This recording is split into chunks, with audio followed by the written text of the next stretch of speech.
2 miles inland since Monmouth Park, shore's greatest stretch. And on this day, we honor and remember our fallen heroes, the men and women who've sacrificed everything for our very freedom from coast to coast and from racetrack to racetrack. Belmont at the Big A, the opener there in about 40 minutes from our set above the clubhouse turn. He's champion jockey Richie Migliori. I'm Lafitte Pinkai. Richie, this Memorial Day that means so much to so many, and understandably so. Of course, we'll focus on the racing, but at the same time, in the back of our minds, remembering what this day truly stands for. Well, it's all about the brave men and women that made the ultimate sacrifice to give us the liberties that we enjoy, to continually uphold the tenets of the Constitution that our forefathers, our founding fathers, authored to make our country the great country that it is. Yeah, from everyone here at America's Day at the races, our thanks to the men and women who continue to protect our freedoms. As for the racing here at Monmouth Park, the opener in about 19 minutes. The main event is the Mr. Prospector. Here's the field. Exciting sprint, 3/4 of a mile dash, $100,000 purse, number 6, Super Chow. Back from the Mideast, 2-1 morning line favorite. This was before his trip to Dubai, late February. Gulfstream Park Sprint. Super Chow, Richie, he's going to get there, but does so rather unconventionally. Well, he's a horse that does have that propensity to want to bear out. You can see the rider. He's not even fighting with him. He's, okay, I'm going to ride you. You're going to go forward. I'll let you drift as long as you're continually going forward. And this was a departure from Super Chow's normal style. Usually when he wins, he takes them gate to wire. The fact that he ran down a horse on his wrong lead after drifting towards the middle of the track, this was a very nice effort for him. And then he went over to Dubai, or Saudi, excuse me. To Dubai. To Dubai. Never a factor. Beat 2 horses in the Golden Shaheen, Richie. Yeah. That was last month. Lots of travel, more than 15,000 miles round trip. But why is it that we don't seem to worry about that now as much as we used to? Well, I think just horsemen have gotten so good at understanding how to get horses to recover, rehydrating, the rigors of a long trip. And frankly, technology. The way we ship horses now is just so different. And they get into a cubicle and basically lift it onto a plane. They think they're in a stall. It's not as stressful as it once was. And again, the world's gotten smaller in a lot of ways because of the ability to travel the way we can. Yeah, we don't hear as much about that Mideast bounce as we once did. As we welcome in Paul LaDuca to the broadcast, standing by in the winner's circle. Paulie, another major contender. Subrogate. Last time we saw him, last summer at Saratoga, when he was just 3-1 in the Grade 1 Alfred G. Vanderbilt. Yeah, and he is got a better look now with Riverdog out of the race, who's scratching her for Claudio Gonzalez, who was completely all speed. But Subrogate will be from the rail. And if you go back and you look at some of his races, he's got some monstrous efforts when he ran, reeled off 3 in a row. Then, after the Vanderbilt, they kind of just laid him up. Now, Jorge Duarte's horses have been a little lukewarm, although he had one fire on the turf yesterday, and I think Subrogate with Sonny Leone aboard. It seems like this horse runs for any kind of jockey as well. And, 4 for 8 lifetime Lafitte, I think will probably be the speed of the speed. It's whether the Jersey stretch will help him get to the wire first. Subrogate, what will he do in his 2025 debut? Breaks from the rail, Richie. Bucciarino will not. Drawn outside with Paco Lopez. Yeah, I'm a little bit interested in Bucciarino. He's a horse that is well drawn. He has natural speed, but he's not forced in the race. You get Paco Lopez at Monmouth Park. And he's by a very hot sire in Buchero, who's now standing in New York. And he's a welcome addition to the New York Stallion roster. Mr. Prospector, 8th race and final race here today at Monmouth Park. Post time around 4:27 Eastern, but it's not all Monmouth. Also racing Belmont at the Big A, on set at Aqueduct in New York. Maggie Wolfendale, Jonathan Kinchin, guys, gearing up for this final day of racing on the Irish circuit before Belmont Stakes Week at the Spa. That's right, Lafitte, as we will not be racing on the narrow circuit this coming weekend because we are shipping north. JK, as I welcome in my co-host, Jonathan Ginchin, for the Belmont Stakes Racing Festival. So looking forward to that. Yeah, I mean, I can't wait. I mean, it's going to be an absolute great time. I'm looking forward to the Belmont, of course, hopefully journalism, sovereignty, Baeza, but also like the Smet Mile is going to be an amazing race with White Obario and Fierceness and whoever else decides to show up. It's going to be a great week.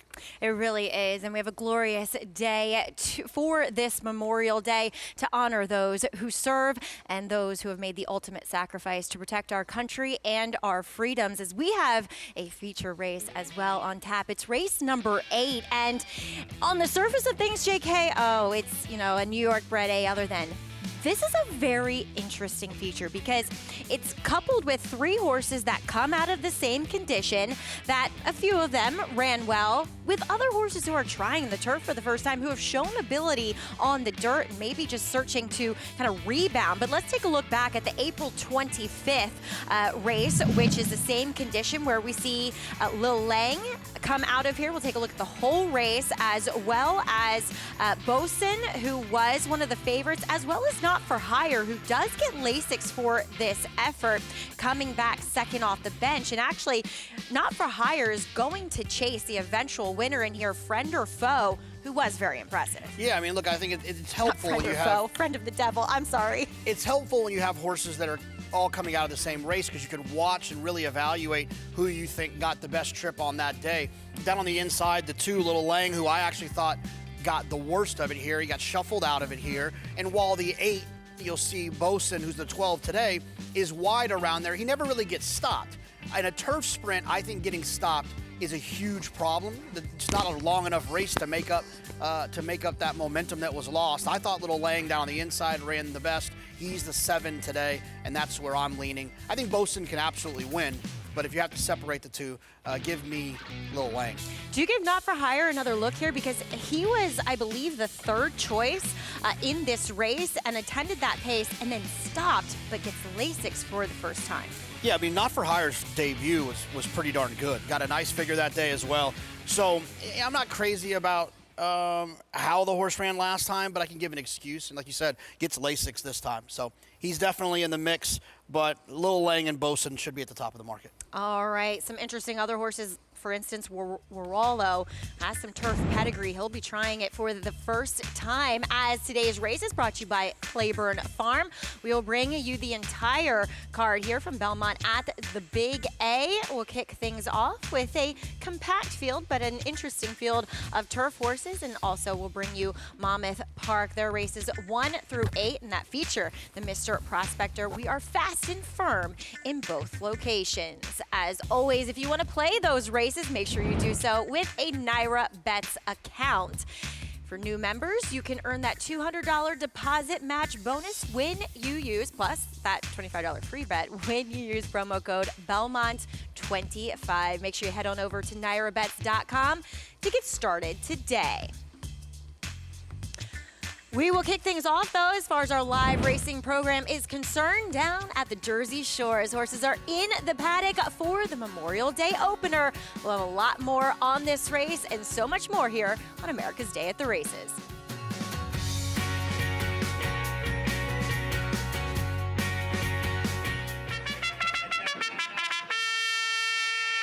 For years now, Monmouth Park's 50-cent win early pick 5 has helped players win early and often. This year, we're adding more. Monmouth Park's new middle pick 5 boasts a player-friendly 15% takeout and more opportunity to score. Start your day winning early. Continue to winning more. Play Monmouth Park's win early and middle pick 5. First post, 1250.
inside as the field turns for home.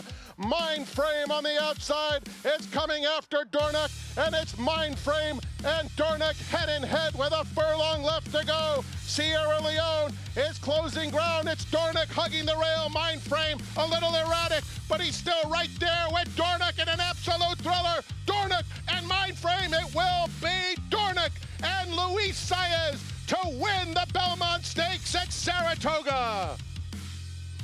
Dornoch, who did not have an ideal trip going back to Kentucky Derby. Luis Saez aboard for the Belmont, was aggressive with him, and he saw them, well, pretty much most of the way. Yeah, it was a gritty performance, right? And then he comes back and he runs well on the Haskell again for those who thought maybe, oh, he just got lucky on the day. He showed how gritty he was. When he made the front, he was tough to get by. And it was a good horse chasing him in Mindframe, who's a very talented horse in his own right. And it's exciting looking at all those people. It's getting me fired up for what we're going to see here in a couple weeks. Oh yeah, and I mean, if any last year's crowd was anything to go by, it will be heaving up there at Saratoga. Well, I think a lot of people were wondering what it was going to be like, and now they know. And I think that it will be one that people will definitely want to make sure they're involved in. And this race as well looks like it's going to be superstar laden, so that should go a long way. And as much as we love rivalries in racing, it looks as though we are going to have, not 100% sure, but probably the Derby winner in Sovereignty and the Preakness winner in journalism. And the third place runner in the Derby as well in Baeza. So it really should turn out to be an outstanding race. I'm really looking forward to it. Like you mentioned, like having those two horses, Sovereignty and Journalism, show up in the gate should be a lot of fun. Yeah, exactly. We'll also have Hill Road, who won the local prep here in the Peter Pan, amongst some others. Well, it's not too late to get your tickets, though, if you want to be up there on this June 7th for the Belmont Stakes. Actually, we're up there for 5 days, so come join us for all of them as the Belmont Stakes Racing Festival. Tickets are on sale. Just check out belmontstakes.com/tickets. So I know I have my pass. You have your pass. I mean, do the guys at Monmouth, do you guys have your passes yet? Do we need No, you're Lafitte Pin Guy the passes? Yeah, Everybody knows who you are. What are we doing? What are we doing? Passes. I mean, stinking passes to get to Saratoga for the Belmont Stakes. Just promise me we have that weather. The same weather we had last year, this kind of weather we have today at Monmouth Park. And, one major difference, naturally, with the Belmont Stakes at Saratoga, now that it's 1.25 miles as opposed to the traditional 1.5 miles. Watching last year's Belmont, Richie, had that Belmont been at Belmont Stakes at 1.5 miles, Dornoch in front, does Sierra Leone get there? Boy, just watching what we just watched, I say yes. I think 1.5 miles I think would have so. Suited Sierra Leone a lot more. So Dornoch was a fighter. Mine friend came to him, but then he fought on. But the way Sierra Leone finished, I think 1.5 miles would have been his day. Closing fastest of all. So who will be the horse to catch in this year's Belmont Stakes? Perhaps a horse who had enough points to run in the Kentucky Derby, but he did not wind up in the Kentucky Derby. His name is Rodriguez. He breezed this weekend at Santa Anita, and we will revisit that work. You don't want to miss it if you haven't seen it. That's coming up. First things first, the opener, Monmouth Park, fillies and mares on grass, 1 mile, New Jersey breds. Odds on favorite number 5, One Fine Wine. We'll see her shortly. There's Bet on Beth, back to grass, first career route. Yeah, back to grass, stretching out. Not a tremendous amount of turf pedigree here, really. Golden Ring, number 2, turf debut. Trying turf, also stretching out. The sire, Golden Lad, gets 4% with his turf route runners as opposed to 16% winners with his dirt route runners. 24-1, Golden Ring. Then Easter Millie, also turf debut. Another one that, it's not screaming turf on pedigree, and that's one of the things we use to try to decipher this. Have a Happy, first career route, overlay 9-1. Then the favorite, One Fine Wine.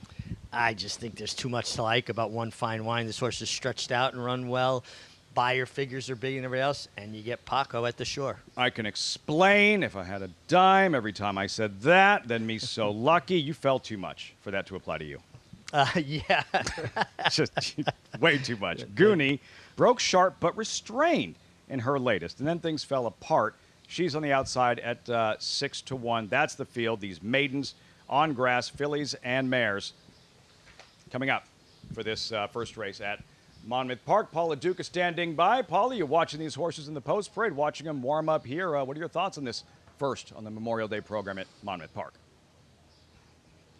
Well, I think the favorite's going to be really tough to beat, but I'll focus on the outside horse in here, Goonie. And every time I hear Goonie, I think of a Baby Ruth. But this is the horse for Tom Clark, who's in the next race. The local analyst here, Crystal Cunning, who was at Oaklawn last year. She decided that she wanted to ride a little bit. She's doing a little dual action. She's going to be riding in the second race. I'm going to catch up with her. And she's riding a Tom Clark runner. And, you know, Goonie on the outside, the turf races are okay. One turf race at least, and did show some speed. And that just shows you this field that this horse is currently your second choice. Now, the 5, One Fine Wine, kind of with Richie. Actually, a really clever name, little filly by the mare Pinot Grigio. You know, Patrick McBurney and Paco Lopez are so good together. I just don't know how this horse loses this race at 3-5 unless something happens out of the gate, because I think, you know, she can control the race from the get-go, and with Paco aboard, I think she's just going to be ultra tough.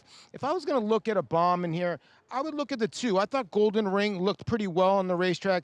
I know Rory Houston doesn't do great work when horses get on turf, but, you know, a Golden Lad of a Not for Love mare. I know nobody in the family's really won on turf, but there is a tiny bit of turf pedigree there. I know I'm reaching for somebody, but like I said, the 5 here is going to be 1-2, One Fine Wine. And I would think that's going to stick, Lafitte, and going to be tough to beat. So if I was playing pick 5s here, the early pick 5, I would probably single the 5. With leading rider Paco Lopez, Polly, One Fine Wine. Yeah, she's been close. Richie, second in 4 of 8. You can either look at that and say, well, she's establishing herself and she's just that much closer to finally graduating, or it's a filly that's had multiple opportunities and keeps settling for second. And that is a concern, especially when they start. You know, she was beating a neck last time, a half a length, 2 starts back. But I really do think she found a spot, a race that's just a little bit lean, and she just looks better on paper than everybody. Lafitte, I handicap a little different than everybody else. I look at it like, who would I want to ride? Mm-hmm. And then how will the race develop? Where's the speed coming from? Who are the closers, right? And usually I could identify 2 or 3, and then I could make a case for maybe a longer shot than the favorite. I could not come up with anybody but the 5, One Fine Wine, that I'd want to ride. Which is interesting because at very least, several of these are trying something they've never done before. Like number 1, Bet on Beth, it's the first route, and Golden Ring, a turf debut, and Easter Millie, a turf debut, and Have a Happy number 4, a first career route. Maybe you can make a case for projected improvement, and yet you're still leery of the competition to the favorite. Absolutely. And one of the things that you have to rely on when, with the absence of proven form doing something, is pedigree. What did their parents do? What did their siblings do? And there's really nothing from a pedigree standpoint. Now, listen, we all make our own pedigree. I mean, I didn't come from a family full of riders, right? You know, and I became a jockey. But at the end of the day, the tools that we have to make this decision really doesn't point anybody out from a pedigree standpoint. That's amazing. Like my old man's 5'1". How did I wind up 6'3"? Sometimes these things happen. The apple does fall far from the tree. Now, I could say that. I'm about 5'6". Yeah. But I've got kids that are over 6 feet. Yeah, that really is upsetting, by the way, every time I see Joey. Like, why does that jockey have a son who's 6 foot plus? Like, how did that happen? Well, my wife, Carmela, is tall. I'm not small. No, I get it. Yeah, I get it. But you don't I'm still saying it bothers me. Okay, gotcha. Paco Lopez riding the favorite, One Fine Wine, crossing over to the turf course, watching the turf races yesterday. It was nice to have a full slate. On Saturday, we just had the cliffhanger and a good turf course with some give in it. Is there anything you've noticed from watching more turf racing as the course has dried out and we have a firm course for the second straight day? It just seemed like a very fair course. Horses were winning from basically anywhere. You know, a closer could play to his style, a speed horse could play to their style. It did have a little give to it because they went 5.5 furlongs, a couple of 5.5 furlong races yesterday in 104. Not slow, but it's not as fast as they can get down here at the Jersey Shore. But the other thing too, it's pristine. It's not chewed up yet, so it's really good shape. What is the difference when you're, riding on this type of turf course as you described, pristine, towards the end of a longer meet when all lanes on the grass are really chewed up? How does that impact you as a rider? It was always my experience on a really chewed up courses. You needed to keep horses in the bridle, in the bit, because you're helping keeping them balanced. They'll tend to bobble and lose their confidence. So it's up to the rider to really help hold them together. And usually speed was a little bit better because you could do that. With a closer, you're off the bridle, you're having to ask and make up ground. Yeah. On a speed horse, I could set that bit in their mouth and keep them as balanced as possible. Footing. Who will find their traction? Who will find the winner's circle for the very first time in this maiden affair to kick off this Memorial Day program from Monmouth Park? First of just 8 races, Mr. Prospector is the 8th and final. For the opener, turn things over to Matt Dinnerman with the load and call. Number 5, One Fine Wine, odds on at post time with Paco. Here's Matt Dinnerman. I Can Explain coming up. Easter Millie, post 3.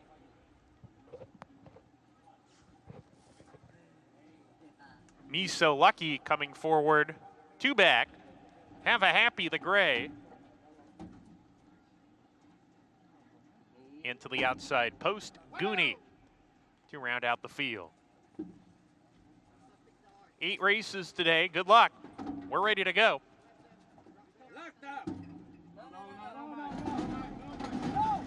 And the 3-horse Easter Millie with Ramon Moya, who stayed aboard here.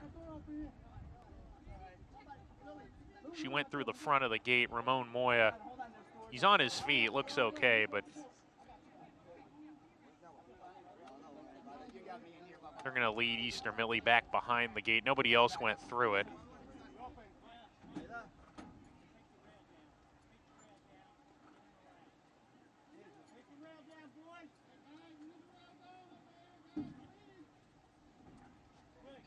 Ramon Moya just looks a tad shaken up. He's on his feet. So a slight delay or just a delay before the first race here, Monmouth Park. Easter Millie breaking through the front of the barrier. Richie, what'd you see? Yeah, she broke through the barrier and actually took Have a Happy, who broke open the stall doors too, who was backed out, inspected by the examining veterinarian. Now they're bringing Easter Millie back around the gate. They had to pop open those rails because they're flush to the plastic rails there. Moya, the rider, looked like he got a little shook up. There's a lot of metal. Ginger. Like he got raked along the steel starting gate front stall doors. How were they able to keep Easter Millie from getting away? Well, I tell you what, Carter Moore did an amazing job staying on. I mean, it looked like he was coming off the back, and he really a sensational save there. No worse for wear. There he is. Shake it off, jump back on. Let's go horse racing. The toughest, the very toughest. And a leg up. Back aboard Easter Millie. We'll try it again. Race 1, Monmouth Park. Here's Matt Dinnerman. Take 2. They're going to reload Easter Millie to post position number 3 and Have a Happy also. So those two still behind the gate. Good job all around by Ramon Moya. And also our gate crew there, our assistant starters. Easter Millie back in. Have a Happy. Take 2. We're ready to go.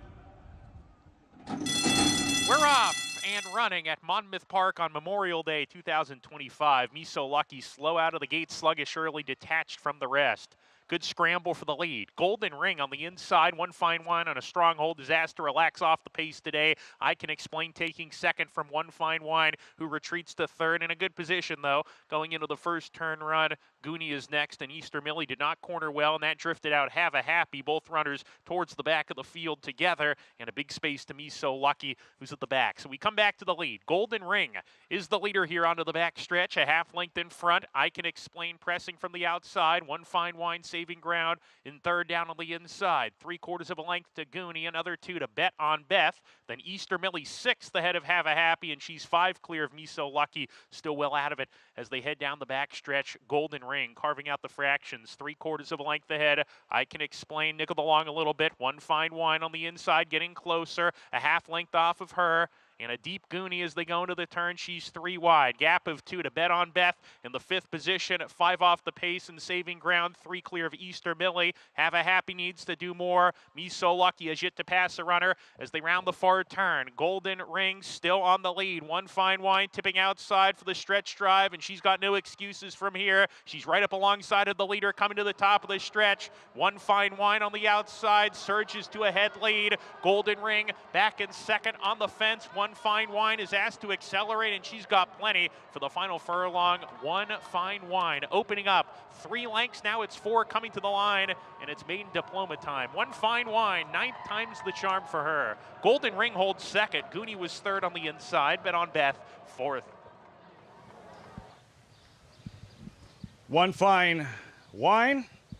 Today was her day. The bridesmaid no longer, as Paul referenced, as you referenced, against this field, her race to lose, and she didn't. One Fine Wine, the favorite, delivers with Paco in the opener. Not only was she the best horse going into the race, she got an absolutely beautiful ride from Paco Lopez. By the first turn from his post, he was in that coveted pocket position on the rail, saved all the ground, was able to tip out when he was ready coming to the quarter pole. Man, it's great to have the best horse and get the best trip as well. Turf debuting Golden Ring, you heard Paul touch on, completing the exacta at, there's a glare, 30 some odd to 1, 31 to 1, I believe. That's how you get some value. That's how you make some money in these races where you feel like the heavy favorite might be unbeatable. Yeah, find a runner-up at 31 to 1. Yeah, I mean, really nice effort, too. She cut out the fractions, and she was very game to hold on for second. But there was no doubt about your winner. She looked like the best horse going in on paper, and then, again, gets the best trip. One Fine Wine, 52816. Those results forthcoming. We promised you that work from Rodriguez, the Wood Memorial winner, out west, trained by Bob Baffert, gearing up for the Belmont Stakes. Missed the Kentucky Derby with a bruised foot. Here it is, Richie. In 7 furlongs, 124.84 on Saturday. You just watched it moments ago, and I just watched your eyes light up. Wow. I mean, honestly, this is a wow workout. First of all, for a horse to work 7 furlongs in 124.4 solo, no company, no other horse there to incite those competitive juices. He was relaxed. He was efficient down the backstretch, waiting on the rider's cues. When he was asked, he finished. Now, this is a horse he's catching on the gallop out. Now, he's being ridden on the gallop out. That was a good furlong, almost a furlong and a half in front of him. Yeah. And he ran by this horse. This was a tremendous workout on so many levels. And from a stamina building standpoint, listen, I think journalism's terrific. Sovereignty's terrific. Baeza, great run, 3rd in the Kentucky Derby. Rodriguez just threw his hat in the ring. He is a major player. This is as good a workout as you're ever going to witness. Maggie and JK spoke with private clocker Gary Young. He had this to say about the work from Rodriguez. I've seen horses work like this for Baffert for about 35 years now, and most of the time they run lights out. High praise from a highly respected private clocker. Absolutely. I do really highly regard Gary Young's opinion about horses. He's instrumental when buying horses as well. But JK, Rodriguez is a horse that we typically do see work alone, as Bob has said. He can get a little bit just maybe unfocused and worry too much about his company. So in his preparations, he generally is by himself. Now, Bob also really, puts a lot of emphasis on those gallop outs, and boy, did he respond well when the rider asked him. Absolutely, and one of the things about Rodriguez, when it comes to the horses he's going to be facing, like Baeza, Sovereignty, and Journalism, is he's got a lot of speed, a weapon that those 3 horses don't necessarily have. Yep. And look, one of the things about Rodriguez is I was very impressed with his Wood Memorial. I thought he ran really well. I thought he was probably just a cut below the top 2 horses in Sovereignty and Journalism.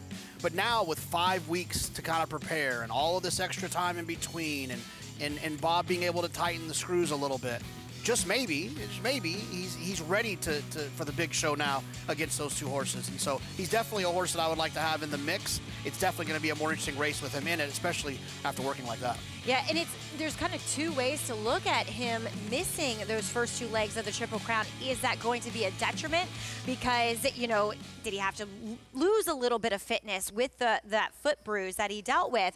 Or now, as you mentioned, there's really no more speed left. It feels like all the speed horses ran in the first 2 legs, and looking at the probables, they're all closers. Absolutely, and he could be loose in there, and that's one thing you're going to get with Bob. When he comes out east, he doesn't take his weapon away from his horses, which is their speed. He'll be aggressive. You think about all the Travers he's been in, what he did with Arrogate, what he's done with all the horses he's brought over. He's going to be aggressive with Rodriguez, and the way that Rodriguez ran in the Wood Memorial and the way that he's progressing, he's going to be a dangerous horse to run down, even for horses like Sovereignty and Journalism.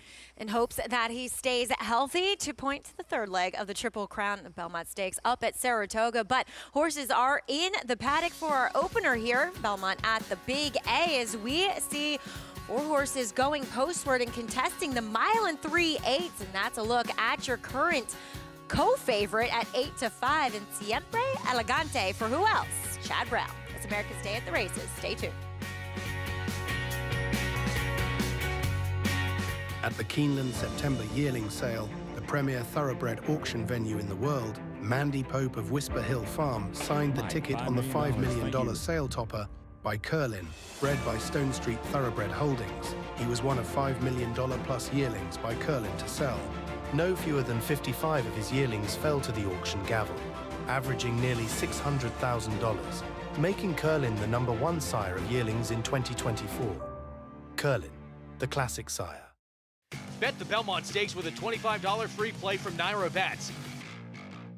Naira Bets is the official betting app of the Belmont Stakes and is available in most states. Naira Bets makes it easy to get in on the action with streaming HD video, weekly promotions, and a state-of-the-art betting interface. And they're off in the Belmont Stakes. If you're betting the Belmont, your best bet is Naira Bets. Scan now for your free $25 Belmont Stakes bet, plus a $200 bonus for new members with promo code Belmont25. In this sport, it takes just one special horse and a lot of people that believe in him. By Champion Arrogate from the family of Broodmare of the Year, Better Than Honor, rose to prominence in the Grade 3 Peter Pan, displayed power in the Grade 1 Belmont, cemented his 3-year-old championship in the Grade 1 Travers, defeating a champion 2-year-old, Kentucky Derby, and Preakness winners.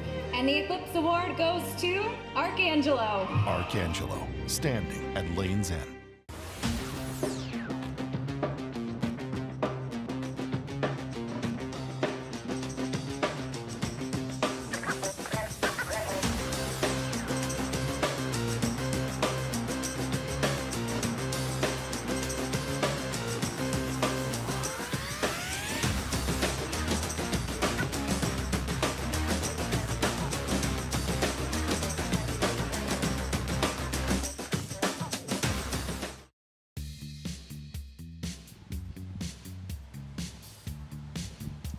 Monmouth's Hall of Champions, honoring and remembering the legends, the best of the best who have performed here at Monmouth Park. Legendary Immortal Ruffian, sorority winner, the Bid, spectacular Bid, one of the very best over the last 50-plus years. Riva Ridge, Kentucky Derby winner. Things didn't work out here at Monmouth Park in his one start at Monmouth. Read about that fascinating story and inside information.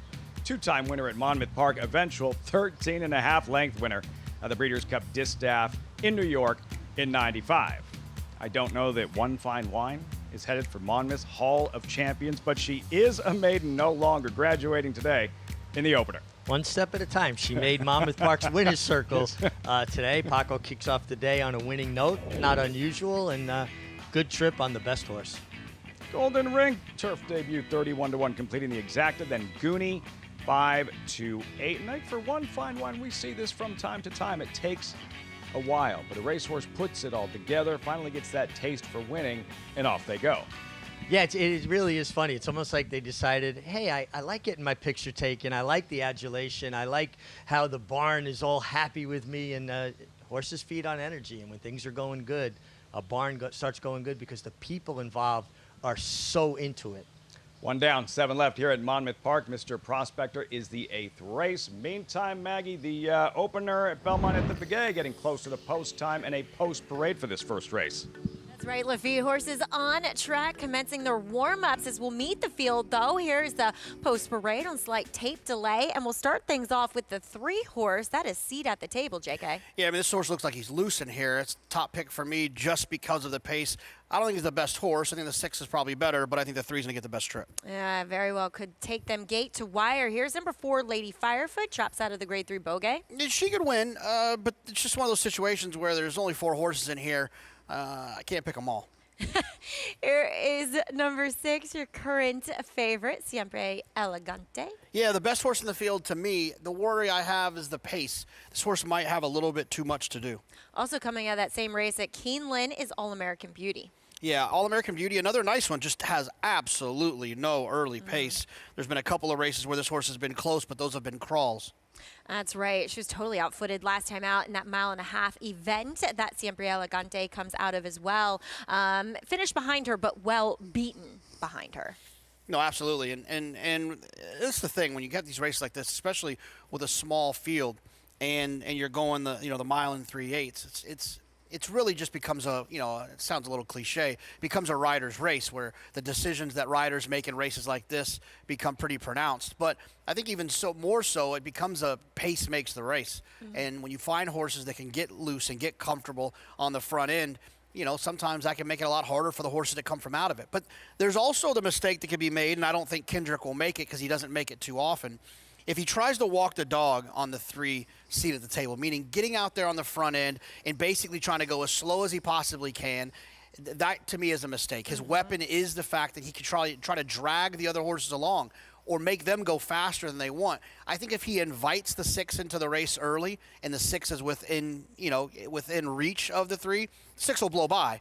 So we'll see what Kendrick does. My eyes will be on him early in the race to see if he'll open up and take advantage. I do feel like Kendrick is one of those riders you can depend on using that speed as his best weapon. You often find him on the front end, but then at the 3/8 pole, he'll kick on and try to put that separation between himself and the rest. 100%. It's not even, yes, of course, early in the race, I'd like to see him kind of open up and be aggressive. But you're right, Kendrick does do that at the 3/8 pole or at the half-mile pole even. He'll kind of let him out a little bit, and he'll take advantage of it. I like to compare it in sports to like Steph Curry, where if you were to if it's like telling Steph Curry to just do layups.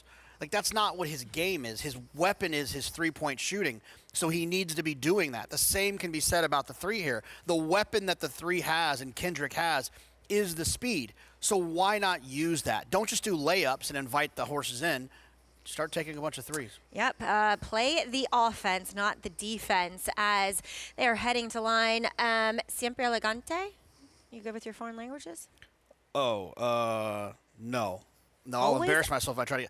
Well, like. Always elegant. Yeah. Okay. See, I knew that. Cool. I just wasn't gonna. It was a layup for you. I see what you did there. Here's number 4, Lady Firefoot. Now. She's kind of overachieved a little bit, I think. So, when you go back to her form maybe from last fall, and last time she was coming off a bit of a layoff in which she was slow away and she was fighting the rider at the back of the pack. And I'm sorry, when you're fighting a rider at the back, that never leads to any kind of good performance. No. You're wasting energy, and then you have no energy to make up the deficit. I will say, though, that Spalade came out of that bogey and ran huge yesterday in the feature at Monmouth. Yeah, it's Lady Firefoot's funny when you look at her past performances. Yeah. 53-1, 95-1, 45-1, 59-1, 52-1, 36-1, 11-1, 44-1. Yep. I'd like to say that she's probably been in some deep waters. Yeah. And this is probably a little bit of an easier spot, but it's not that much easier. But she always just kind of shows up and runs okay. She never really runs horrible, even at big prices. I just don't see how the pace is going to play in her favor here. I wonder, though, with Christopher Elliott climbing aboard, if she does find herself a little bit more forward. She's going to have to be. Yeah, she's going to need to be. The problem is her pace figures don't suggest that Oh no, she's slow. That she has, that she has the ability to even do that if she's encouraged to do so. Right. I think that Chris Elliott's best chance, and I think a lot of them, their best chance is that Kendrick tries to get cute and invites them into the race. But I think if you try to ask your horse to be too aggressive, you might almost go too far in the opposite direction of what they actually want to do. She does get to return with Lasix, dropping out of graded stakes company in here. So where did you ultimately land? I'm going to go with a 3. All right, I like it. But ask me after like the first 5 or 6 jumps. I might change my mind. Only we could do that, JK. You can do that in Europe, right? Yeah, so, in Europe. Yeah. We're not in Europe. That would be fun. We are at Belmont at the Big A as they head in line for the opener. We get it up to Chris Griffin on this Memorial Day. All-American Beauty. Last to load. All-American Beauty. Moving in. All set. And they're off. Speed to the inside, seat at the table. Quickly up by a half length, and here comes Siempre Elegante in between horses to apply the pressure. They're the top 2 as they work towards that turn, and All-American Beauty is settling just off of them. Now sees that those 2 will press on, and All-American Beauty, Javier Castellano gets over to the rail. It's going to sit right there in the 3rd position. Tight hold on the trailer, Lady Firefoot. They work to the top of the lane here for the first time, and the leader, seat at the table. Kendra Carmouche, and seat at the table. They'll show the way. Siempre Elegante is within range, is still a length off that leader. Pretty compact here as they get set to work by us the first time around. On the outside there is All-American Beauty. It's on the 2 or 3 path, and making up some ground is Lady Firefoot, 24 seconds flat. Posted opening quarter mile, and the leader is seat at the table. It's seat at the table. Doing it nicely enough, is still up by 3/4 of a length. Siempre Elegante is within range still. It's just sitting in second, waiting for the cue. Lady Firefoot just picked up a spot. Moved into the 3rd position, and the trailer, All-American Beauty. They work to the backstretch and seat at the table. It's going to try and take them all the way. It's been moderate pressure here from the outside. Siempre Elegante and Jose Lescano still in pursuit as they start to pick up the tempo. And now seat at the table. Just picks up the sprint a little bit as Siempre Elegante is within a neck of the leader. Lady Firefoot, no move yet, is saving ground towards the inside. All-American Beauty. It's been a little wide here for this compact field, but 1:13 and 3 for 3/4 of a mile. Less than a half mile to go now. Seat at the table. Trying to take them all the way. We'll take them into the turn one more time, and All-American Beauty makes the first move. All-American Beauty now says, let's go. Siempre Elegante got the cue, and these 3 are noses apart here as they're approaching a quarter mile left to go. Left back was Lady Firefoot, just trying to come back, is trying to cut into the margin of the top trio. They are across the course here. All-American Beauty has put a nose in front. Siempre Elegante, Lady Firefoot is the gray, who's ranging up on the outside, and these 4 are across the course here in the opener. Lugging in, but Lady Firefoot just passed them all. It's Lady Firefoot and Christopher Elliott sprinting away late. Lady Firefoot opening up in the lane. Lady Firefoot will win the opener. Lady Firefoot over All-American Beauty, Siempre Elegante, and seat at the table. 2 minutes, 14.79 seconds. Little class relief does the trick, and the perfect setup for Lady Firefoot and Christopher Elliott. Yeah, I mean, they all kind of were, I know the pace didn't look all that fast, but that was a pretty aggressively ridden race, considering there's only 4 horses, and the top 3, the 3, 6, and 7, all kind of started running at each other around the half mile, between the half mile and 3/8 pole, and Lady Firefoot just sat in there comfortable and behind, and it's amazing what finding a race in which she's 5-1 versus being 97-1, how she can run. She was good. She ran away from him in there. My good friend Ernie Munich always loved the longest price short field angle, the LPSF angle, and that she was at 5-1. Lady Firefoot gets the win for 7-6 here unofficially. Belmont at the Big A to kick off the day. As Lafitte and Richie, well, it turns into a rider's race a lot of times when you have these compact fields.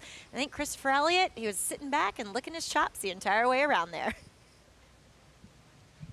Really good ride, winning ride. Son of Stu Elliott of Smarty Jones fame, taking down that opener there at Belmont at the Big A. Here at Monmouth Park, it's like a really interesting story brewing in this second race. You might think if there was a horse racing analyst on television who wound up riding on the race, it would be the gentleman sitting next to me. Not the case. Christophe Cunning, Monmouth Park in-house handicapper, has ditched the mic, put on the white pants, grabbed a crop, and she's going to ride number 1 like a salt shaker, and she's with Paul LaDuca. Pleased to be joined by Crystal Cunning, who's doing a little dual action today. You know, Crystal, you were a announcer or an analyst at Oakland a couple of years ago. Then you came here, and I remember you telling me you still had the itch to ride. Yeah, I tried to shake it off, and I sort of had nearly 2 years off, but I got back in the tack sort of full-time this winter, and then obviously just kind of riding a little bit here and there now, but love my job at Monmouth. But I've been riding this horse. He's sort of my love child. I get on him every day. He's my boy, and I won on him 2 starts back, so I was thrilled that Monmouth were kind enough to let me ride him in this spot. So yeah, just gonna have fun with it. He's live. He always tries hard. You don't win 18 races without being good at a good horse. So we'll see, but just trying to just enjoy it. I was talking to Tom Clark and Staten Fleury, who you've known for a little while, and Staten is just so excited. He's great for the game, isn't he? Yeah, super nice guy. I'm super blessed that he lets me ride this horse, and I rode a couple for him last summer, and this is the first one we were able to win with. So I'm thrilled that he's let me stick with the horse. Okay, last question. What horse are you worried about, or who would you be following? I mean, obviously, Mike Moore is going to be the one to beat. I know Mike pretty well. I rode for him a bit at Parks. A lot of respect for Mike. He's a super good horseman. So that's going to be the one to run down. But my horse tries hard, so we'll be there. We're all going to be rooting for Like a Solid Shaker for Crystal Cunning, who is a dual threat on the desk and on the back of a racehorse. She has to get going. Crystal Cunning, a completely different kind of focus. The TV thing, now back in the saddle, Richie. And yeah, just kind of something you see very rarely, something like this in thoroughbred racing. I think it's very cool. I mean, I'm happy for her as well as a bit envious. And she said something key, though, with her mount here, Like a Salt Shaker.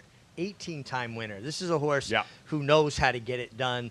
And she does a terrific job in front of the camera. It's going to be fun to watch her compete here.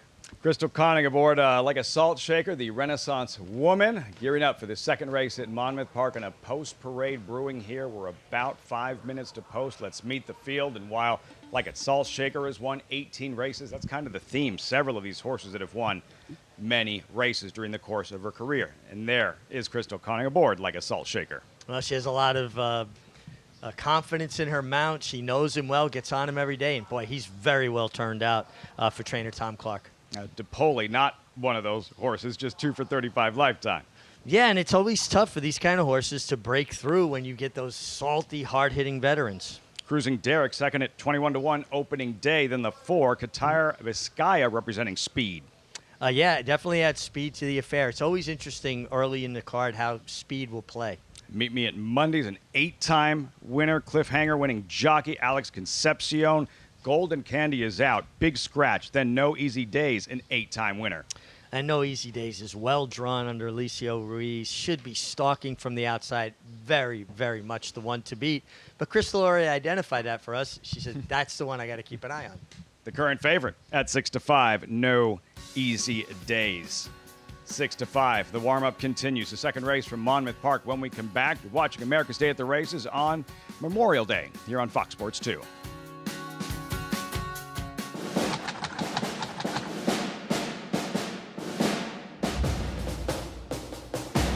How magnificent was Full Count Felicia. Never in doubt. Coming down to the finish. First World War. Fort Washington on the outside. They're coming down to the line, and Goliad does it. Warfront, standing at Claiborne Farm.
It's a great shot. Those figures in the shadows. Welcome back. As always, our coverage, America's Day at the Races on, brought to you by America's Best Racing. For the love of the race, visit americasbestracing.net today. Just in time for the second race. Just reached post time. Paul with more on Crystal Cunning and Like a Salt Shaker. Yeah, you know, I was talking to Crystal a little bit. One thing I wanted to mention, she was an Olympic event rider over in Australia before she came over here in 2019 and started riding. And I'll tell you what, Like a Salt Shaker, I may get the nail on the head. She warmed that horse up beautifully, and then she kind of had the feet out of the saddle and just, you know, the one Like a Salt Shaker was kind of taking everything in. And right now at 8-5, listen, you know, a lot of people will go, oh, you know, this is her first mount in a while. But I try to tell people this is like somebody coming up from AAA. She has been jogging horses for a while now and getting on mounts here and there, and she's been jogging this horse in the morning. So she's very capable, I'm telling you right now, at 8-5. Now, she talked about the outside horse was the horse to beat for Michael Moore because she just respects him so much, and she's ridden a couple horses for Michael, and that horse does figure on the outside. No Easy Days, an 8-time winner, 18 for 30-something in the trifecta, and you got like a Schultmaker, in the exacta, who's 27 for 42. So I thought it was a 2-horse race. I'll give the 5 a little bit of a look. I love the way he warmed up a little bit for Concepcion. These Connections won a race yesterday, and I have a feeling this horse is going to show a little bit more speed, Lafitte, in the afternoon. He's now clicked down to 6-1. They do have the beat to 7, but I love the way Like a Salt Shaker, and I'm rooting for Crystal Cunning. You keep working on the handicapping because Richie and I are working on this former/current jockey turned television analyst derby we're going to get together. We're going to make this happen. Jerry Bailey, Gary Stevens, you, Chris McCarron, Donna Brothers, Joe Talamo, Rajiv, Corey Nakatani for a moment, right? Aaron Grider, Julie Crone did the TV thing for a little while. Zoe Cadman, we know she's watching. Crystal Koenig. That'd be like a pay-per-view mega hit. And Rosina Pravnik. And it has to be catch weight. I ain't pulling weight to do this, okay? Well, Carmella ain't letting you do it, period, but still. Do you have a couch I can sleep on? To see that, anything you need. Anything you need. Good luck, Crystal Koenig. Like a Salt Shaker. Is she going right back to work after this? Yeah, she is. She told me she's going immediately right back to work. No rest. No rest for the weary. I picked the favorite. I'm chalking out today, but I'm rooting for Crystal. You know, it's just a great story. And she's just such a nice person. I really had never met her before yesterday, but had a chance to catch up with her. And I like the job she's doing in front of the camera. Yeah, we're not supposed to root from set. Go get him, Crystal. Post time for the second from Monmouth Live on Fox Sports 2. Here's Matt Dinnerman. 2 back. Meet me at Mondays. Hand to the outside. No Easy Days.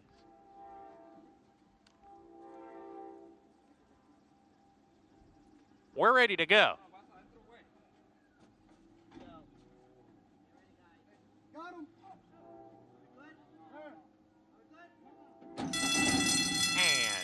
They're off. DePoli was off a little bit slowly from the inside. Good start from Katire Vizcaya, who's on the lead with Meet Me at Mondays and No Easy Days. Those 3 across the track. They open up 3 on Cruising Derrick in third. Like a Salt Shaker joins that rival and is a joint 4th, gap of 5 to DePoli, who's well out of it. Contentious battle on the lead here. Inside, Katire Vizcaya, neck in front of No Easy Days, the 4-5 favorite, running in second. 2 back to Meet Me at Mondays third. Like a Salt Shaker, 4th, still inside of Cruising Derrick.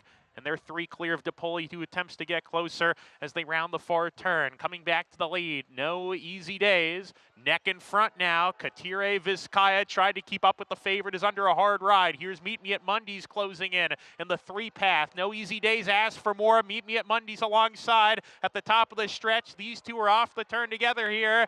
Meet Me at Mondays, inside No Easy Days fighting. These 2 still together with 1 furlong to go. Cruising Derrick right behind third. Like a Salt Shaker down on the inside. Furlong to go.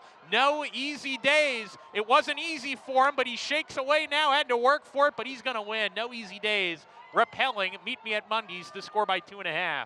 Meet Me at Mondays was second. Like a Salt Shaker. Cruising Derrick were next. Had to work. Had to dig. Repels all challengers. No easy days. Monmouth debut, a victorious one.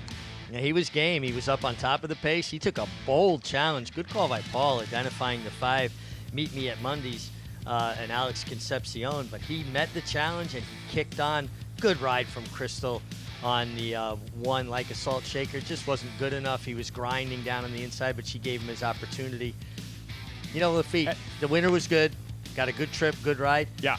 It's rides that you don't win that I think, to me, identify when a rider is riding well. And Alex Concepcion gave the 5 Meet Me Mondays a tremendous ride. It was just second best. Mind-blowing. Are you suggesting you can actually ride a good race and still lose in thoroughbred racing?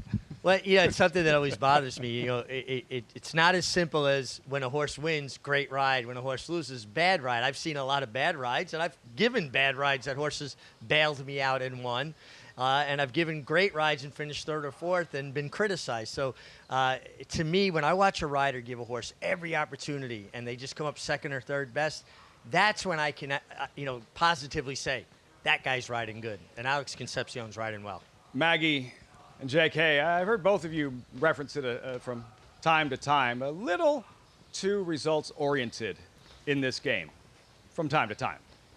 Yeah, and I think that even goes for trainers, right? JK, you do have some of those trainers who, every race they're supposed to win in their mind frame. But then you have trainers that, yeah, they'd love to win every race, but they often use races as building blocks. Well, you have to believe in the process, whatever your process is. And there's always a way to adjust your process and improve, especially like in the, quote, off season or, make some adjustments. But I think if you believe in your process, you cannot become too results oriented. I think especially from a handicapping and a betting standpoint as well. I mean, it's impossible. You're going to lose 70-80% of the wagers that you make if you're playing this game correctly. So you can't get too caught up in it. I see people do it all the time where, like, at Saratoga, the other Chad Brown wins. They're like, I know I should have used that horse.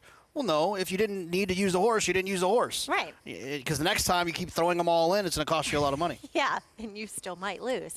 As the opener, it went to Lady Firefoot, and this winner's circle lead-in brought to you by Fasig-Tipton. The July Selected Horses of Racing Age sale will be held on July 8th in Lexington, Kentucky. Start considering your entries today, as they just concluded the Mid-Atlantic sale as well. Now, Lady Firefoot, she was the one sitting back here, JK, as we saw the 7 All-American Beauty make a early move, which didn't turn out to be the winning move. Yeah, look, I mean, it's also, we talk about becoming results-oriented. Javier Castellano, maybe he feels as if that was a mistake to move early, but he still ran second. Yep. And if it wasn't for the Ford, it would have been the right move. So to Lafitte's point about being too results-oriented, sometimes you just get beat. You got to take chances. Javier did. It didn't work out. Chris Elliott also took a chance sitting in behind those 3 horses, and it worked out for him. I could not agree more. 4-7-6 here officially in the opener from Belmont at the Big A. Well, next up, we're on the turf again, going a mile and a 16th. This is for New York-bred fillies and mares, maiden 50.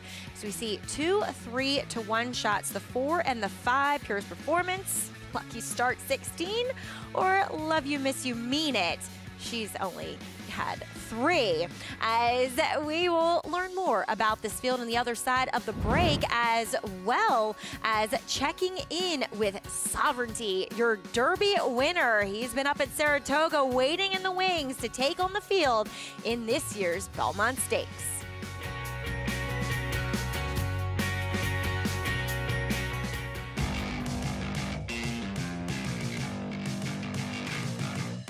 Charge It is pouring it on, winning the Dwyer by the length of the stretch.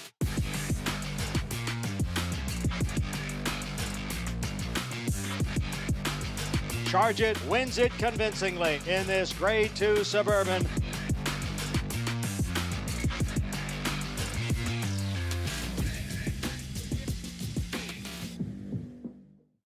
Watch and wager this summer at Laurel Park. Enjoy the best thoroughbred racing in the state of Maryland through June 29. And don't forget, turf racing is back with full fields and outstanding wagering opportunities. Play the early and late value Pick 5 and enjoy one of the lowest takeouts in the country. Laurel Park is the place to play and win.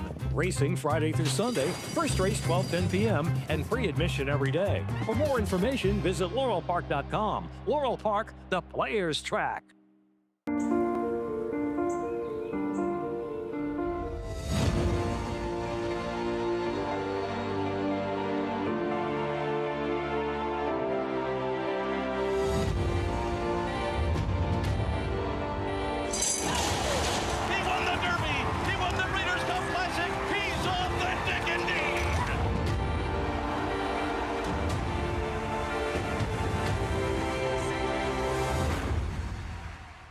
Racetrack Television Network brings you every race, from every track, on every screen, every day. With monthly packages starting as low as $5, RTN gives you great value and access to more live HD streaming and race replays than anyone. Visit RTN.tv today to sign up and watch on almost any device, including Roku and Amazon Fire. RTN has packages that start at $5 per month.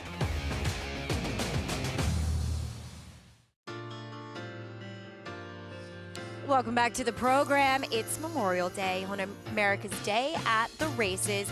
Here with live racing coverage from Belmont at the Big A, as well as the Jersey Shore at Monmouth Park. As we have race number 2 coming up next, let's meet the field as we'll begin things with number 1, Jackpot Julie. Yeah, this horse didn't do much running, was beating 18 lengths on debut. Mel Giddings looking to go back-to-back. Here is the 1A, Mike Gorgeous, trying the turf for the first time too. Yeah, trying the turf, but another one who hasn't done much running so far. Next is number 2, Widdershins. Yeah, there's some turf pedigree here. 3 of the 4 horses by this dam have run and won on the turf. And 3 of the 8 progeny of Country House, don't see many of those, to try the turf, have won on it. Blue for You, dropping in her second start. Yeah, it was 76-1 on debut. Here is one of the favorites, number 5, Love You, Miss You, Mean It. Yeah, this is the horse I like. This horse broke slowly last time, was trying to close into a slow pace. Will need a break better here, but I trust in Ricardo Santana to get out of there better. Here's number 6, Alice Fantastic. Andy Sterling was yelling at me today about this being a character from some book. Oh, dude, I would have gotten it too. He's in it? Well, there's he's in the book. It's a character that's supposed to be him named Arthur in the book. And you were supposed to know about this. How No, he wasn't really yelling dare at me. No, but he usually does yell at me about books at least once a day. Moontown, number 7. Yeah, trying the turf for the first time. No real turf pedigree to find. Adding blinkers and dropping in class is number 8, Castle Dell. Yeah, it's one that didn't take much money on debut, but Tom's horses don't typically take a ton of money first time out. Yeah, they usually don't win first time out either. Number 9 is Starlight Dancer from Michelle Nevin. The last 2 races have not been very good. The 3rd and 4th race back will absolutely win this. I just can't make an excuse of how those races have disappeared. Yeah, here he is. Number 10 is 'Tis All Mine. Yeah, drawn towards the far outside. Has had 3 opportunities, beaten 15, 21, and 18 lengths. Well, not being her best behaved selves. Number 4, Purest Performance, as she now joins the field on the track, acting up in the paddock, I'm told.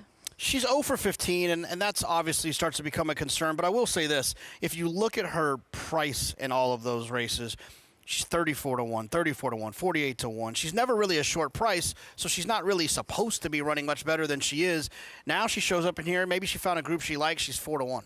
And if you isolate her turf races, which she's only had 8, so half of her starts have only been on the turf, they do look a little bit better than her turf form. As number 9 is your current favorite, Starlight Dancer. I totally understand what you're saying. And look, she's been in this condition before, actually for 40, and she ran for 44 times prior to this. Now, they came back off of the layoff, went to the maiden special weight. She did go fairly wide in that last effort, as we're looking 3 back here at our October 13th effort. Comes up second as the favorite. Yeah, it's like I said, her race 3 and 4 back, she was pretty darn good. And then to her last 2 races, she just wasn't. And I can't, and I'd like to wish I could find a reason why. I mean, I guess maybe you could say November 16th, she needed a little bit of a break, deeper waters. Then she got that break. Then maybe she needed the race on May 3rd because she hadn't run since November. But now I'm trying to paint a picture as to why she ran so poorly, but she's 2-1. You shouldn't be painting pictures when you're trying to bet horses that are 2-1. You could paint pictures for horses that are 8-1. And that would be my biggest obstacle with her. I mean, she could win if she finds those back numbers, but I feel like I'm trying to get too creative. Now you'll go with number 5, Love You, Miss You, Mean It, as she does, I think, get class relief here because her only other time in a maiden claimer was for $75,000 against Open Company at Gulfstream. In her 3 career starts, she's had to try to close into a slow pace, and every time, especially last time when she broke so poorly. Now, if she breaks that poorly again, if that's just who she is now and she's going to fall way out of the back, then we got a little bit of a problem. I'm hopeful that Ricardo will be a little bit more aggressive. He's looking at the same form that we're looking at, and I think he'll probably recognize that she needs to get away from there cleaner. If she does, I think she'll be tough to beat because I think she just probably she's a little bit better than these other horses, unless one of the ones that are trying something for the first time jump right up. But, yeah, the 5 for me. Well, what about the other horse that comes out of that race in number 3, Blue for You, in which she finished, just behind her, and she actually showed more speed, and that was only her first start. Yeah, I think the problem with me for Blue for You is that, I never like when a horse is just completely ignored. It's hard to be 76-1. And this especially field, for Ray Handel. I know, Yeah. kind of the first part of the year didn't go great for him, but now he's picking up some steam again. But for him to be 76-1, it's not a great rare. sign. And then yes, they exit the same race. They were both kind of closing in. This one was a little bit closer to that pace that I said that was slow. So I would take that as a negative as well. And the 5 had to overcome the terrible break too, And so I think that would be the difference, I would say, between those two. And Castle Dell comes out of there too. She also had a horrible break. Yeah. As she's drawn to the outside now, as number 5, Love You, Miss You, Mean It, has clicked over to 9-5 favoritism here as they head into line. There was one horse. Oh, yeah, we talked about her. Widdershins, I would say, was the long shot to pay attention to. 33-1. She has some serious turf pedigree for Amira Shishakli. And we go upstairs to Chris Griffin for your call. Race number 2, Belmont at the Big A. My Gorgeous has gone in. Still waiting on Jackpot Julie and 'Tis All Mine. Jackpot Julie has gone in. Lane Leslie on 'Tis All Mine to the outside. Is in. All set. And they're off. Good speed towards the inside. Purest Performance is in the early mix. Towards the outside, here comes Jackpot Julie to join that front runner, and at the rail, Blue for You. It's going to be Jackpot Julie to now press on. Up on the outside here is now a clear leader, is trying to cross over and get to the rails in the 2-path, and now will cross over. It's back to third. It's going to be Blue for You. Just got passed by My Gorgeous to the outside to secure second. That's the top trio. Purest Performance, tight hold there at the rail. Red Silk is going to save all the ground as the front 3 are lined up across the course and they start to push each other early. Moontown is in behind them, is in 5th. And towards the inside in 6th, that's Widdershins. In between horses comes Love You, Miss You, Mean It. They're going to be mid-pack. They're followed towards the outside by Starlight Dancer, Castle Dale. Towards the back end of the field, Alice Fantastic and the trailer, 'Tis All Mine. 23.27 for the opening quarter mile. No easy leads. Jackpot, Julie, and Blue for You. These two go at it. 47.63 for the half-mile time. Purest Performance towards the inside of now My Gorgeous, who lost some ground. Widdershins is down towards the inside, saving ground right in behind that runner in 5th. Purest Performance just tried to get out there as they went into the turn. In behind them, Love You, Miss You, Mean It. Steering clear of the trouble was Moontown, who's got a wide run. Starlight Dancer starts to move from the back. Castle Dell is in behind them. They're very tightly bunched now as they're trying to swarm these leaders. The leader towards the inside, Jackpot Julie, right there and all in Blue for You. Purest Performance is trying to straighten up, and here's Purest Performance to come calling for the lead. On the far outside, Starlight Dancer's got some speed too. Love You, Miss You, Mean It dives down towards the inside. Purest Performance is going to duke it out here with Starlight Dancer, who pushes on by, puts a nose in front, and trying to join them. Down to the inside, Ricardo Santana Jr. on Love You, Miss You, Mean It, who's going to sprint clear. Down to the inside, Love You, Miss You, Mean It is going to win it. Starlight Dancer second, Purest Performance, and Alice Fantastic in 1 minute 42.62 seconds. Love you, miss you, mean it. Gets, well, not the greatest of trips. Had a little bit of trouble around the turn, but then Ricardo goes back to the inside and makes all the difference. Yeah, he got a little bit tight right outside the quarter pole, but he had so much horse. He was loaded when he dove down to the inside. It was just a matter of time. It looked for a second and a half like the 9 was going to try to get away. But right here, Ricardo goes out inside. He's going with the shoulder taps, and she just leveled off, and she just kept coming. She broke much better here today and got a little bit more pace to close into. 47 to the half there helped her out quite a bit. As it is a race where it felt like a lot of horses had some variation of a trip and steadying and all kinds of things, but she was able to overcome it, owned and trained by Jamie Begg. Yeah, I mean, look, it's one of those situations where it's hard to get value on horses like this. Back in the day, I've been told, because since I've been involved in the game, it's always been such pretty, a youngster, JK. Yeah, well, yeah, thank you very much. It's been easy to be able to get replays. But I think back in the day, horses like this, like people sometimes didn't see the last race to know that they broke so slowly and broke terribly like that. Nowadays, with your ability to watch all these replays on Naira Bets, you're really doing yourself a disservice to not be watching some of these replays. Just looking at the form doesn't always tell the full story. And a horse like this, Love You, Miss You, Mean It, it was pretty clear that they ran better than it looked last time based on the way that race started off early. And when you get a rider switch to someone like Ricardo Santana, you'd like to hope and think that he could get him out of there a little bit cleaner. He did, and it paid off, 8-5. She was bet and she was best as she gets the win to break her maiden and career start number 4. Love You, Miss You, Mean It. Daughter of Vina Rosa, a Rapoli homebred, actually.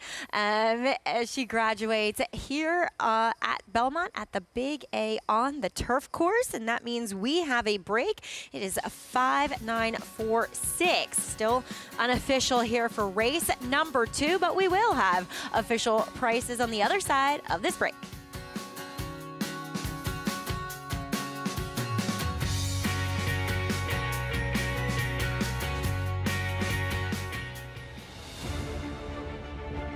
Who's the best? Who's top horse? Football gods, the most valuable trophy in American sports. The dream lives within all of us. When fueled by passion, patience, and perseverance, a spark of greatness.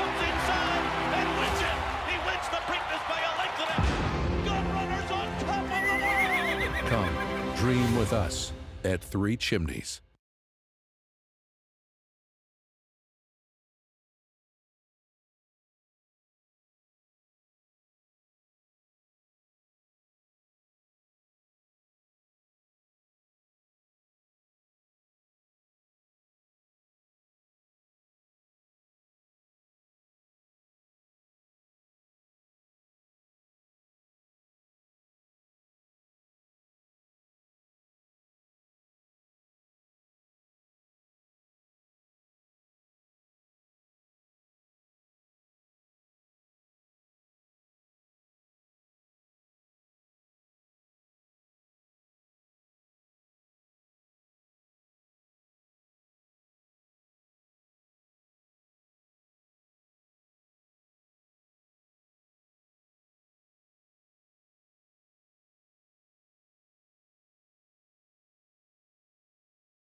It's America's Day at the Races with you here on FS2, and we are proudly brought to you by Claiborne Farm, as they are doing the usual unusually well, as we saw Love You, Miss You, Mean It make her way into the winner's circle for the first time, breaking her maiden for Jamie Begg, owner and trainer, and Ricardo Santana aboard for the victory. She would return $550 as your favorite over the second choice Starlight Dancer and Purest Performance. Very formful race, as guys, we learned yesterday on the program that we lost one of the true greats of this game, as we do welcome back Lafitte Pinkai and Richard Migliori to the program. Christophe Clement losing his longtime battle with cancer, and guys, it's still hard to believe that he is no longer with us, but boy, he has left such an impact on this game and to all of us involved.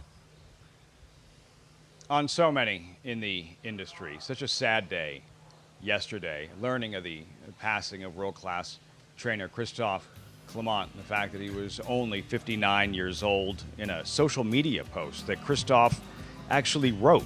It began, quote, "Unfortunately, if you are reading this, it means I was unable to beat my cancer." It continues, it goes on. I reference because of just how profound and emotional it was to read.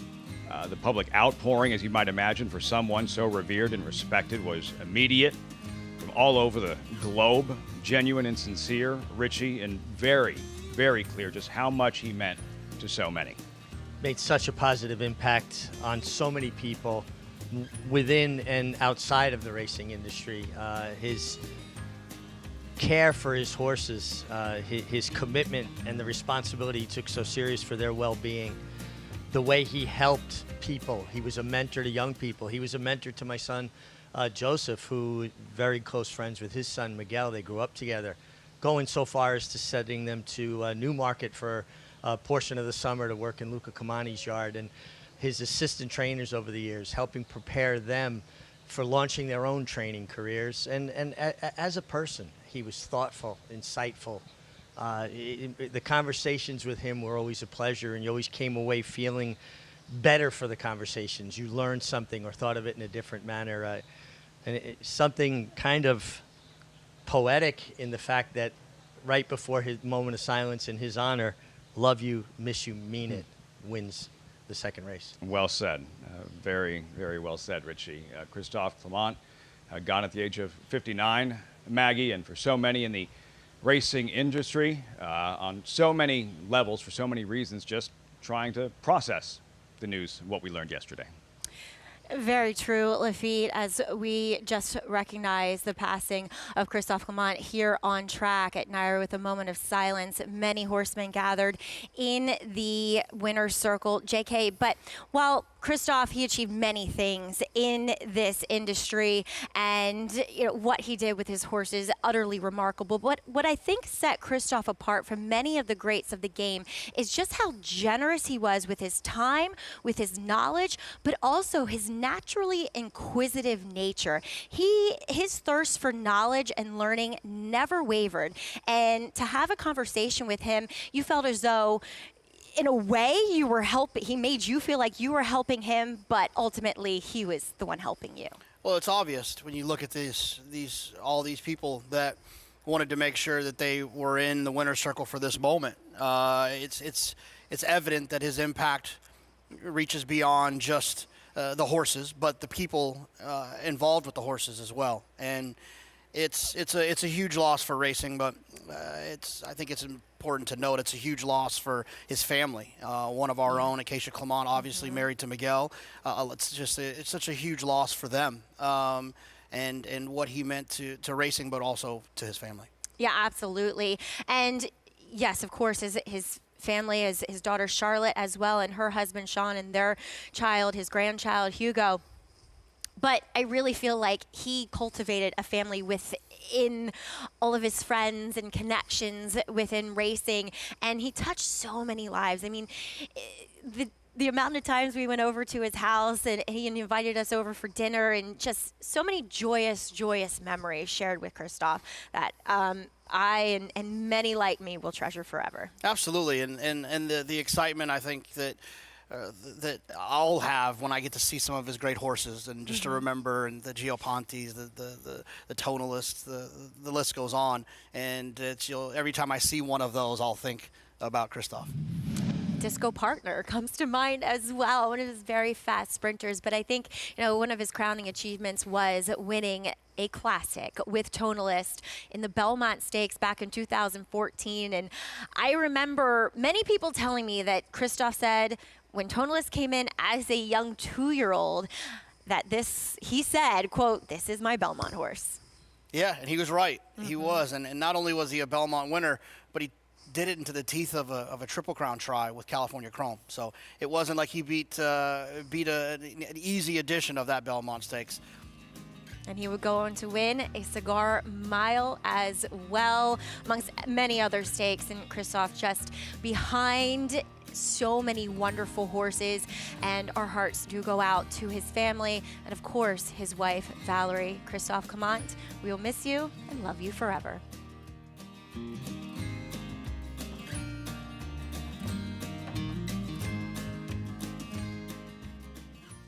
The only colt ever to win 3 one-mile Grade 1s on dirt.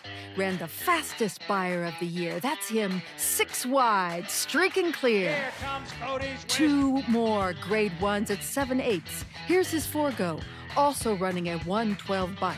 That's 5 Grade 1s all told. No other son of Sires Curlin has so many.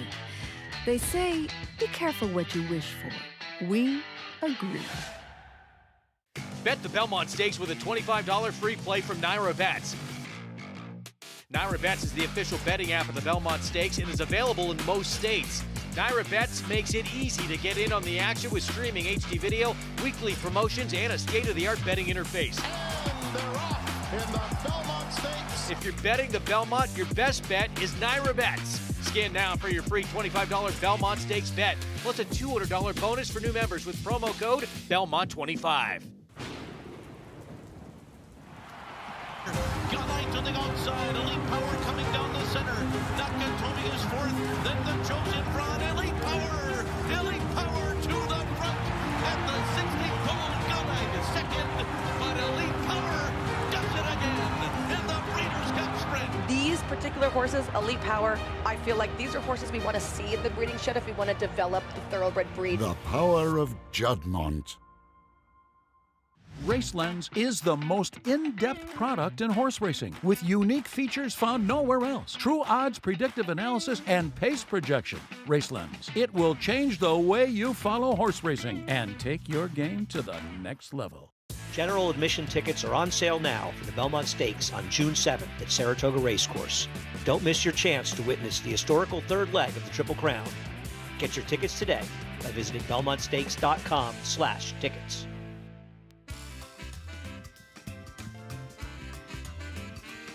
Great to have you with us on Fox Sports 2, America's Day at the Races. As always, brought to you in part by Naira Bets. Bet any track, anywhere, anytime. Visit NairaBets.com.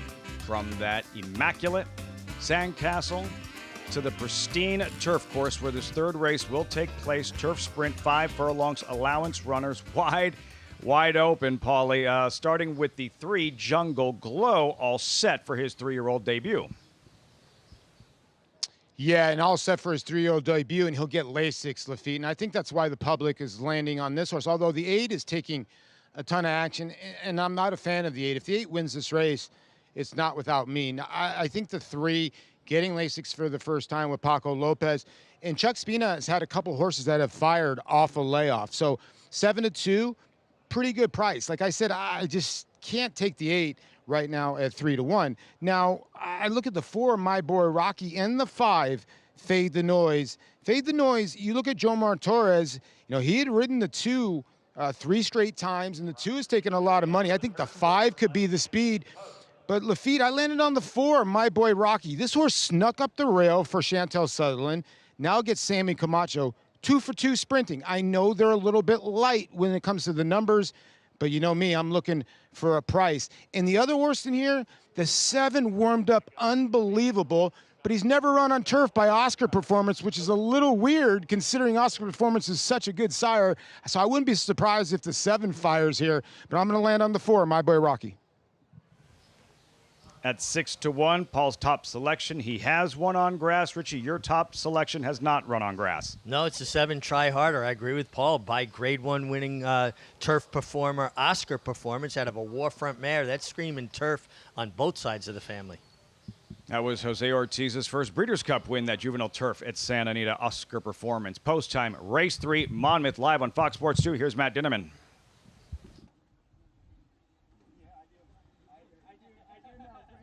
To the outside, Big ZOG.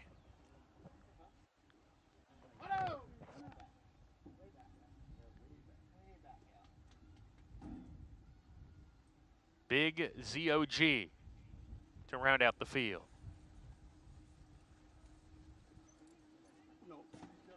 We're ready to go. And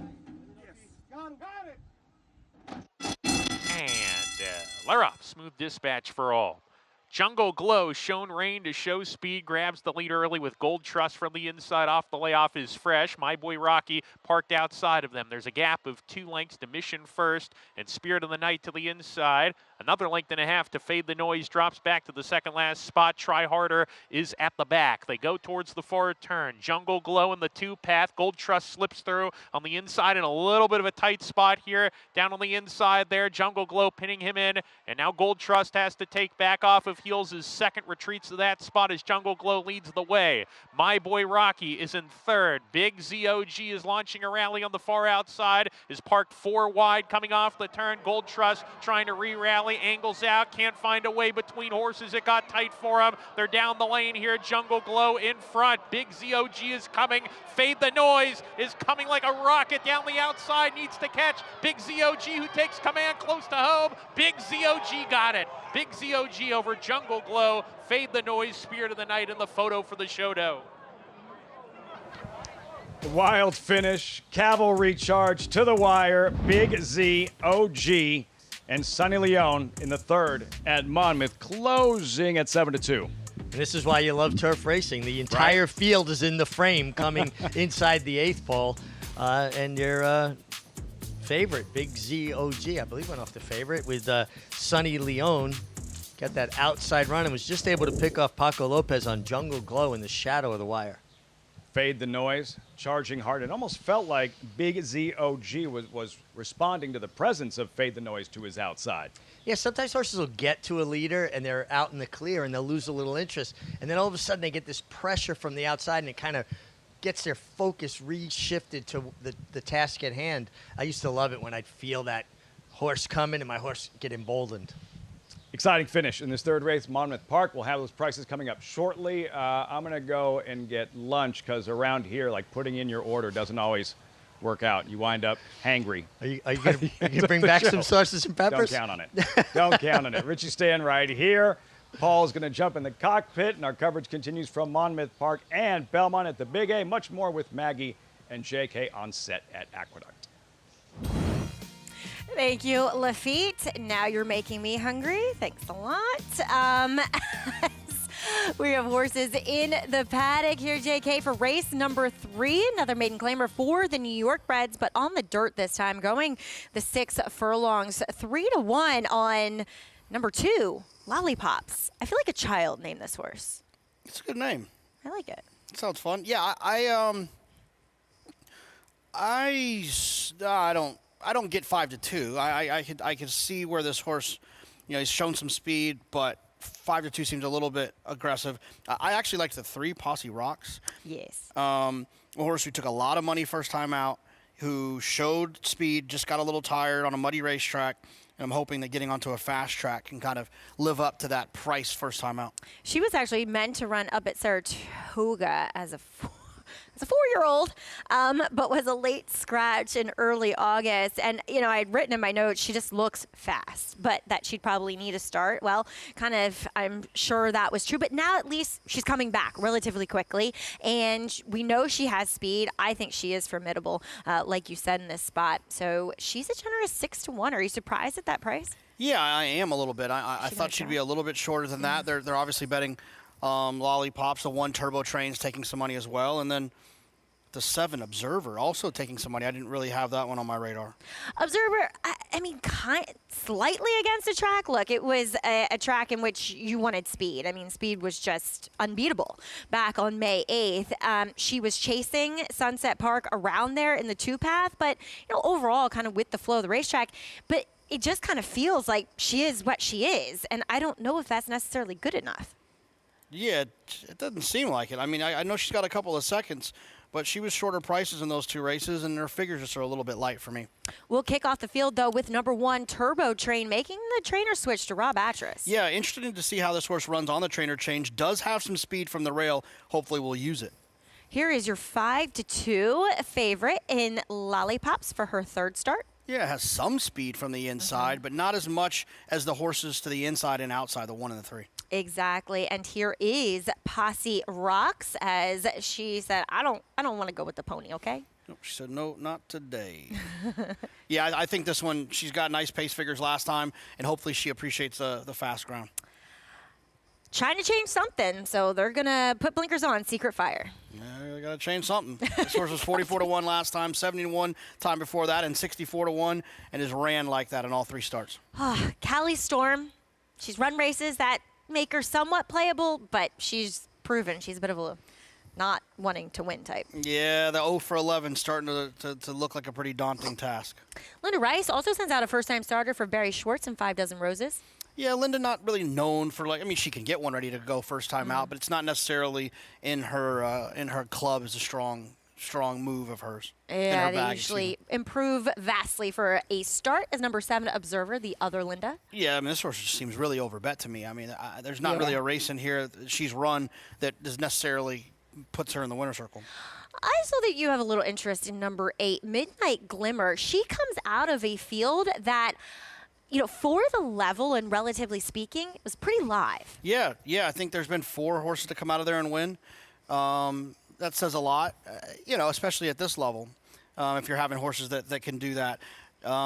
She's drawn well.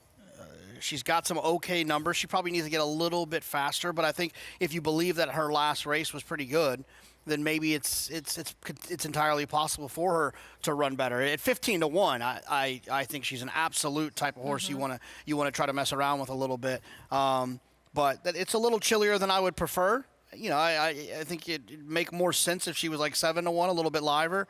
But at 16-1, I'll take a chance to figure it out. Moving back to the rail with number 1, Turbo Train. Now, last time, it was a track maybe tilted a little bit more to the inside. She was on the 2 to 3 wide chase throughout. She kind of broke well, but then she couldn't keep up. So do you think that happens again from that inside post position? Yeah, I mean, the one thing, though, is it feels like she's the fastest horse in this race. So the problem of breaking well and not being able to keep up, I'm hoping that won't be the case here because she's facing horses that she's a little bit faster than. At least so far she's shown that. You think she's faster than the 3?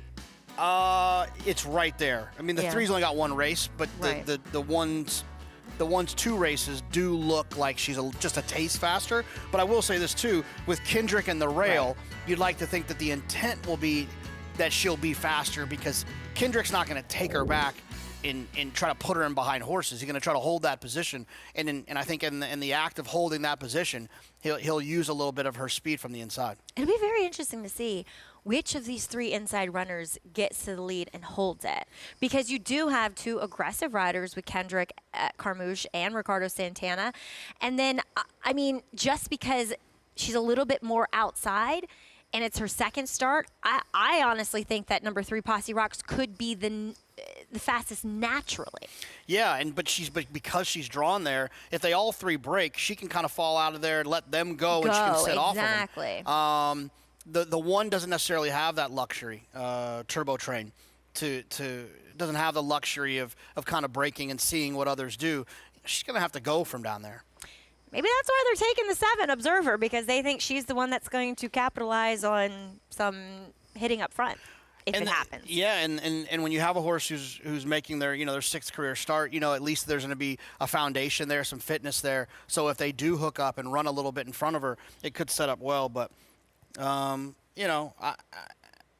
I think I picked the race 3-8. I can't get away from the 8 being kind of interesting. Just entirely too big of a price.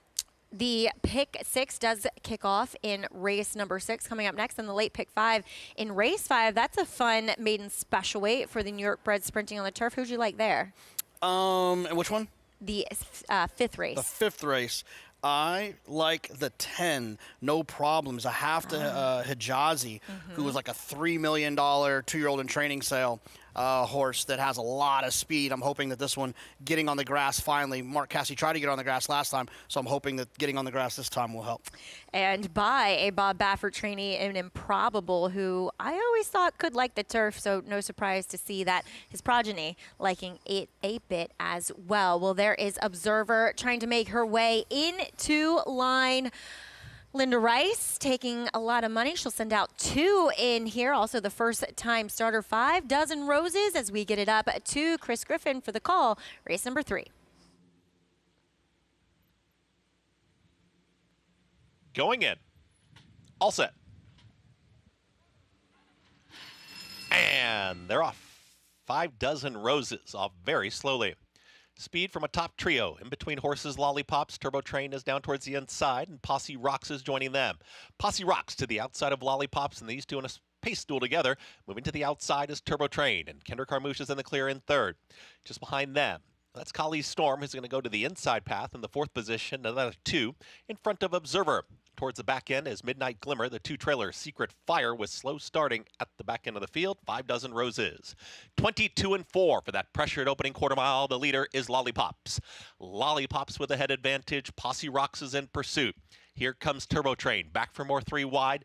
At the rail is Kali's Storm looking for a seam. Kali's Storm looks to have run nowhere to go yet as they reach the top of the stretch. Lollipops is the leader. Lollipops is trying to sprint away. Posse Rocks is trying to stick with this leader. Here comes down the center of the racetrack in Turbo Train. Kali's Storm is at the rail, is just not making up the ground yet. Lollipops is still up by about 2. Here comes Kali's Storm, is going to race to the outside and try to rally on, but Lollipops just keeps on going. Lollipops inside the final 16th. Lollipops, Ricardo Santana Jr. with another one on the afternoon. Lollipops wins it. Kali's Storm, Observer from far out of it, and Posse Rocks in 1 minute 11.49 seconds. Lollipops. She was aggressively handled by Ricardo Santana Jr. with the drop in class in start number 3, results in a win for Jorge Abreu. My good friends at Willowbrook Stables, the Canizos et al., and Homebred by Honest Mischief. Yeah, back-to-back wins for Ricardo Santana. Did it a little bit different this time on the front end. The race previously, he came from off the pace. That's what you get with Ricardo. He's a versatile rider. I think he can run, he's good on the dirt. He's good on the grass, although he spent a lot of time at Oaklawn. I still think that the horsemanship he picked up, spending all that time with Steve Asmussen as being his main rider, I think it's gone a long way. I think Ricardo can do a little bit of everything, and we've seen that in these last 2 races, on the lead and coming from off the pace on the grass. Yep, he has 2 wins already on the card. It's only race number 3, and really truly a welcome addition with PJ Campo taking his book to this NYRA riding colony. Yeah, look, I mean, I've always been a fan of Ricardo. I think he does a great job. He's aggressive. He's a good finisher. He's strong. He makes good decisions out there, and it's not like we needed another good rider here in New York, but we'll take what we can get. That's very true. But sometimes there's a lack of aggression riding here, and he definitely brings that to the table. Yeah, so I think that's part of the reason Flavien had so much success last year is being out in California. Yeah. Speed actually, it's part of what they do out there, and I think Flavien brought that tool in his tool bag when he came to New York, and it helped him have a record-breaking year at Saratoga last year. Absolutely, as Lollipops, a maiden no longer. That'll do it for me here on the desk. Looking forward to getting down to the paddock. Oh, I'm not going to break? I guess not. I'm going to bring you the prices. I can promise you that. Yeah, Lollipops. We'll find out what she returns here on America's Day at the Races. Stay tuned.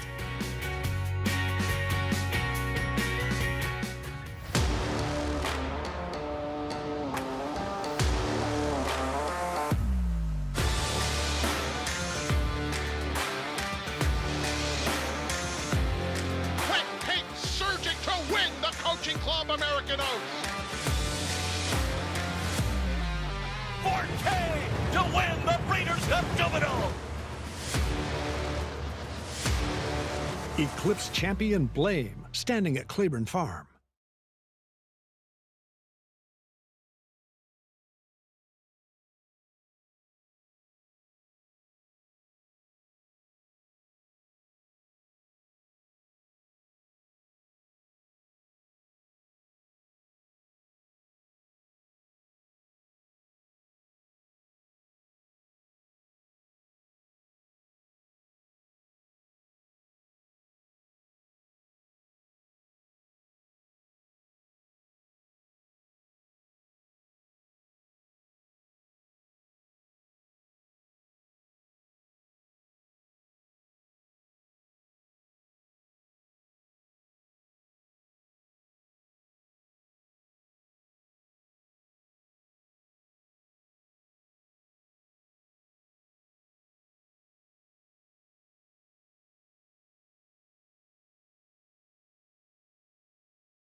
Glorious day here in South Ozone Park, Queens, for Memorial Day, where we honor those who serve and have given their lives to protect our freedoms, as we are also brought to you by, on this program, New York Breads, nybreads.com, as New York Breads, they start with an advantage. And Lollipops, as she was born about 15 minutes outside of Saratoga and Gainsport, New York, she breaks her maiden and start number 3 here for Jorge Abreu and Ricardo Santana Jr. getting his second win on the card, JK. Yeah, she just needed a little relief.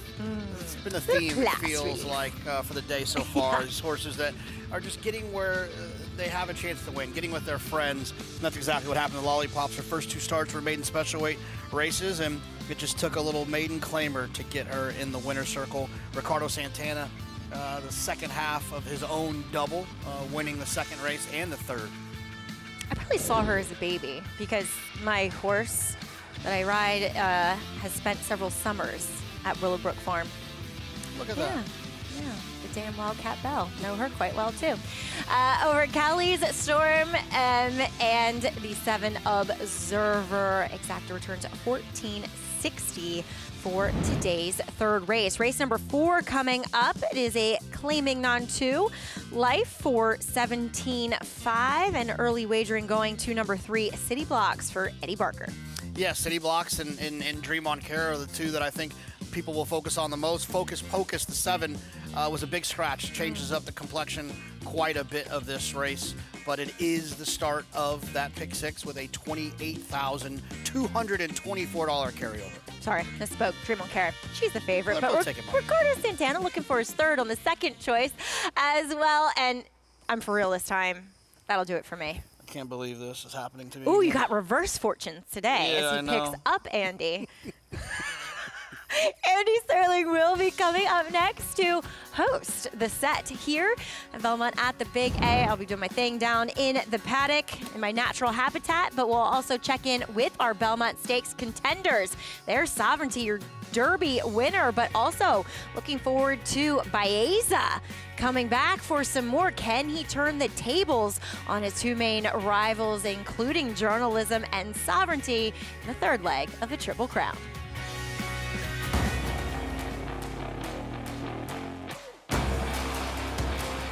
comes that big gray Tappet Trice right down the outside. Tappet Trice wins the Toyota Bluegrass. Tappet Trice's 2024 debut was awesome. Tappet Trice is lunging. Tappet Trice wins the Woodward.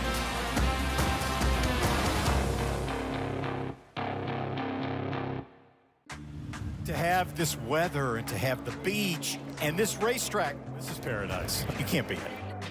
This is the Breeders' Cup World Championships from Del Mar. Oh, it's wide open. Who's it going to be? Sierra Leone does it in the Breeders' Cup Classic.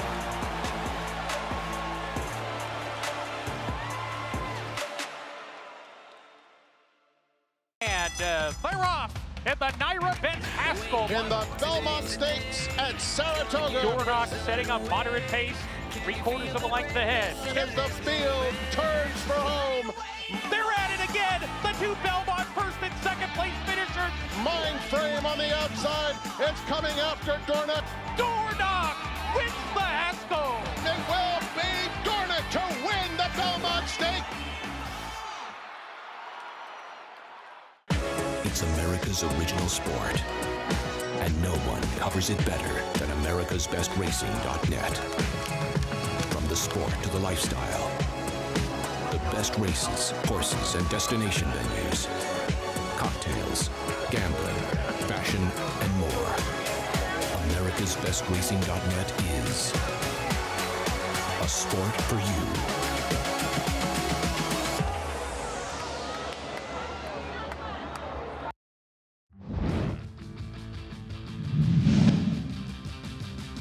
Journalism and sovereignty, nose to nose, down to the last 16th of a mile.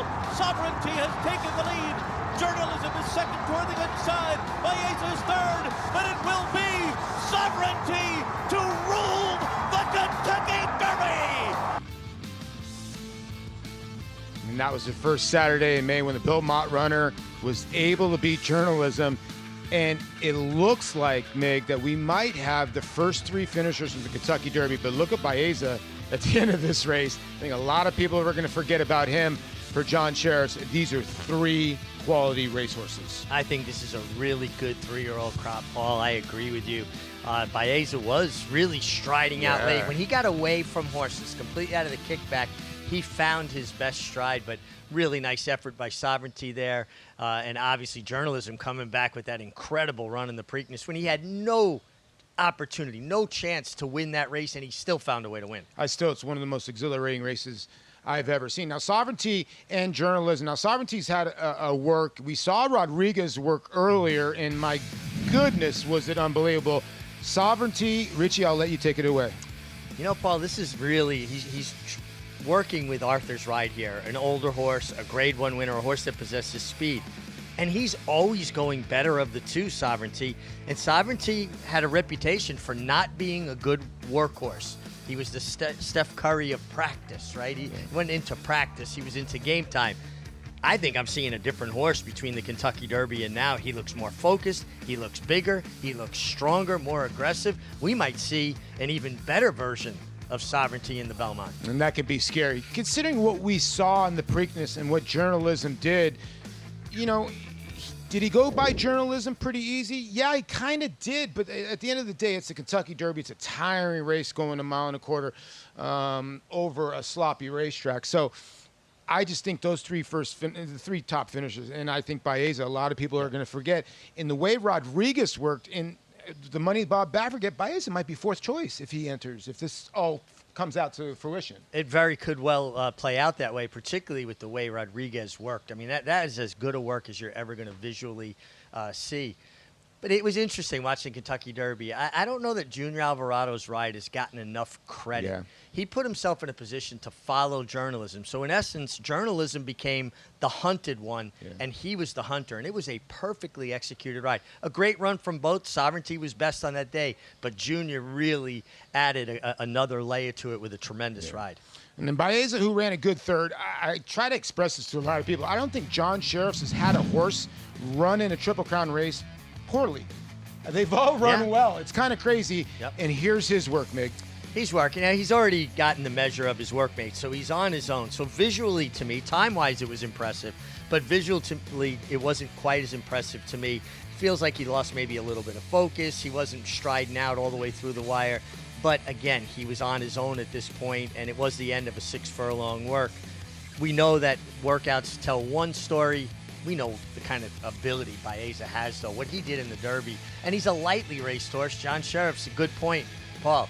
He doesn't show up at these big races just to be in them. He shows up because he believes he can win them. He's bringing the right horses. Yeah, he's one of those guys. If the horse has any kind of problem, he is not going to run. So if Baeza shows up, he's going to bring his best effort, and that would be amazing for that mare. Puka. I mean, unbelievable. Incredible, yeah. So, yeah, we're all looking forward to that. Hopefully, like I said, it all comes to fruition because that would be an unbelievable rendition of the Belmont Stakes. And we'll see what happens. I tip my hat to Mike McCarthy. I really do. Wow. And I hope that he runs with journalism because I think it's a little sportsmanship. I like it. And you know what? He was preparing this horse thinking he had a horse that could go through the Triple Crown, right? So he prepared him for this 5 weeks of a grueling campaign.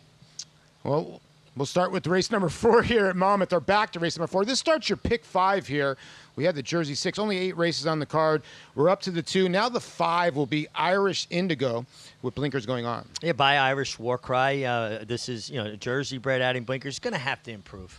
The 2 outside horses taking all the money. Bad Boy Butch. Bad Boy Butch. There's a lot to like here. And then you throw Paco Lopez in. That's why you're getting 4 to 5. And this horse on the outside, Persistent, taking the blinkers off and taking the ultimate drop in class. Yeah, dropping from maiden allowance. He's had some good efforts. A little bit of a makeover with the blinkers off and the drop.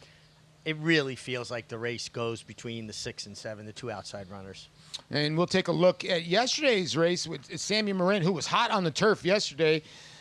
He won the stakes race again, and the Miss Liberty, and my goodness, the daughter of Day at the Spa, could have been a real coming out party?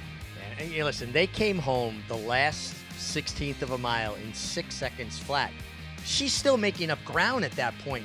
So how fast did she come home her last 16th of a mile? I guess she hits it, probably 5 and change, 5 and 4 anyway, and she hits the front. This was a real turn of foot. Something we've come to expect from Chad Brown runners. They give you that European type turn of foot. They really finish their races. I mean, her race in the Bogey just did not frank her right. She was wide most of the way, and she showed what she's made of in the Miss Liberty. And obviously with that confidence of a win, and Sammy Marin riding a lot of horses for Chad Brown. Now, a little bit later in the card, Chad has 2 first-time starters. Sammy's not on either of them. I don't know what to do. Sammy Camacho's on one. He won for Chad Brown. So musical chairs with the horses with Chad, but you kind of don't want to leave him out. Well, I think Samuel Marin really got his foot in the door with Chad riding so well at Tampa all winter, being the leading rider. And, we've seen Belmont and Chad Brown send horses up to Tampa to break their maiden or win a first-level allowance because it's such a good turf course. And you can see, again, a great crowd. The kids are out with their flags on Memorial Day. The food trucks are still out here. If you're around Oceanport, New Jersey, you can get yourself a fried Twinkie. And Lafitte's bringing us back sausage and peppers, right? No shot. like Lafitte said, we ain't getting no stinking sausage and peppers. As you look again at the great crowd. Here's the thing. When I look at the races, if you look at the fixed odds, the 7 is the favorite in the fixed odds. Really? Yeah, he is. So I'm wondering what's going to happen here late in this race. And would you rather take a horse like the 6 that's been in this condition or a horse that's dropping like the 7? Well, it's a great question. I mean, at first blush, I really honed in on the 6, Bad Boy Butch. He's running 1 mile and 70 yards today. So he's run 1 mile. That was around 1 turn. Then he stretched to 1 mile and an eighth at Aqueduct. A very demanding race. And he didn't break particularly well, but that's one of his Achilles heels. He doesn't get out of the gate in good order. He seems to have problems. But he was only beaten a neck. Is this the Goldilocks effect, Paul, where mile and an eighth maybe stretch him a bit, mile and 70 around 2 turns is just right? Yeah, it seems like Bad Boy Butch has been looking for, you're right, looking for that right distance. Kind of maybe 7 furlongs, you're right. And maybe the first time Well, the last time was around 2 turns, and the other time around 2 turns was on the turf. So Turf, you, so you don't count it, you do count it. You throw it out. Yep. But that was a heck of an effort, losing by a neck last time out with Christopher Elliott, who's made tremendous strides as a jockey, too, as well. I'm really impressed with what I see from him. He's physically gotten stronger, which happens with time. You just develop. Your body matures. But his decision-making, you could see he's really seeing a race. There's a moment in time for every apprentice jockey where they really start to see a race. They're not just riding the race. Yeah. They're seeing every minute detail, and I really think he's developed into a top rider. For a lot of people that know Christopher, do not know Christopher Elliott, he is the son of Stuart Elliott, who obviously rode Smarty Jones, and to that heartbreaking loss for the Triple Crown. But, yeah, Christopher, he learned a lot from his dad, too, because when I talked to him doing interviews, he's such a kind soul to the kid. He's very, very good, very astute, too. Yeah, he's quiet but thoughtful, Yeah. and I've really enjoyed. I was away for a few months, came back, and his maturity. You could just see, his personal maturity as well as his riding maturity. Yeah. Okay, 6 and 7. You see anybody else in here in the 1, 2, or 5 here? I was Richie? a little interested in the 1. Roy Lehrman, you don't see him claim a lot of horses. He claimed this horse off a decent effort first time, going 7/8, for 16 at Tampa. And then he immediately gelds the horse.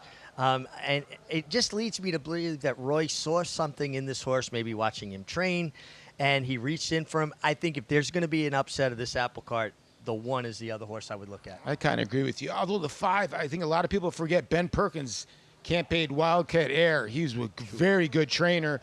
And this is a horse that's run into some really tough horses. Wild and Crazy Night won yesterday. I'll land on the outside horse, Persistent. Good luck if you're live in the Jersey, pick 6. And if you're starting your late pick 5 here, let's go to Matt Dinnerman for the call. We're ready to go.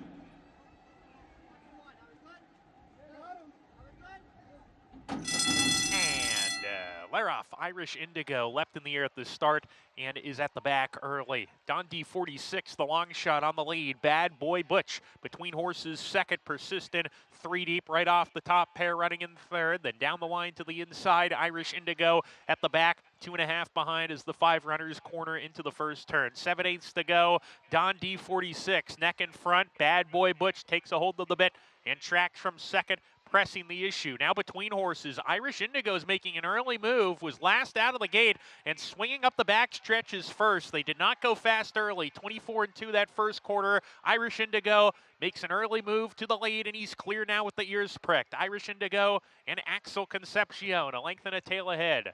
Bad Boy Butch, happy to track, still in the second spot. Don D46 is back in third already with Persisted, the 1-2 favorite, who's 3 wide, gap of 5 to down the line, who's been outrun, it appears, is under a hard ride at the rear. 4 runners go into the forward turn with the last one down the line, still well out of it. Now it's 3 across the track as Don D46 weakens. He's done. Irish Indigo now under pressure. Here come the 2 favorites. They're swarming them. Persistent in the 3 path comes calling for the lead. Bad Boy Butch. Paco gets to work on him, but Persistent breezes away from the competition. Persistent 2 ahead now within a blink of an eye. Persistent off the turn in the 3 path on top by 2.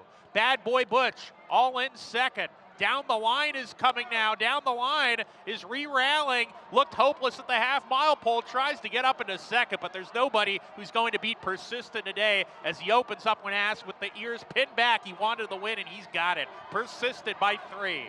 Bad Boy Butch holds off down the line for second. Irish Indigo was 4th across the finish. Don D46 was 5th. Persistent gets the job done here. 7-6-1. Good call by you by the 1 who made a really good rally here late. Just could not pick up the 6. But that drop in class from maiden special weight, we always talk about it. It's the biggest drop in racing. I mean, you can just see the way he was traveling under Samuel Marin going to the half-mile pole.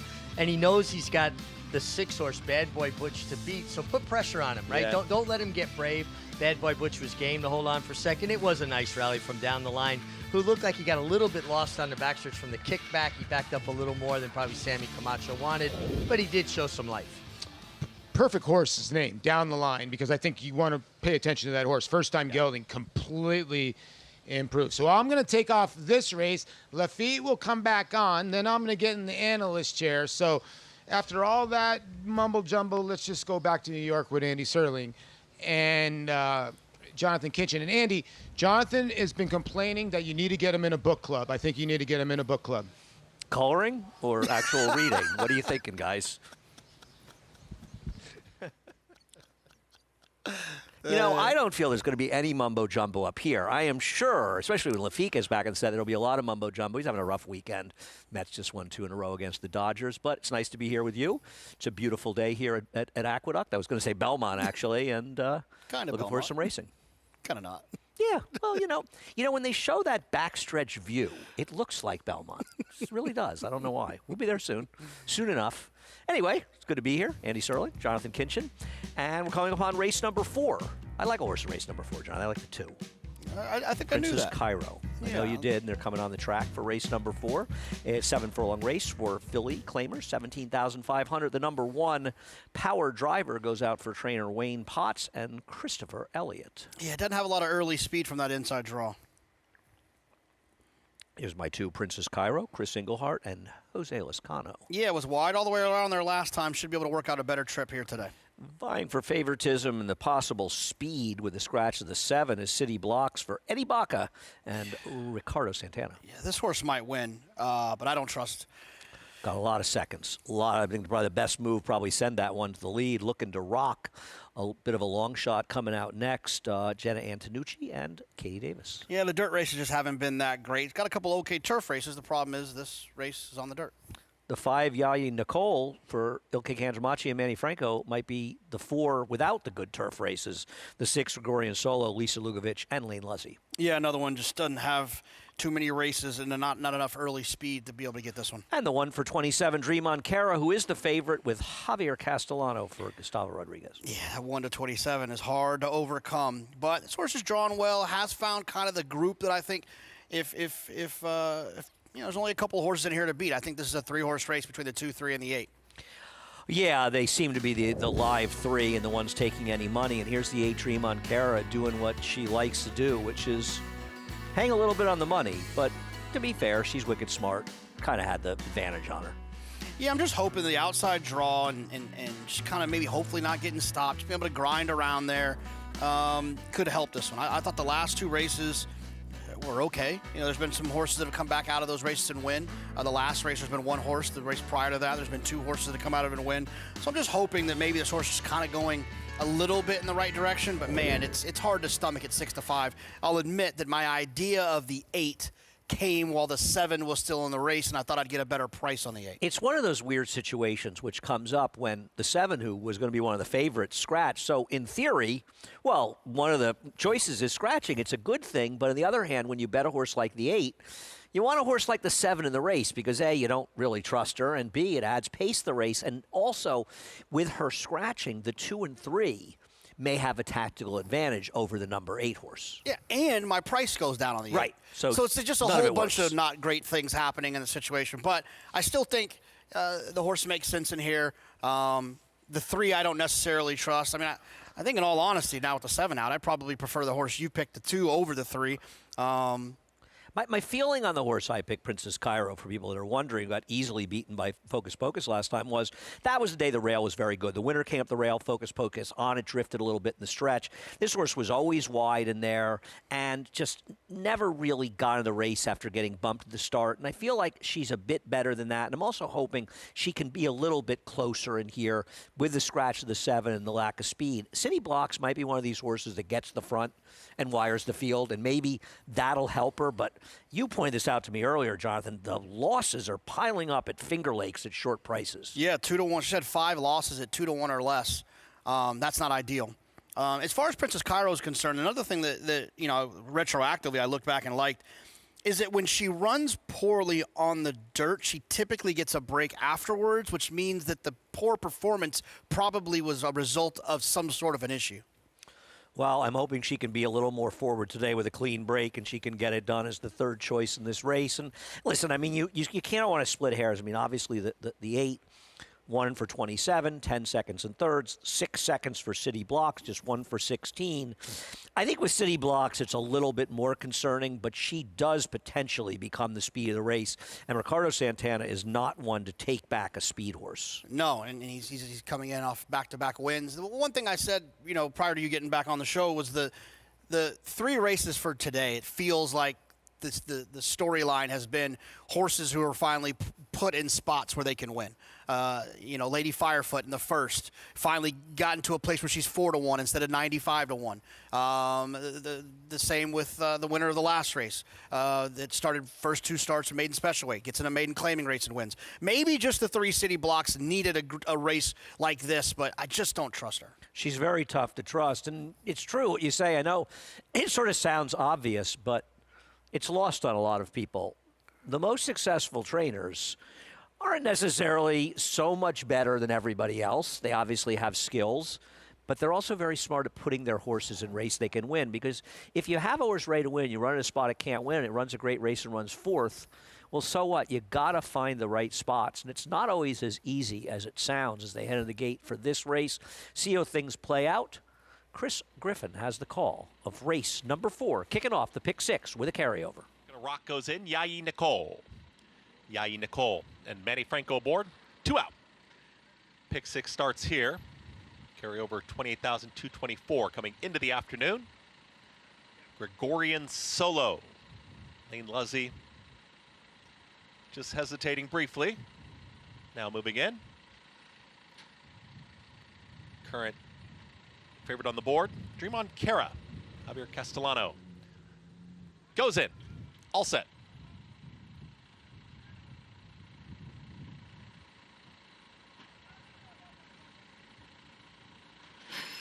And they're off. Step slow for Power Driver, the early trailer. Speed from Princess Cairo, right to the front, and City Blocks is in the early mix too. They're a clear 1-2, and Princess Cairo is up by a neck. City Blocks is going to watch from second, and just off of them comes Yayi Nicole, who's now alone in third. Looking to rock is towards the inside in 4th. It's a shared 4th as out wider. Dream on Cara has about 4.5 to make up. Gregorian Solo and the trailer, Power Driver. 22 and 4 for the opening quarter mile and a very strong outfield. It's Princess Cairo is now asserting is up by a full length, almost a length and a half. City Blocks is re-engaging towards the outside as they work into the turn, and these 2 are still well clear, about 4.5 clear from Yayi Nicole, who starts to get rolling there with Looking to Rock, and Dream on Cara. Now starts the rally, is going to be 3 wide in that second group. The 2 still at the back, that's Power Driver with Gregorian Solo. 46.44 for a half-mile time, and City Blocks is ranging up on the outside of Princess Cairo, who's trying to keep up now, has been passed, and City Blocks has the lead at the top of the stretch. It's City Blocks. Ricardo Santana Jr.'s got 2 on the day. He's looking for 3 on the day. And now City Blocks is just opening up here. A final furlong to get, and City Blocks might win by 1 as well out in front. It is all City Blocks is going to dominate here. Dream on Cara running on. It's going to be a battle for place, but it's all City Blocks to win it. Yayi Nicole gets second over Looking to Rock, and Dream on Cara in 1 minute 23.52. Well, that's a hat trick, 3 in a row for Ricardo Santana. I thought I was in the garden spot going to lead with the 2, thinking the 3 never passes anybody. My 2, Princess Cairo, not Jose Lescano's fault. He did everything right. She's just not competitive. And this horse just absolutely destroyed the field. I would encourage anyone watching to never bet on any horse that finished behind this horse. As much as this horse has been disappointing, 1 for 16, all of those runs of seconds at 2-1 or less, she just blitzed this field. Looked like Secretariat out there. How bad was my horse? I mean, talk about no excuse. You want to say, oh, the pace? Well, the horse who won was on the pace. She just did not finish at all, and even the 8 not able to get second. I think she may have been 4th, actually. But City Blocks, the second choice at 8-5, kicks off the pick 6. Ricardo Santana and Eddie Baca get the win. Always like to see Eddie do well. Good man. This horse won for fun. She absolutely destroyed the field, made 8-5. It's amazing she wasn't favored the way she won. We got a lot more to come from Monmouth as well as Belmont at the Big A here at Aqueduct. America's Day at the Races will be back in just a moment.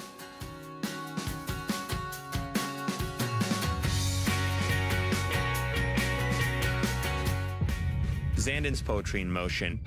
Big horse, but light on his feet. And he's always showed up and been consistent and been right there with some of the top horses in training. In the Bluegrass Stakes, he showed his determination and his raw ability. It's over. Zandon wins the Toyota Bluegrass. I feel breeders will be really blown away by what a striking, outstanding-looking horse he is.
Welcome back to America's Day at the Races. See Ricardo Santana leading City Blocks in the winner's circle. There's trainer Eddie Barker with the hat. An easy, easy win, Jonathan. Yeah, he won by a City Block, actually. I bet they didn't think that name was ever going to pan out, but it did. Well, horses that get a little camera shy, an open leg victory is a way of curing what may ail them, and this horse just absolutely galloped second time out off the layoff, and a horse that Eddie's had in the past but was with Michael Ferraro when running up at Finger Lakes. Gets it done quite easily. 3 in a row for Ricardo. Who's Ricardo got in the next race? The 11, Sunshine Dancer, a first-time starter for Michelle Nevins. Probably in a little trouble on that one. The 8-5 second choice, 540 in the win end, 3-5-4-8 is your super with a couple of prices filling it out. Well, it is Memorial Day, and as we often do on Memorial Day, we remember warhorse Sergeant Reckless. Will be back with his story after a quick break.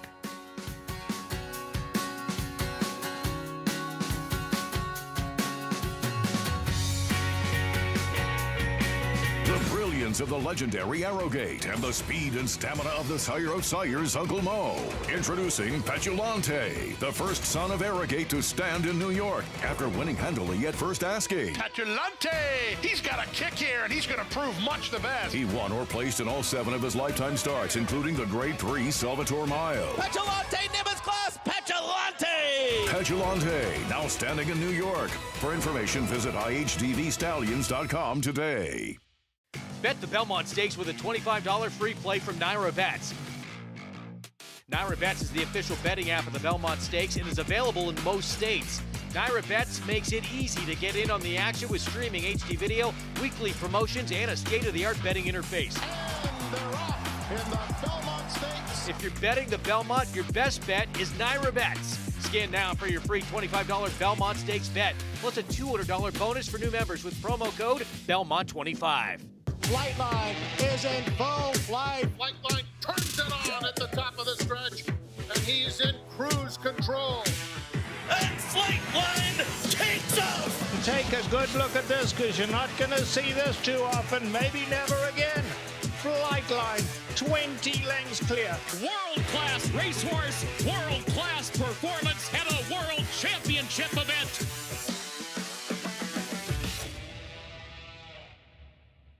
Racetrack Television Network brings you every race, from every track, on every screen, every day. With monthly packages starting as low as $5, RTN gives you great value and access to more live HD streaming and race replays than anyone. Visit RTN.tv today to sign up and watch on almost any device, including Roku and Amazon Fire. RTN has packages that start at $5 per month.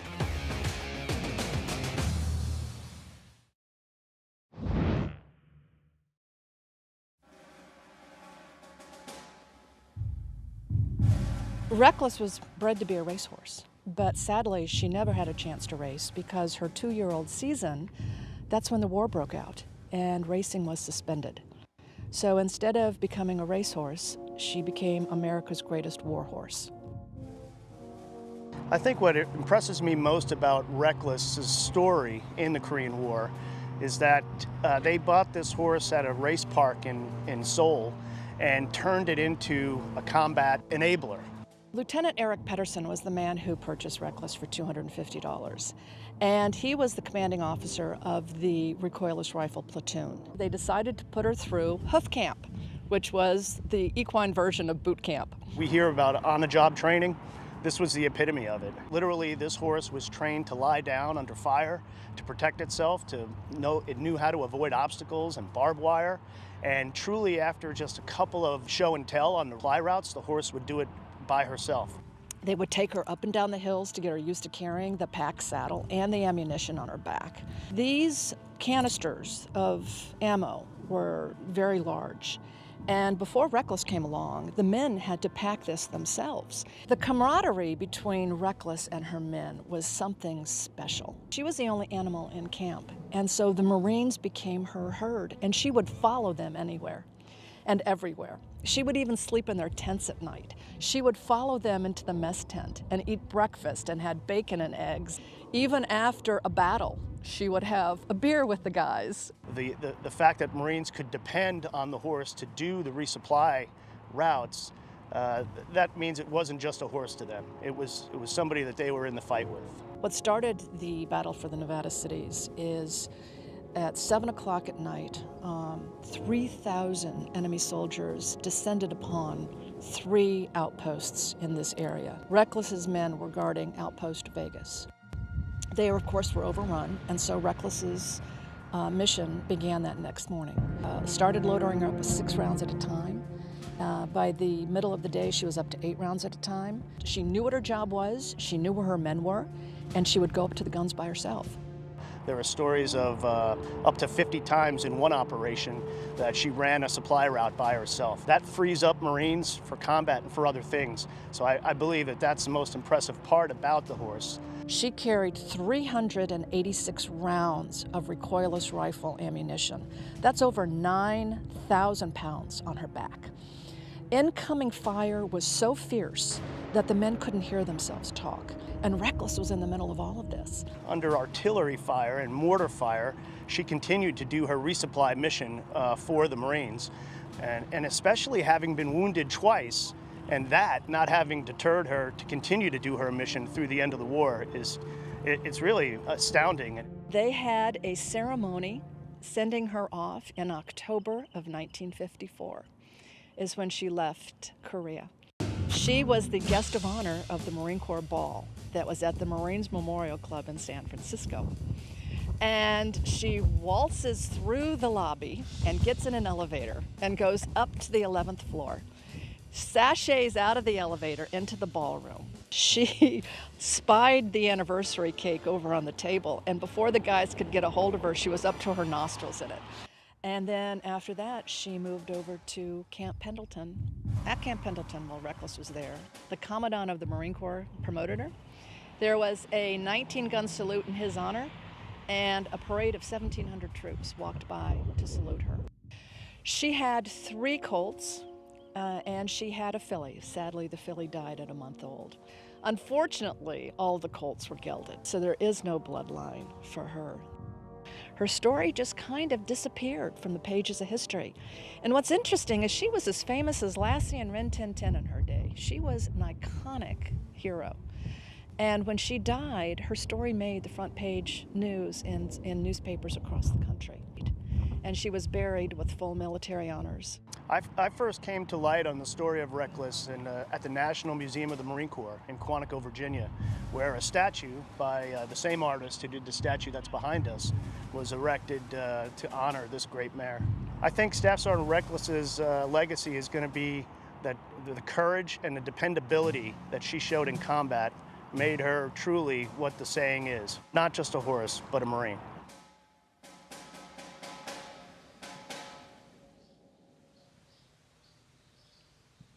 And no matter how many times I've seen it, it keeps getting better. Sergeant Reckless, an American hero, and especially on this day that we honor and remember our fallen heroes, men and women who sacrificed everything for our very freedom. Richie, I've heard you say it before that horses they're good for the soul, right? Case in point, Sergeant Reckless. Well, absolutely. And you think about the role horses played in the building of our country. I mean, our country was built in the backs of horses. And on this day, when we remember all our fallen heroes, people that made the ultimate sacrifice, I just want to say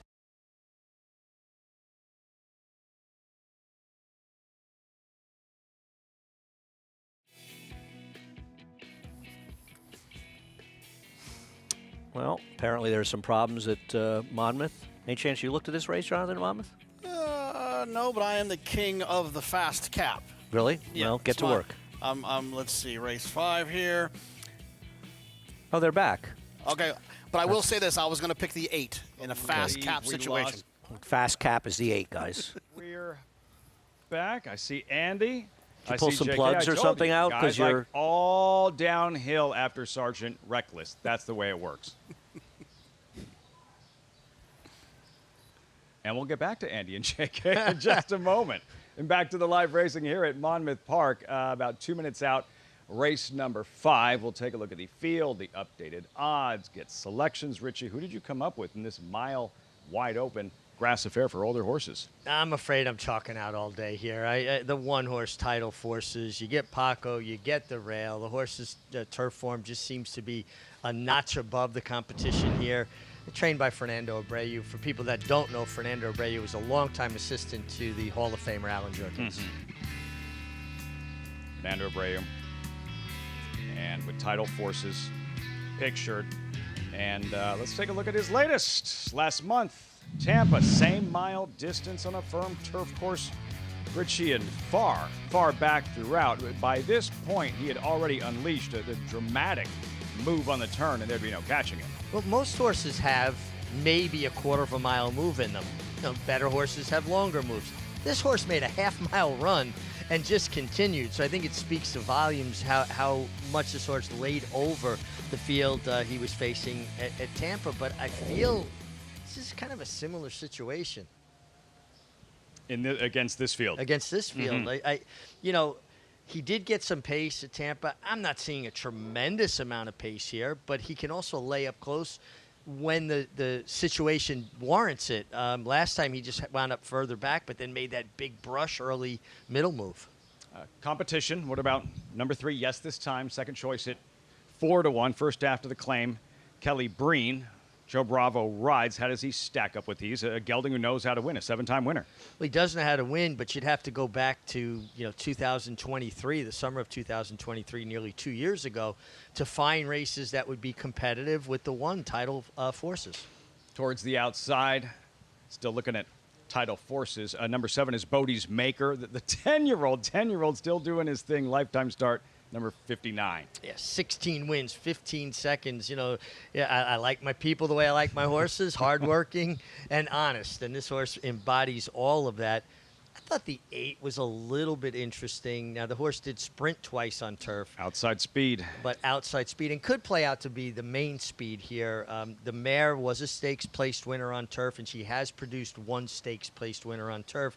And I'm not going to hold those sprints on turf against this horse because this horse has proven to be much more proficient going longer.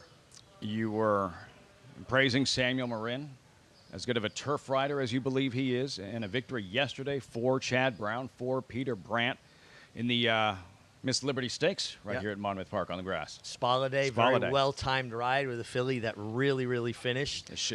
That like when acceleration jumps off the screen, that's what we saw from Spaladay. Yeah, I mean, they came home the last 16th of a mile, in 6 seconds flat, which would correlate to a 12-second furlong, an eighth of a mile.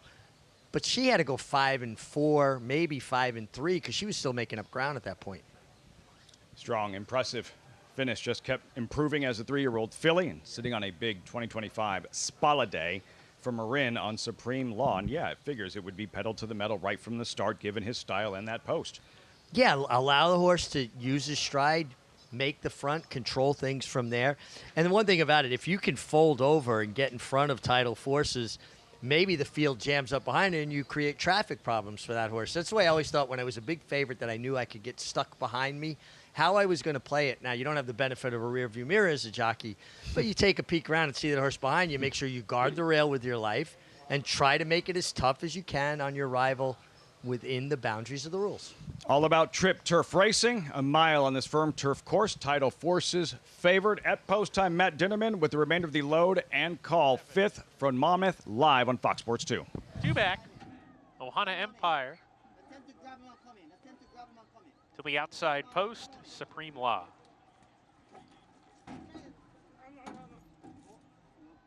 First of 4 races in the Maloof Auto Group Starter Series this meet here at Monmouth, right here, race 5 on Memorial Day. We're ready to go. And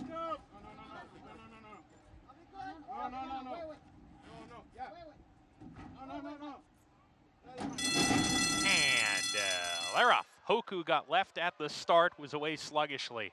Supreme Law on the far outside, taking it to him where he likes to be. On the lead here, Supreme Law trying to ration his speed is Samuel Marin in the first furlong here, leads by a length in the early stages. Bodie's Maker runs in second as Stablemate going into the first turn run. Circle K is between horses. Tidal Force in a little bit of a tight spot down on the inside, but he has room, is scraping paint. Ohana Empire next in the field. He's racing alone. Fair-haired boy, yes, this time or next. And Hoku is at the back after breaking last. They approach the backstretch. Supreme Law on the lead, clear uncontested, a length and a half.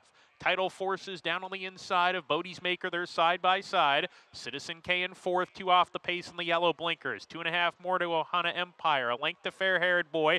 3/4 to Yes this time, and 2 more to Hoku, who is still at the rear as they're halfway home. Supreme Law at 9-1, carving out the fractions in the first leg of the Maloof Auto Group Starter Series here at Monmouth. Enters the turn with no excuses. A length and a half in front. Tidal Forces sent on a little bit here in second, trying to get off the rail. Bodie's Maker under pressure. He's got to turn it around. Citizen K, same can be said for him. Loses 4th to Fair-haired boy. Tries to advance position on the rail. Tidal Forces gets out. He's got to run down Supreme Law, who's still in front. Tidal Forces on the outside. A length behind. Fair-haired boy 3rd to the inside. Furlong to go. Supreme Law keeps going. Tidal Force has the ears pinned back. He's trying to get to this front runner, but Supreme Law's not stopping. Supreme Law steals it on the lead. Fair-haired boy in the photo for second with Tidal Forces, and Hoku was 4th. The Jamie Ness train just keeps rolling. Supreme Law all the way with Samuel Marin, who's had a great time of it this racing week on the turf. Moment of silence. A theft in wire-to-wire fashion. Supreme Law digs in, finds more, holds on in the 5th at Monmouth. Yeah, we kind of, saw how it could play out here where Supreme Law wound up being the controlling speed. Your favorites had a good trip inside and won. Tidal Forces. Heads up and down for second. I'm not going to even try to call that photo, and it's always difficult for the placing judges with a horse in between the two. But no doubt about Supreme Law. Nice ride by Sammy Marin to dole out his speed in a kind of a perfect way. You're not slowing it down to the point where you're letting the closers in the race, but not using so much you didn't have anything left. This was just a really nicely judged ride for a horse trying turf for the first time going long. 9-1 at post time. Supreme Law, 5th race, Monmouth. 5th race next, Belmont at the Big A, Andy, and just in time for the late pick 5. Nice winner from Jonathan in the 2-second handicapping of the race at Monmouth. As they're heading on the track for race number 5, Stormy Birthday for Bobby Roboto and Romero Mirage. Needs to show a little bit more speed, I think, from this inside position. One of many trying the turf for the first time for Dave Donk is 80 gold with Jose Gomez. Yeah, maybe getting on the turf will help. This horse was wide last time. Firster Strobe Light goes out for Jimmy Ferraro and Louis Rivera, the number 3. We're waiting on him. Yeah, Jimmy Ferraro only, 3 for 172, 2%. It's not something he strives to do, win first out. First foal without a ton of pedigree to speak of for turf, though Disco Partner obviously a good influence. The 4 is Scratch, the 5 is Photo, Dave Duggan, Lane Luzzy. This horse is very interesting to me.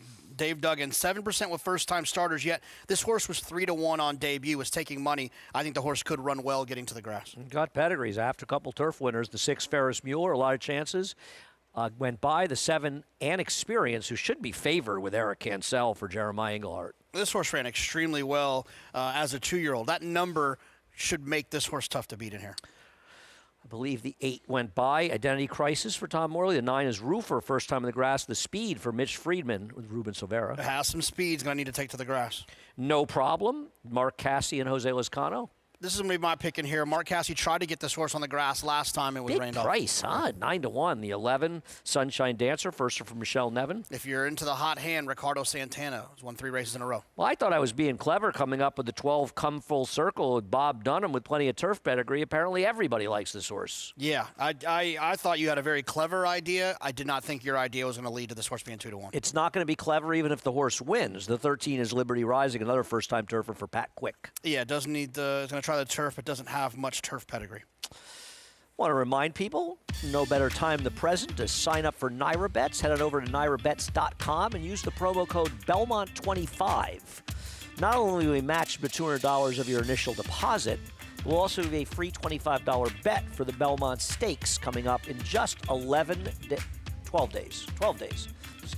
9 days to Belmont Racing Festival. Bet any track, anywhere at Naira Bets. Thank God she's back. Maggie, I missed you.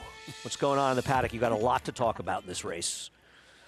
Yeah, there is a lot going on here, Andy. Missed you too. We've been like ships passing in the night on this edition of America's Day at the Races. But let's check in with number 12, the horse who has been taking all the money, Come Full Circle. And yes, he's a turf horse. There's no doubt about that. But I think he wants to go longer than this. Now, they'll put the blinkers on for his second start, in which he broke okay last time, but really didn't have that much speed to keep up with the field. But they went fairly quick over that sealed surface. And he is a little bit more together, a little bit more fit. But does he look like a true turf sprinter? Absolutely not. I think this horse will do better when he gets more distance. And for a runner that was 31-1 last time, 5-2 now in his second start, not necessarily for me, as we'll check in with some others trying the turf for the first time. And I got to admit, the number 5 Photo really caught my eye as far as getting on the turf. And Tom's d'Etat, you wouldn't necessarily think of immediately, turf with a sire like him. But let's not forget that his dam, Julia Tuttle, she was a turf horse. And looking at his percentages with his progeny, very good with his turf sprinters, actually. And he'll take the blinkers off for a horse that, as JK said, took quite a bit of money at first asking in a scheduled dirt race, but this guy definitely has a turf hoof. I mean, he's also half to a war horse by the name Outrageous Bet, who went 9 for 62 on the turf, and there is, as Andy said, another turf winner in the family. I still wish he looked a bit more fit, but he's a generous 19-1 at the moment, and I think he's getting on the right surface. Number 9, Roofer, he's had his chances, and I have been chasing him in a lot of those, but he does bring that speed to the table. Will it translate to the turf? I think it will, actually, in his case, and he does look as though he'll handle the going. And remember, this is a horse that sold for $110,000 after working 9-4 at the OBS June sale last year with not much urging, and I went back and watch that sales workout over the synthetic surface, and he really kind of skipped over it with that daisy cutter action. So a lot of times too, it's easier for these horses to carry that speed on the turf as opposed to the dirt. And then finally, the horse that I think should be favored and will ultimately be my selection, and that's number 7, And Experience. First time out at Saratoga, going well, back a ways. He was very green that day in the prelims, just screaming, just acting not like he was clued in and necessarily mentally prepared for that first start, but he ran well. He was down on the rail. He kind of got slightly intimidated. He was running with that emergency brake on, showing a bit of greenness, but when Arad Ortiz got into him a bit down the stretch, he really responded well and kicked on to pick up second place honors behind Epitaph, who was ultimately a gate to wire winner. Now, An Experience today, so much more together mentally, physically, looks ready for this return to the races. And really, Andy, there's no guesswork to be done. We know he likes to turf sprint. Yeah, this is a funny race, you know, because you do have the 7 who has that one race now, albeit 10 months ago or 9 months ago, actually 9 to a day, ran very, very well. And you have so many question marks. But, you know, like I thought the 12, Bob Dunham, Katie Davis, how big a short price could this horse be? This horse is being bet like somebody knows. She opened short. She drifted a little bit, or he did, and now he's back down to 2-1. 2-1. Yeah, I'm a little shocked the horse is this short. I'm stunned. I thought David Aragona made the horse too short at 12-1, to be honest with you. Man, was I wrong. He was wrong, too. We were just wrong in opposite directions. Yeah, it's going to be interesting. You're right. I mean, they're betting this horse like this horse is about to run. I still can't. The 7 is even more attractive at 3-1 I agree. now because that horse has the best race of anyone who's ever, all these horses have run, and that was as a 2-year-old. Listen, you don't know if these horses are going to run or not, but the horse that you like, the 10, no problem, to me, is clearly the overlay on the board at 8-1. I picked that horse third, but that's who I bet in the race. Very fast family. Ran last time, got, ran on the dirt. It was intended, Mark intended for the turf. Now it gets the turf. And Improbable is a city zip. He's 5 for 33 with his progeny on the turf. So you don't think of him as a great turf stallion, but as a city zip, there's enough there to suggest this horse could handle it. And Mark Hasse wanted to run this horse on the turf from the get-go. Yeah, and you'd like to think that one of the things I think that can kind of pass along inside of families is, speed, quickness. And this horse definitely has some family members that were pretty quick. So hopefully getting onto the grass, no problem, will show some of that quickness. Well, they're heading into the gate for race number 5. Very curious now to see what happens with Come Full Circle. The way this horse is getting bet, you're almost going to be shocked if the horse doesn't run well in here. We'll see what happens. Chris Griffin has the call. And Experience has gone in. Outside runners Come Full Circle. Katie Davis. Liberty Rising, last to load. Liberty Rising goes forward. And in. All set. And they're off. Ferris Mueller breaks well from in between horses, off slowly. That was Sunshine Dancer, the early trailer. They are lined up on the front end as Stormy Birthday and Romero Mirage. They're challenging for that front end supremacy. And here comes Roofer in between horses to challenge. Out wider comes No Problem, is tracking off of them from third and tightly at the rail. That's going to be 80 Gold. In between horses there, trying to keep up. There comes Ferris Mueller, who broke with the leaders back to 5th, 21-4 for that opening quarter mile. Further back in the field is Liberty Rising, who's to the outside here of An Experience as they travel as a pair. The back end of that group is Photo. Also trying to run on there is Identity Crisis towards the back end. They're trying to run on is Come Full Circle, Sunshine Dancer, and Strobe Light. The front end is Stormy Birthday. Stormy Birthday at a big number. Roofer ready to challenge towards the outside, but Stormy Birthday at a big number is sprinting away from the field right now, and Stormy Birthday has taken 2-3 lengths from Roofer. Here comes An Experience, who starts to roll. Identity Crisis starts to roll too, approaching a final 16th. Stormy Birthday is almost there. Stormy Birthday's 36-1. The line is approaching. Stormy Birthday wins it. An Experience second, then came Identity Crisis and Roofer in 1:08.58 seconds.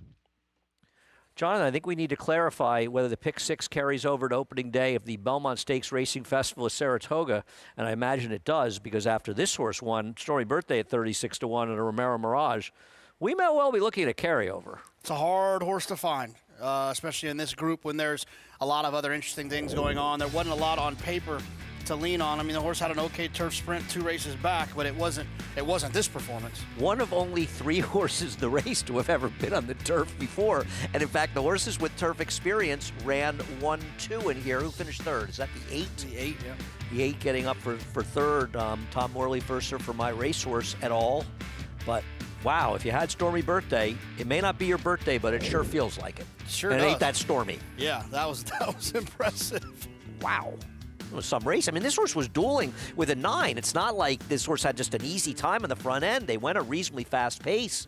And the 12 horse, we'll never know why that horse took so much money, because that horse did virtually no running at any point during the running of the race. No. Weird. That was bizarre. Horse like that gets bet like that, you almost expect them to win or run second. 100%. You know, they're supposed to run. Anyway, this short time with you has been a great pleasure for me. It really has. I look forward to seeing you in Saratoga in a week and a half. Sarah Obadwi is going to come in. Big shoes she's got to fill. Big shirt she has. Actually, you're very subdued today. By the way, it's very low-key what you got going on here. Anyway, it was a pleasure. Much more action coming up here. Sarah will be joining us on the desk. Jonathan, thank you. And, of course, Richie, Paul, and Lafitte are at Monmouth as well as America's Day at the Races rolls along.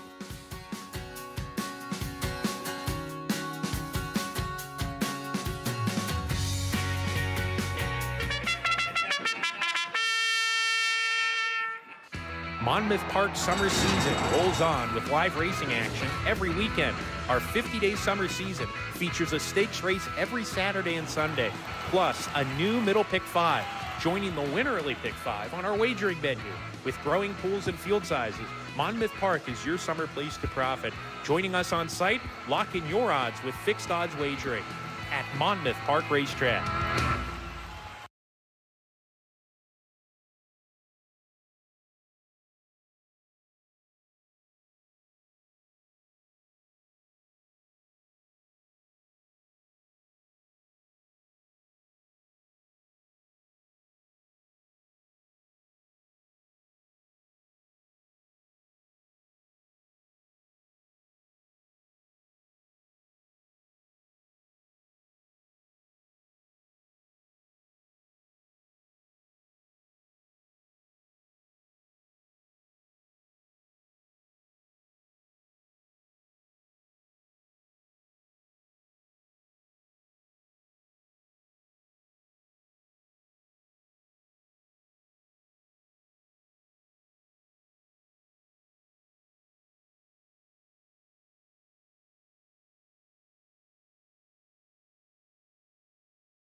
Welcome back to America's Day at the Races, brought to you in part by NyraBets. And bet any track, anywhere, anytime through NyraBets.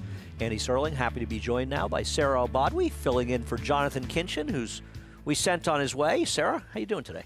I'm doing well. I think you're the only one of us that missed the polka dot memo for us here right at I Naira. might have gotten it and ignored it, as I clearly that would have. seems much more likely, Have I gotten it? It did clarify, of course, if this pick six carries, and there's a long way to go, especially with a very heavy favorite in the last race today. But this horse birthday gift could create, Stormy birthday, the dam's birthday gift. Horse picked by my friend Mike Beer at Daily Racing Form.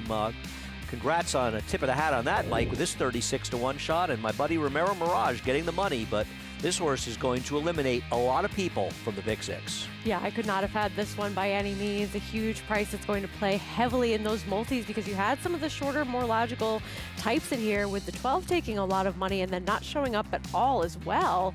But this was a dominant performance, not at all looking like the price that this one was. And congrats if you had, and you're still alive going forward in these late multi-race bets. Yeah, I think a lot of it's going to hinge on whether or not the favorite Right to Vote wins today's 9th race, a horse who's likely a big single and perhaps one of the only ones to be covered in that race, if anyone.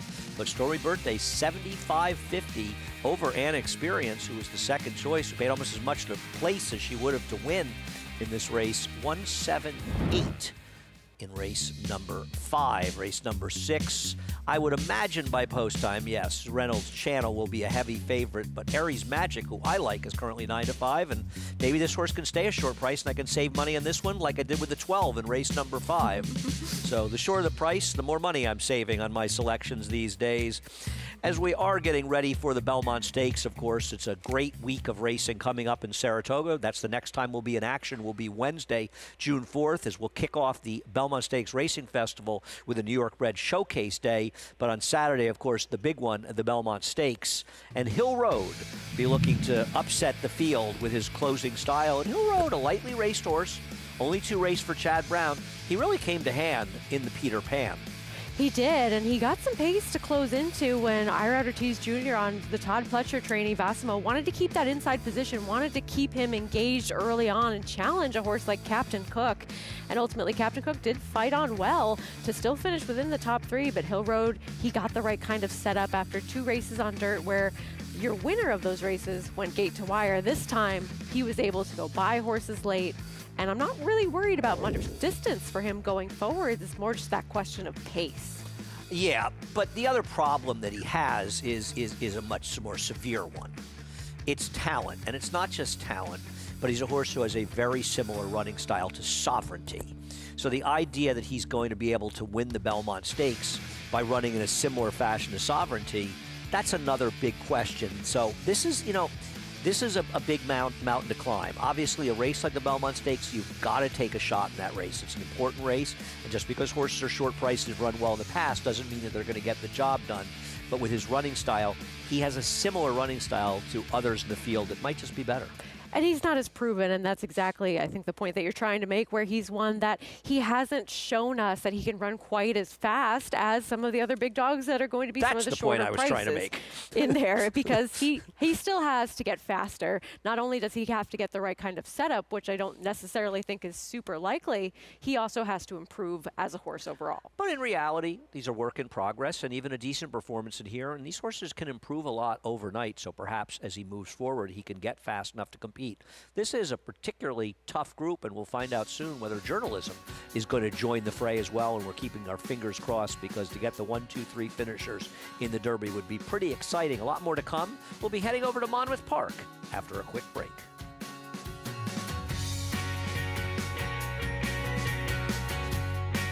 At the Keeneland September yearling sale, the premier thoroughbred auction venue in the world, Mandy Pope of Whisper Hill Farm signed the ticket on the $5 million sale topper by Curlin, bred by Stone Street Thoroughbred Holdings. He was one of $5 million plus yearlings by Curlin to sell.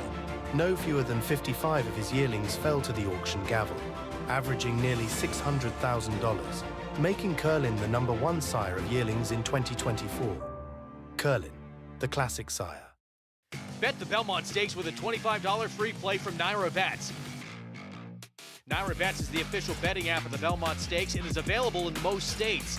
Naira Bets makes it easy to get in on the action with streaming HD video, weekly promotions, and a state-of-the-art betting interface. And they're off in the Belmont Stakes. If you're betting the Belmont, your best bet is Naira Bets.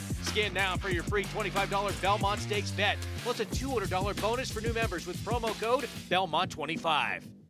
Bucaro, any day. Book 'em, Dano. Prince of Monaco in between. It's going to get very close. Book 'em, Dano. Any track. 결승선 끝까지 사전 사생. 최고의 꿈, 최고의 꿈, 최고의 꿈. Any surface. And it's Queen Maxima in a one-horse race. She is absolutely brilliant. Queen Maxima. Bucaro, a leading sire of stakes winners on every surface from coast to coast and around the globe.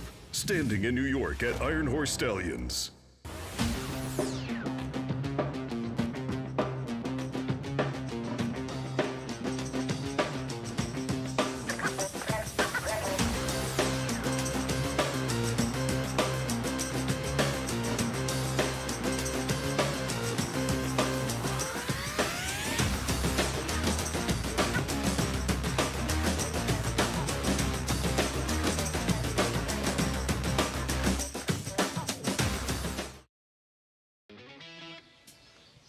Racing fans of yesteryear love this.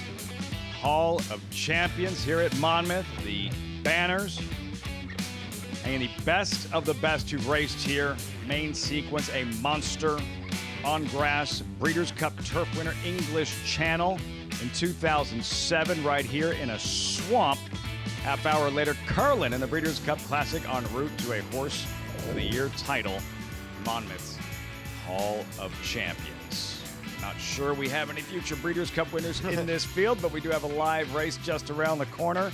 As the field hit the track just moments ago, this $12,500 claiming sprint, 5.5 furlongs, 5-2 favorite is Don't Be So Grouchy. As we look at final drama drawn inside, you, Paul, like Run Happy Pappy the 4 and Alex Concepcion making an impression here his first weekend riding at Monmouth. Yeah, I just like this horse. Chuck Spina's horses have fired, and it looks like the one's getting a little worked up there. And I like the Run Happy Pappy just because I do think the 6 is the horse to beat, but I think this horse is getting overbet.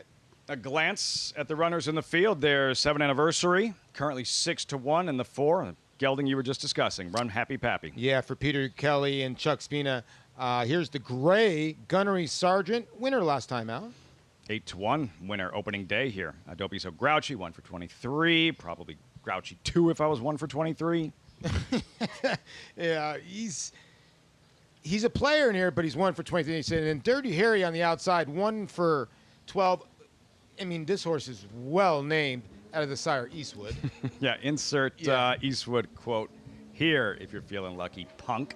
And the warm-up continues. Run Happy Pappy revving his engines. And yeah, just a $12,500 claiming sprint, but a competitive $12,500 claiming event. It's very competitive because when you look at the board, you see the highest is 10-1. And I think Gunnery Sergeant is a horse that is a little bit, needs to run a little bit more. I do think the 1 getting worked up at 3-1. I don't know if you want to back Final Drama, but I don't know. This may be the way he is. He's at the gate early. But the 2 comes off a good race. The 3's in pretty good form. You can say these are lower level claimers, but all these horses have been in pretty good form. Hard knocking as Final Drama and Sammy Camacho, trying to get him settled down before the load. Going back to dirt today, draws the rail again, does Final Drama. A look at the gray and Gunnery Sergeant, and can he do it again? Where, and never mind the turf debut, his first start on dirt, an 8-1 winning performance on opening day. Can he repeat that effort? Yeah, I think he'll get better, too. I don't know if he can repeat it against this group, but I think that number is going to get a little bit better at 11-1. You do get Jose Vargas. I think a lot of people forget he picks and chooses his mounts throughout the year. That's why he's 24%. And you see here on this Memorial Day, all weekend, families and kids enjoying the festivities, the food trucks, everything there is to do in between the races, and then the racing itself. And for the handicappers who are now locking in on Don't Be So Grouchy, despite the fact he's lost 22 of 23 overall. Yeah, and I think this could be more of the Paco effect. Now, Paco and Patrick McBurney had won a couple races in the last couple of days, so they are hot connections right now. I just don't know if you want to take this horse as your favorite. Like, again, I try to look at sometimes the fixed odds in here. The 6 is going to be your favorite. It looks like the 4 will end up being your second choice. Who is the quickest while several have speed or tactical speed? Who do you think's in front when the field hits the far turn? Well, I do think Dirty Harry is very fast to 7. I just don't know how much stick he's going to have. Now, he's first time in the Kelly Breen barn. Harold Weiner's a pretty good trainer who usually hangs his barn over at Parks. So Kelly, first time getting this horse who's gotten off to a good meet. But the works are at Parks. I'm wondering if Kelly's really had much time with this horse, to be honest with you. Belmont Stakes winning trainer Kelly Breen, ruler on ice. We revisited yesterday. Has Dirty Harry here. A couple of really good races to close out just an 8-race program, Paul, here on Memorial Day at Monmouth. A really good maiden turf affair, maiden special weight in race number 7, and then the Mr. Prospector to close the show in race 8. Yeah, and the Mr. Prospector, I think, is going to be a really good race. Even with the scratch of River Dog, I think you can go 4 different ways there. Dean Delivers, nice horse, Super Chow. The one subrogate, and then the outside horse too as well. I think that's going to be a nice little race. And like you said, in the next race, a lot of they're hanging their hopes in the double on the 9 Magic Pathway for Paco Lopez. Chad Brown's got 2 first-time starters in there. I recommend you use both of them. I don't know which one. Sammy Marin doesn't land on either of them. You get Frankie Pennington on 1. You get Sammy Camacho. I have a feeling that the one that Sammy Camacho's on could be the one you want to look at, the 3. Brown, 3 wins yesterday, including the feature and unveiling the first-time starter, Impressive Filly by Lope de Vega, Growth Trajectory. That was good. That was really good. After Spalliday, and you can see the 1 continuing. More drama, final drama. But here's the crazy part. This price has not gone up, so maybe this is what this horse does. I don't know, but the way he's acting, I don't know how you can take him at 3-1. And the first to load, and they're asking him to stand there for a while, Paul, while the rest of the field is just now arriving and they begin to load. Maybe he's one of the few that likes it in the game. Let's cross our fingers as Sammy Camacho climbs on board. Final drama, and eye on him. Will he behave before they get the rest of the field into the gate and spring the latch? So you're run happy, Pappy, for you? Yes. All right. Currently, I can't see the odds. Too far. We'll share with you when we have it. There's no odds. I think they got a technical malfunction. That's what's going on. Your eyes are just fine, Lafitte. Don't worry about it. Matt Dinnerman, load and call post time for the 6th from Monmouth, live on Fox Sports 2.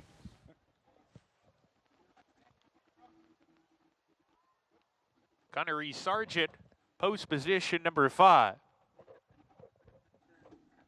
2 back. Don't be so grouchy. Into the outside post, Dirty Harry.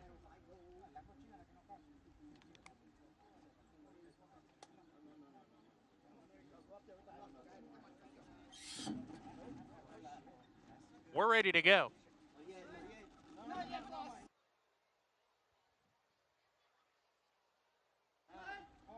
And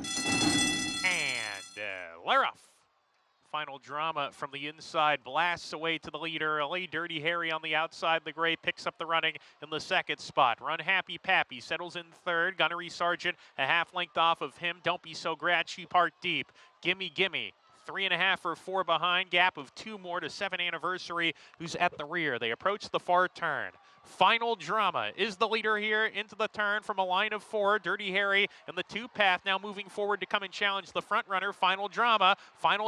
Dirty Harry with an aggressive move sticks his Greyhound in front and takes an arrow lead coming to the top of the stretch. Final drama is 2nd. Don't Be So Grouchy losing ground on the turn is parked 4 wide. Gunnery Sargent inside of him under pressure. Run Happy Pappy needs to do more. The others well out of it as they turn for home. Dirty Harry down the stretch still in front. Final drama, sticking to him on the inside. He's a neck behind, far outside. Don't Be So Grouchy. He's coming with a late surge. Dirty Harry in front. Don't Be So Grouchy. Final drama, 2nd and 3rd. Dirty Harry gets it at 6-1.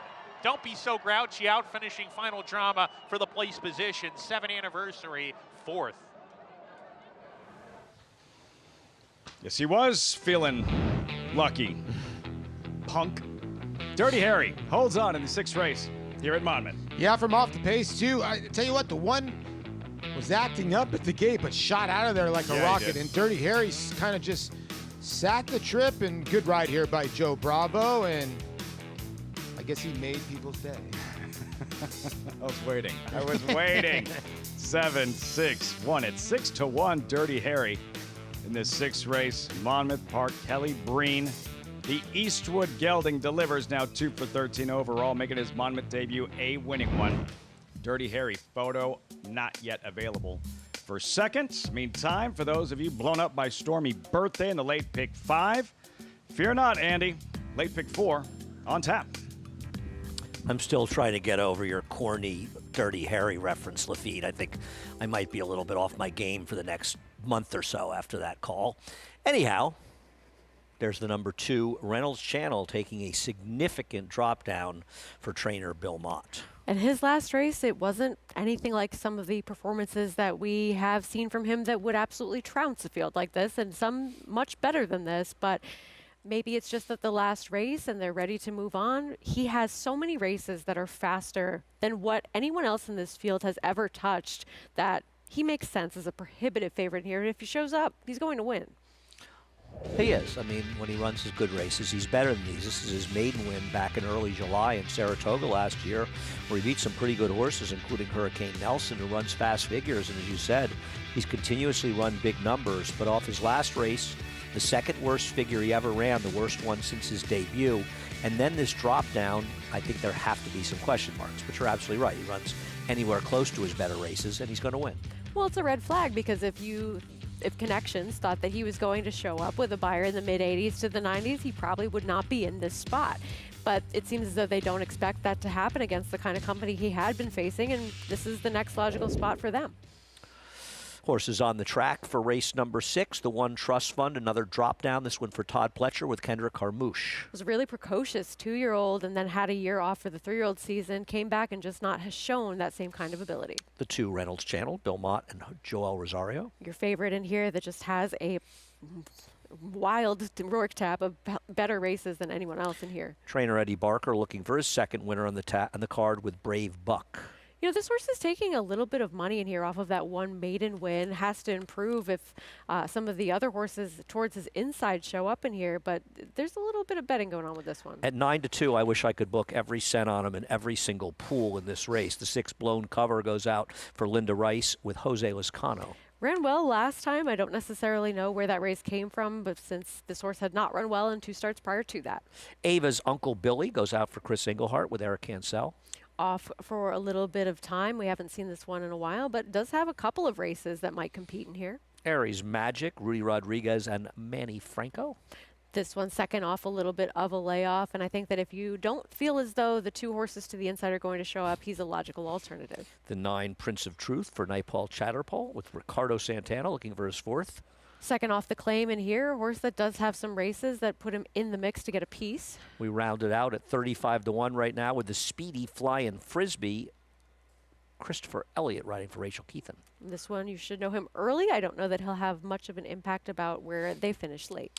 I like the 8 Aries Magic, and obviously you're right, Sarah. If the 2 runs his race, Aries Magic doesn't have a race that can beat him, but I think he's better than he looks. He's had some trips in his races, and I think he gets a huge, he gets a huge rider switch to Manny Franco here, and he would have been second last time, sort of got caught in a tough spot coming in the stretch, and I wasn't beating Silo Ridge. Another horse was a drop down for the same connections as the number 2 in there, but I thought this one could be on the upswing, and Rudy's Barn has certainly been going great guns. I mean, the barn has been heating up significantly, especially over the past 2 weeks. Seems as though everything they have sent out is live and at least running their race, if not winning at some generous prices as well. And while all the attention does deserve to be on Reynolds Channel from a wagering standpoint, I think that you have to look at this move with a little bit of caution and sort of wonder why this is happening. And maybe it's happening because he's not going to run a race. That's one of his better efforts for sure. And then that opens the door for somebody like Aries Magic, who's still lightly raced and just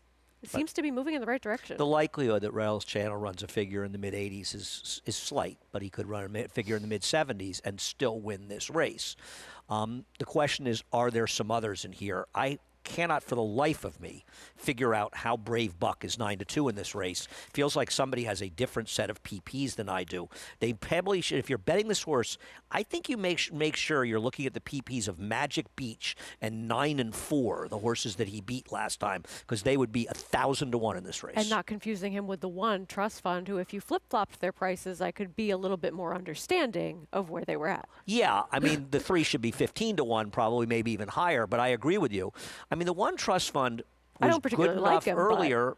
Todd Pletcher has outstanding numbers with non-maidens, first time for a tag on the dirt. Overall, he's 19 for 52, 37% with a 237 ROI. And at NYRA, non-maidens, first time for a tag on the dirt, he is 17 for 43, 42% with a 267 ROI. Now, I agree, his recent form stinks, but I'd certainly rather bet him at 10-1 than bet the 3 at 5-1. Because at least he has those races in there somewhere, right? Yeah. You know, Yes. as that 2-year-old form where he hasn't necessarily been able to take a step forward, but he hasn't run a number that's so absolutely pitiful and disgraceful in comparison to those 2-year-old numbers relative to this group. And I think that the price that he is right now, again, I don't particularly like him either, but it's generous relative to what I feel as though it should be. Well, somebody here is a big La Verdad fan, so we're going to talk about a long shot Prince of Truth, who, speaking of horses hard to make on paper, he is a foal out of the mighty La Verdad, who she did something that I don't know if any horse has ever done before. It's a really cool horse. She was an Eclipse Award winner who never won a Grade 1 stake. I bet you she's the only Eclipse Award winner ever that never won a Grade 1. She was second in that Breeders' Cup Filly and Mare She was, Sprint. to Wavell Avenue. Yep. Yeah. So, interesting. I mean, Okay. Wavell Avenue hadn't had overall the kind of year that La Verdad had. La Verdad was really a fan favorite. I just think I'm not knocking it or making an opinion one way or the other. I just think it's interesting. Has there ever been a Eclipse Award winner that didn't win a Grade 1? It just doesn't seem likely, right? No, as long as there were Grade 1s that year. I also think there's so much emphasis now on what horses do in the Breeders' Cup as well that really has a big say in how that voting is determined. And so inherently, those are Grade 1s. I think that's why the Connections were surprised they didn't win, because you're right, so many people put so much emphasis on it. And funny thing about Wavell Avenue, actually, who won that Breeders' Cup, she had actually run for a tag. She'd broken her maiden in a maiden claiming race back at Belmont Park on a very rainy day, cold, rainy day. I don't know if it was fall or spring, but I remember the day. But La Verdad was a terrific horse that just showed up every time pretty much and was very, very game. Her foal, Prince of Truth, in here, no longer with Linda Rice or Lady Sheila, where he originally was, and just seems to have tailed off. Yeah, I mean, look, this horse had some consistent numbers, but just not really competitive or a winning type overall throughout his career. There hasn't been a ton of production by this dam. I think that's something we see fairly frequently from these extremely successful race mares. It's not always something that carries over in terms of production. But look, this one, if you want somebody that's just getting that class relief and possibly could improve second off the claim, I get it. He wasn't for me. Oh, no, he can't. On paper, he can't. Frankly, he's an underlay at 12-1 in this race, given his recent form. But so much of this race really hinges on what you get from the two. If Reynolds Channel doesn't deliver in any way, the race becomes much, much more wide open. And I'll tell you, from a pick 6 standpoint, if he doesn't win, especially if even backup with Aries Magic doesn't win, I don't even know if the favorite in the last race is going to be covered in this picks after the last winner. I think that's a fair point. Do you feel as though Reynolds Channel is one of the key focus points for most playing the multi Well, races? he is now because of the winner of the 5th race. You know, I don't think he's obviously a big lean, but when you have a long shot winning race number 5 the way you did, now you're talking about a lot of tickets where maybe C tickets are alive and they're going to get down to a precious few, and those are the kind of tickets that probably singled both the favorite in this race and the favorite in the last race. And it's hard. I mean, I think the thing about pick 6s is putting together tickets more than anything else. Chris Griffin with the call of race number 6. Flying Frisbee, Christopher Elliott, last to load. Right out the front there was Blown Cover. Blown Cover just went right through the front of the gate, just being led back around. Didn't go anywhere, just opened the front of the gate. Walked on through. Blown Cover. Now set to reload. Blown Cover is back in. Flying Frisbee.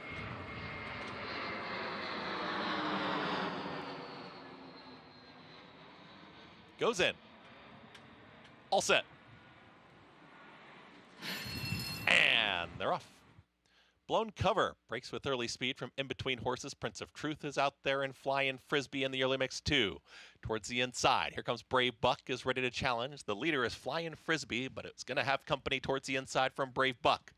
These two are now 1-2, and just off of them is Blown Cover trying to keep up from third. At the rail, that's Trust Fund, is now a shared fourth with Prince of Truth towards the outside, back to fifth. In between horses, a tight hold here on Ava's Uncle Billy. Really on the muscle there, in between horses in the sixth spot. They're followed by Reynolds Channel, who starts to rally on from the back, and the trailer, Ari's Magic. 22.48. And they're side by side here as they work into the far turn. Brave Buck to the inside and Flying Frisbee. Blown Cover is ranging back up here on the outside from third, and Trust Fund is at the rail in fourth. Outwider Prince of Truth, Reynolds Channel continues that sustained rally. Ava's Uncle Billy did not go on, and Ari's Magic is the trailer. They're approaching the top of the stretch. It's Brave Buck to the inside, Flying Frisbee, Trust Fund. Kendrick Carmouche just needs a seam. Reynolds Channel's going to get the jump. Blown Cover is towards the inside of that runner. Brave Buck is in front. Reynolds Channel, Blown Cover is still trying to split rivals. These three across the racetrack. Trust Fund is now uncorked, and Trust Fund is rolling. Trust Fund down the center of the racetrack is looking for Reynolds Channel. It's Trust Fund who now puts a nose in front. Reynolds Channel battles on. Trust Fund wins it. Trust Fund over Reynolds Channel, Blown Cover, and Brave Buck in 1 minute 22.37 seconds. Through no fault of his own, Kendrick Carmouche got in a bit of trouble. He was doing the right thing, and he was dealing with the post position that he was given. Got a little bit shuffled back, but it did not matter as Reynolds Channel got a full head of steam. But Trust Fund, the drop down with the big stats for Todd Pletcher, rolled on by. You mentioned the impressive numbers and something that he has experience doing successfully. And you could just tell Trust Fund had some horse in here behind those pace setters just waiting for that opening spot and had to get his run started a little bit after your big favorite Reynolds Channel. And when he switches out here, he really starts to get into gear after that dramatic lead change to where he switches over to the one towards the outside. And he just really motored home in here, competitive race between these top two once you get down to it. But you got a big price on him in the win pool. I think the interesting thing here is that obviously Reynolds Channel ran nowhere near his best races when you think that he was a couple lengths clear of Blown Cover, who's sort of a mid-60s horse, who was about a length ahead of Brave Buck, who broke his maiden in a very slow race, and the fact that Trust Fund was really much the best because he got, I mean, listen, he had a very good very good trip before he got in trouble, but then he got shuffled around while all the racing was being run in front of him. Reynolds Channel may have run second, but he came nowhere near running his race, but he did run better than my pick, Ari's Magic, as I managed to dig up the only Rudy Rodriguez horse that hasn't lifted his legs over the last few days. A lot more to come on America's Day at the Races. Official results of race number 6 and more after a quick break.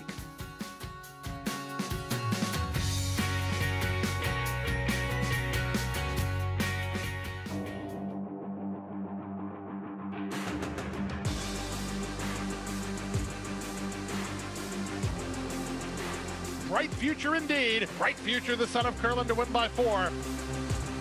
Bright future, Proxy, here's the line. Photo finish, Bright future. Bright future, look at that. Bright future, the class prevails. Bright future, standing at Claiborne Farm.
Welcome back to America's Day at the Races, brought to you in part by Hillendale Farm at Alapa. Nice shot of the Big A, our home until the new Belmont is open. And of course, Saratoga, where we'll be in a week and a half for the Belmont Stakes Racing Festival. Kendra Carmouche guiding in the #1 Trust Fund for trainer Todd Fletcher. Class relief worked for this one, a horse that had shown that bit of ability as that 2-year-old, and clearly something not going right and him spending some time away from the racetrack, and he just wasn't running competitively enough against some tougher company. But this is the move that worked for him today, and he got a pretty generous price on him in the win pool. Reynolds Channel, he ran okay versus this group, but I agree, nothing near the kind of performances that we had seen from him in the past. Stats are funny. Good stats for big prices, bad stats for short prices. And that's what fell in line for Trust Fund, as Todd Fletcher is now 18 for 44. First time for a tag on the dirt with non-maidens at Naira, and the ROI probably just went up to about $2.80. Well, it looks like Save Us Melania might be the only horse that can save some pick 6 players, assuming anybody's alive at this point. And while Smokin' Hot Kitty is currently the favorite, looking at the multi-race bets, the 2 will ultimately be favored over the 3 in a race where on paper they feel like the only 2 major players. Well, a lot of action here, but also at Monmouth Park. Trainer Chad Brown unveiled a very impressive looking first-time starter at Monmouth Park on the turf yesterday. We'll see if he has another one, including a half to Uni in race number 7 at Monmouth.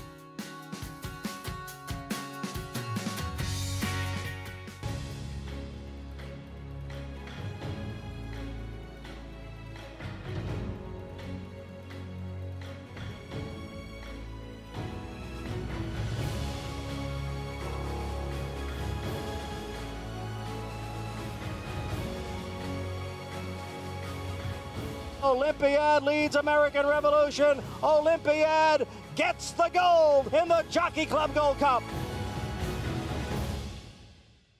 Watch and wager this summer at Laurel Park. Enjoy the best thoroughbred racing in the state of Maryland through June 29. And don't forget, turf racing is back with full fields and outstanding wagering opportunities. Play the early and late value pick 5 and enjoy one of the lowest takeouts in the country. Laurel Park is the place to play and win. Racing Friday through Sunday, first race 12:10 p.m. and free admission every day. For more information, visit laurelpark.com. Laurel Park, the player's track. Jackie's Warrior quickly in front here by 2 lengths. Here comes Jackie's Warrior up the inside to take over the lead from Life is Good. Jackie's Warrior remains undefeated here at Saratoga, and he wins an unprecedented Grade 1 stakes at the Spa for the 3rd straight season.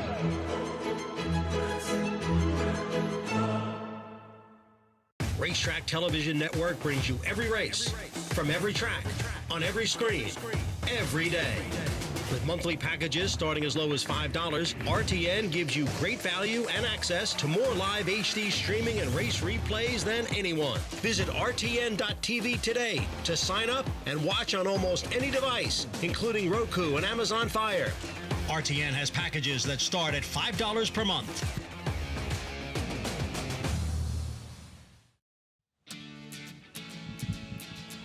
America's Day at the Races on Fox Sports 2 from the Shore's greatest stretch, Paul. Shore's greatest food truck fleet.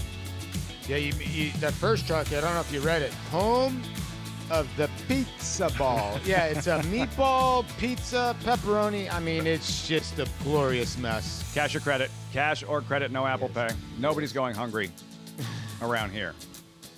Unless Mig takes your order. Unless Richie takes your order, nobody going hungry here at Monmouth Park. All part of the festivities, the Food Truck Festival, and the racing continues. And 2 of the most exciting races, 2 of the best races on the program still ahead. Mr. Prospector Race 8 and this maiden event on grass. 3-year-olds and older. Let's meet the field. And Duran, Peter Brandt's loud debuting homebred. Yeah, this one by sire Satsas, who's 25% getting on the turf. So Chad's got 2 runners in here. Uni's half brother. Then It's Electric, Colonel Liam's full brother. We had a Colts Neck runner for Jorge Duarte run a really good race yesterday. Moving quickly, Investment Mandate. Seth Klarman's first-time starter, the Gray Frosted Bull Turf debut. Diane Marici's gotten off to a good start, and this horse is going to have to be really good on turf. Animated 3-year-old debut. Then number 6, Astern Command, second start 3-year-old debut. Yeah, tough to endorse. Does get Lasix though today. Ponyless. There's Hopes Alive. Yeah, Hopes Alive for Blake Kelly. Not bad races the last 2. Order. Samuel Marine in the Claiborne Gold, 7-1. Then Magic Pathway. He is improving. He is improving. And, you know, Paco Lopez is going to take the money at 2-1. I just don't know from the complete outside here. I thought there's some other chances in here, at least at that price. A 9-strong maiden special weight. 2-1 Magic Pathway. The current favorite. The 3 is Loose. First day on the job. Richie Migliori is with us. Richie, what's the story here with Investment Mandate? Yeah, Investment Mandate unseated Sammy Camacho up by the 8th pole, ran loose the right way of the track, was able to get by the outrider in the first turn, and he's gotten all the way around. I think he's probably was looking for the stable area. Horses have a great homing instinct, but I'm certain that the 3 in Investment Mandate will be a late scratch. And I got to tell you guys, he was making a really nice impression out of the first-time starters. The 1 Duran, another first-time starter from the Chad Brown barn, is a half to the multiple Grade 1 winner Uni, and he was smaller like his sister. I see a lot of similarities from a physical perspective. He was also very vocal, really whinnying and hollering at everybody and just acting a bit green. I kind of gravitated away from him despite the pedigree because of the way he was acting. It's Electric is a full to multiple Grade 1 winner. Colonel Liam, so there's pedigrees in this race. So out of the first-time starters that are left in the race, I would prefer the 2. It's Electric for Jorge Duarte and Colts Neck Stable. And, honestly, I was really leaning towards the inside runners and the first-time starters. But, again, I wasn't crazy about Duran, the way he was acting, hollering at everybody. And honestly, a little bit heavy for a first-time starter from the Chad Brown barn. Now, maybe that's just him and it doesn't matter. But then with the scratch of the 3 Investment Mandate, and I'm going to use It's Electric because of the pedigree. But the favorite on the outside, Magic Pathway, started to look a lot more with the greenness of the first-time starters here, guys. So Magic Pathway, 3-2. Investment Mandate, a late scratch. And circling back to Duran, who Richie was referencing, not overly impressed with his physical appearance, but pedigree-wise, you have to be impressed, considering who Big Sister was. Yeah, the bar is very high for Duran. Uni, bred in England, raced in France, and when she arrived here, Paulie, she was awesome, especially in that 2019 Breeders' Cup Mile. Yeah, she really was, and she could always make her trip, too, as well, and this was kind of when Chad Brown started cementing himself as elite. He was always elite going into this race, but 11 for 22 lifetime. Gosh, you love to win races. And maybe, Durant here needs a little bit of a start here. First time out, like Richie's saying, but look at that winner's circle on that day. As loud as Durand is today, they were that loud in the winner's circle celebrating the Breeders' Cup Mile win. The 4 Group 1 Grade 1 wins for Uni, 9 for 16 in the States, and that 2019 Eclipse Award champion female. So, yeah, bar pretty high for a little brother here. Yeah, it is. I mean, and now with the scratch of the 3, that horse was second choice. Now, the money's kind of going to the 1 and the 2. They're about even in price. The 9 staying strong. The 8's an interesting horse. Sammy Marin lands on the Shug McGee horse for Claiborne Farm, who's really well-bred horse, and ran into a monster race, but did not run first time out. I would think the 8's going to run a little bit better today. At 8-1 for his second start. Speaking of well-known siblings or siblings with well-known brothers and sisters, number 2, It's Electric, is a full brother to Colonel Liam. The same Colonel Liam was a 2-time Grade 1 Pegasus World Cup Turf winner and a Grade 1 Turf Classic winner, the race just before the Kentucky Derby at Churchill. Pretty good horse. Really good. So, It's Electric could be electric here. Like I said, Colts Next Stable had a horse yesterday about 10-1 to come rolling late. And Jorge Duarte is not the kind of guy, even though he's 18%, where he really cranks him up first time out. So the two can win on ability. You get Sonny Leone aboard, who's been riding well so far at this meet. About Animated, the gelding we're looking at, we saw improvement from start 1 to start 2. His second start on grass, now his 3-year-old debut unraced since last October. Yeah, gelding, Lasix now, knew everything, makes his 3-year-old bow. And a lot of people forget, at one time, Joe Orsino and Joe Bravo ruled this racetrack. So, you know, I would think Joe has this horse ready. And when you look at the wheel pace, the 5 was right there with the 1 and the 2. Looks well on the racetrack. Animated. There you see the Claiborne Gold Orator at 8-1. Race shape and pace. Paul, you have number 4 in Frosted Bull, who's had the 3 starts all on the main track, showed speed, made the lead in his last start, and now will he be as quick leaving the gate in his first try on grass? That remains to be seen. And when Mig's telling me the 1 and 2 are pretty green, they might need some, you know, Frosted Bull getting on the turf for the first time. Is that the horse that shows speed? I would think Paco's got to get the 9 out of that slot and maybe get in that 2 path so he doesn't get hung wide. Magic Pathway, even money here as they cross over to the turf course. You wound up with your selection. Where's the My pivot? selection? Where's the pivot for you? Yeah, you had, well, investment on mandate. the pivot here, I'd probably go 4 or 5. I do think Frosted Bull is an interesting horse. He's not really bred for the turf. I think he's working well. It's an interesting move for Diane to put this horse on the green. I'd probably land on the 2, just because the way that horse ran yesterday. I just can't take even money on the outside horse, Magic Pathway. I think this horse has had 2 efforts where he could have won those races. Now, Michael Trombetta is a tremendous conditioner, and now with the scratch of the 3, it does figure the 9's the horse to beat, but I don't think he's the horse to bet. Even money as they march towards the starting gate. You mentioned Frosted Bull, Met Mile, Belmont Stakes Saturday at Saratoga, and Frosted Bull's sire, Frosted. That performance from Frosted in that Met Mile, the first thing that comes to mind when you see Frosted's name, and performances like that over the years that have made the Met Mile the Met Mile. Yeah, it truly is. And I always say this to everybody. I know Keen Ice beat American Pharaoh, but he got the ultimate John Stockton, Steve Nash assist from Frosted. I mean, Frosted stung.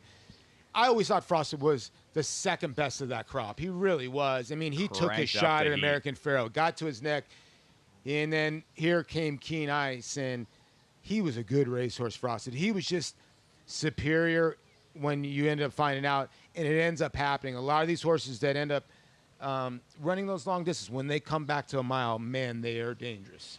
Stallion Maker, in recent years, Champion Maker. Last 3 winners of the Met Mile. Champion, older horse. 2 of those 3 horses of the year, Flightline and Cody's Wish. That's the Met Mile. Looking ahead to Belmont Stakes Week, Saratoga. Right here, right now, the 7th at Monmouth Park. Good maiden affair, mile and a 16th.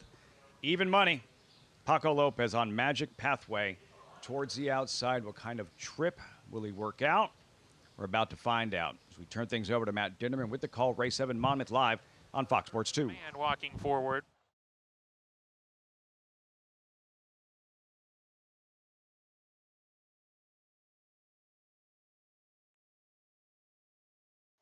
Frosted Bull the Gray coming forward. Hope's Alive, post 7.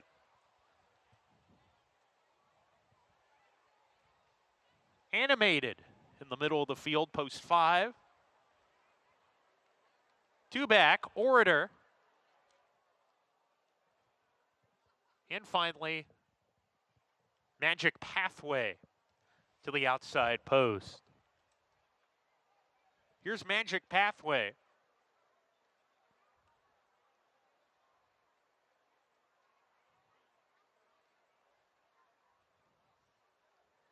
We're ready to go.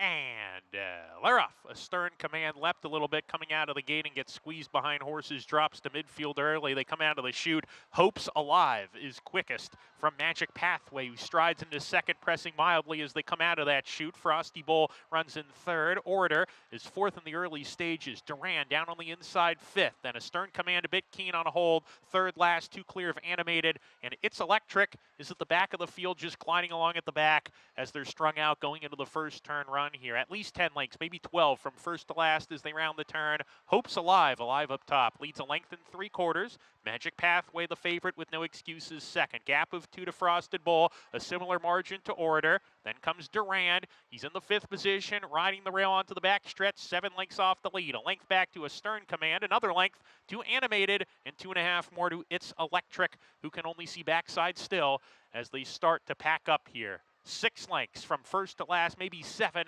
and Hopes Alive is still dictating terms on the lead. A length and 3/4 clear still. Magic Pathway going well in second, a half length to Frosted Bull in third. Durand attempts to get closer on the inside of horses. Orador is outside of him. Another length to Animated, who's looking for a spot to go. Couldn't get through down inside. A stern command in the meantime is under a ride. It's Electric being asked to pick up the pace at the back. They start to sprint. Hopes Alive, neck in front. Magic Pathway really turning up the heat here. Frosted Bull is 3 wide. Durand saving ground coming off the turn, has some work to do. Magic Pathway pounces on Hopes Alive, and Magic Pathway kicks on with it. Magic Pathway, the leader by a length. Now it's a length and a half. Hopes Alive is second. Durand Animated third, battling for that spot. They're coming to the finish. Magic Pathway, much the best. Hopes Alive was second. Durand out finishing Animated for the 3rd position.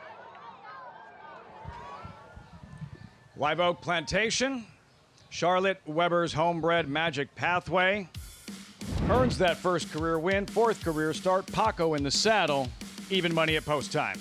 Some great information by Mig. He basically told you the 1 and 2 were green, and the 2 out of the gate was green. The 1 actually ends up running 3rd here, just I think on ability, but you look at the horse best on paper, and Mig basically told you the first-time starters, you really weren't going to get much, and this was the best of the rest, and Paco got the job done. 9-7-1-5 Magic Pathway to the winner's circle. Takes down the 7th of 8 at Monmouth. Mr. Prospector is next, and the Belmont Stakes, the August Belmont Trophy in 12 days for the 2nd year at Saratoga.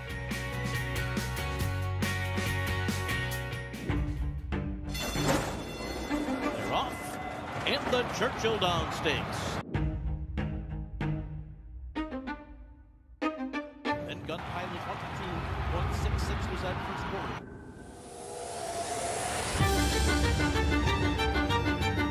But it's Gun Pilot and Christian Torres are going to win the Churchill Downs. Gun Pilot by 2.5 under the wire.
Welcome back to America's Day at the Races. Back at the Big A.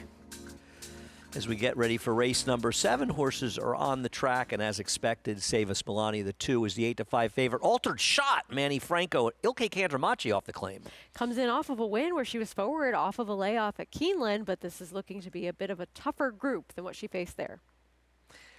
Save Us Melania, the number 2, Jose Lezcano, lying for Linda Rice. Stretches back out in distance. She's been in good form. She's shown a lot more versatility as of late as well. The number 3, Smokin' Hot Kitty, Horacio De Paz and Kendra Carmouche, looking for back-to-back wins. And did finish second to Save Us Melania last time out, is coming second off of a layoff now. The number 4, Pistol Liz Ablazin, Ricardo Santana looking for his 4th win. I tried to make a little bit of a case for this horse. She has some back races to go to, but the last one, not impressive. Long shot Floge going by with Louis Rivera for Jesus Romero. The 6-hour Liberty Bell, Wayne Potts and Christopher Elliott. Did get the win at 8-1 last time over I'm Buzzy. We'll see how she does against some horses that are going to be forwardly placed and perhaps a little bit more talented. I'm Buzzy, the number 7, Romero Mirage, riding for Charlie Baker. She's generally pace compromised, and I just wonder if she's going to get the right kind of setup today. The 8, La Vida Sofia, Joel Rosario. This one did not do with much running in that common race that both I'm Buzzy and Our Liberty Bell exit. We round out the field with Luna Moth for Rudy Rodriguez and Ruben Silvera. Ran okay last time to finish second, but it seems as though she's facing some tougher company in here. If somebody out in the 2 or 3 win this race, I'm not going to have the winner. I went to Smokin' Hot Kitty. Where did you go, Sarah? I went to Smokin' Hot Kitty as well. I think that she has the chance to turn the tables on a horse like Save Us Melania, but I really had a hard time looking at anybody else from a win candidate standpoint outside of those 2. I look to you to save us, Maggie. Well, Andy, I've got some really, really bad news for you. I, as well, went to Smokin' Hot Kitty. And I feel like when that happens, the horse usually runs about 5th or 6th. So I do like her, but let's talk about your favorite at 6-5 in number 2, Save Us Melania, as she is reuniting and going up against Smokin' Hot Kitty again, but she's had a start in between the March 29th effort on May 17th, in which she cut back to the 6.5 furlongs. Now, it wasn't like she was really, driven to get to the lead, but she did have to do some work to get there, which is reflective in the fractions that she set, the 22:44 and change. So I think coming out of that sprint race back to a mile today, she should be the clear-cut speed. Not to say Smokin' Hot Kitty's going to let her too far out of her sights, but also what I noticed in that replay, she came around the turn, the second half of the turn, already on her outside lead. And that's always an indication to me that a horse is expending too much energy if they've already switched leads before they're supposed to, because they're just trying to find some fresh legs to run home on, in which she wasn't able to get the job done. Dolomite, who was an even money favorite that day, was able to pick her off in the end. Save Us Melania, always a horse that carries excellent conditioning, but she's funny, before she gets the tack on, she's kind of quiet and relaxes. It does sound like we're having a late scratch here of number 8. That is La Vida Sofia, will come out here upon advice of our attending track veterinarian. Back to Save Us Melania, though, as she is one that as soon as they put the tack on, she's like, okay, game time, and she just becomes a lot more lively. So really indicative of a true kind of race mare or filly. Smokin' Hot Kitty, though, as she's second off of a layoff, it seems like her 2 efforts before the break really hinted at the fact that, well, connections, it's time to give me a break. And that they did, and she came back and ran very well, I think, as she ranged up 3 wide around the turn. In hindsight, it's always 20/20. It just turned out to be the wrong move, as Save Us Melania able to make the last winning move. Smokin' Hot Kitty, though, is one who also carries a lot of conditioning, and I'm just wondering if she needed that last start. She does look incredibly fit here, as Kendrick gave her his patented warm-up, and she warmed up quite nicely. So I do like Smokin' Hot Kitty, but I do give a little bit of a nod to Pistol Liz Ablazin. I don't know if she's ultimately as good as the aforementioned 2, but I thought an interesting trainer change to Rob Atras here, now going from Linda Rice. So definitely, not a big jump up per se, but also gives Ricardo Santana, who at times can be, and Jose Lezcano can be aggressive, but you're kind of always guaranteed to have an aggressive ride from Ricardo, as she just had way too much to do last time out, and the pace never really coming back to her that much. So she has shown the fact that when she's more forward with a lot less ground to make up, she can be effective. And Andy, she really made a favorable impression on the track and back in the paddock. Thanks, Maggie. I think a lot of things in this race depend on how fast the pace is, because both Savas Melania and Smokin' Hot Kitty have a lot of speed. And are these two horses going to hook up in here and the pace get perhaps too fast? That's probably the biggest Achilles heel for the two choices in this race. Right. And potential Achilles heel. Thankfully, and maybe not thankfully in almost all circumstances, but perhaps for this one, we don't see hot paces particularly develop when you do have that look on paper of two horses with early speed that seem like they're going to hook up and face one another. So tactically, we'll see how it plays out with these two, but I imagine that these are the two fastest horses early in the race, as long as both riders want to be forward. And they're the fastest horses late in the race as well. We'll see. So far, we're talking about a pick 6 that seems unlikely to be hit. And keep in mind, that will carry over until opening day in Saratoga. So it's possible we'll have a healthy carryover in that New York Bred Showcase Day on Wednesday, June the 4th. They're in line. Here's Chris.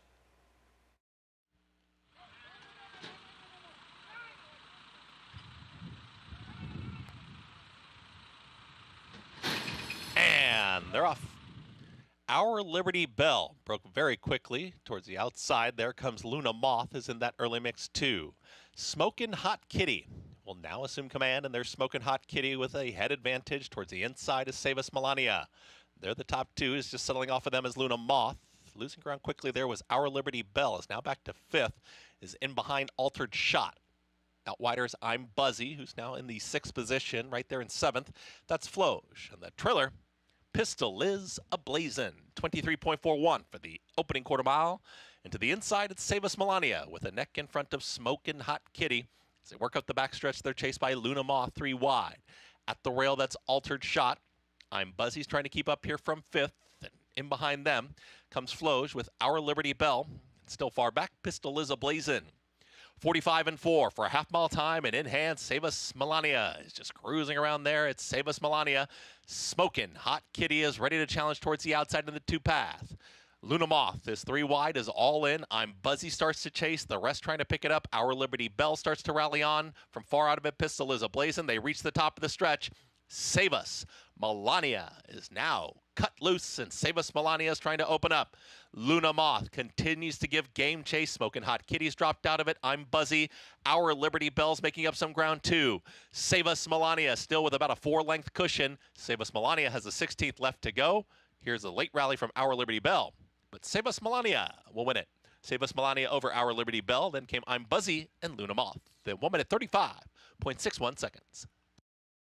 Well, we got it partly right. One of the 2 or 3 were going to win. Unfortunately, all of us went for 3, which frankly should have made you empty your pockets on Savas Melania, who really wasn't that aggressively ridden out of the gate. They sped it up in the second quarter, and she was an hour the best. She was naturally just quicker. It seemed as though Kendrick didn't have the same intention and desire to have her right up and on the pace with Smokin' Hot Kitty, but they set a reasonable pace, the two of them, and she looked very comfortable, and like there was still a lot more left to give at the top of the stretch in here. Just some light urging to hold off a couple of horses, finishing with interest, but she was much the best in this spot. You know, it's funny. Maggie tells me that when she and I picked the same horse, she's excited about that, but if it's all 3 of us, then she's no longer looking forward to it. I'll keep that in mind going forward. Savas Melania. Jose Lizcano and Linda Rice get shorter prices back on track after we've had a couple of upsets so far. We'll see how things play out. Just 2 races left, and as we mentioned before, there will be an overwhelming favorite in race number 9 with Right to Vote. A horse a little dicey going in, but given the competition, that one will be a big favorite. But Savas Melania, 4-5, gets it done. Belmont Stakes Racing Festival is going to be filled with the stars of our game, one of whom is last year's Woody Stevens winner, Bookham Dano, who ran extremely well in his comeback to Churchill Downs Handicap. Expecting him for the True North, the race that will feature Booth as well, Bookham Dano, and many others. America's Day of the Races continues.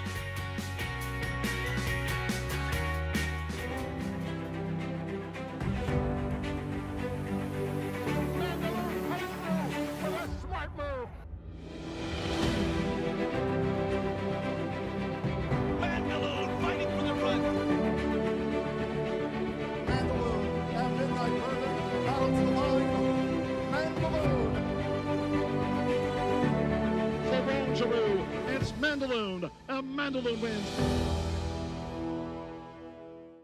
Bet the Belmont Stakes with a $25 free play from Naira Bets.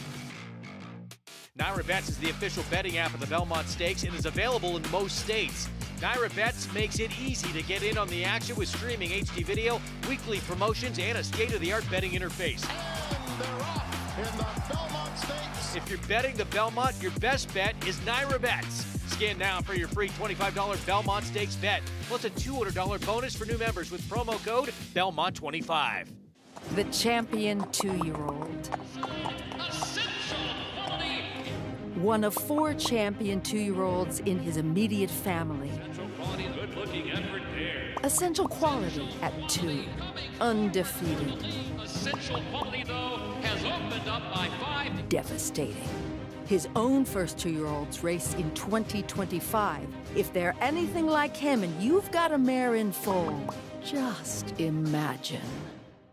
RaceLens is the most in-depth product in horse racing, with unique features found nowhere else. True odds, predictive analysis, and pace projection. RaceLens. It will change the way you follow horse racing and take your game to the next level. General admission tickets are on sale now for the Belmont Stakes on June 7th at Saratoga Racecourse. Don't miss your chance to witness the historical third leg of the Triple Crown. Get your tickets today by visiting belmontstakes.com/tickets.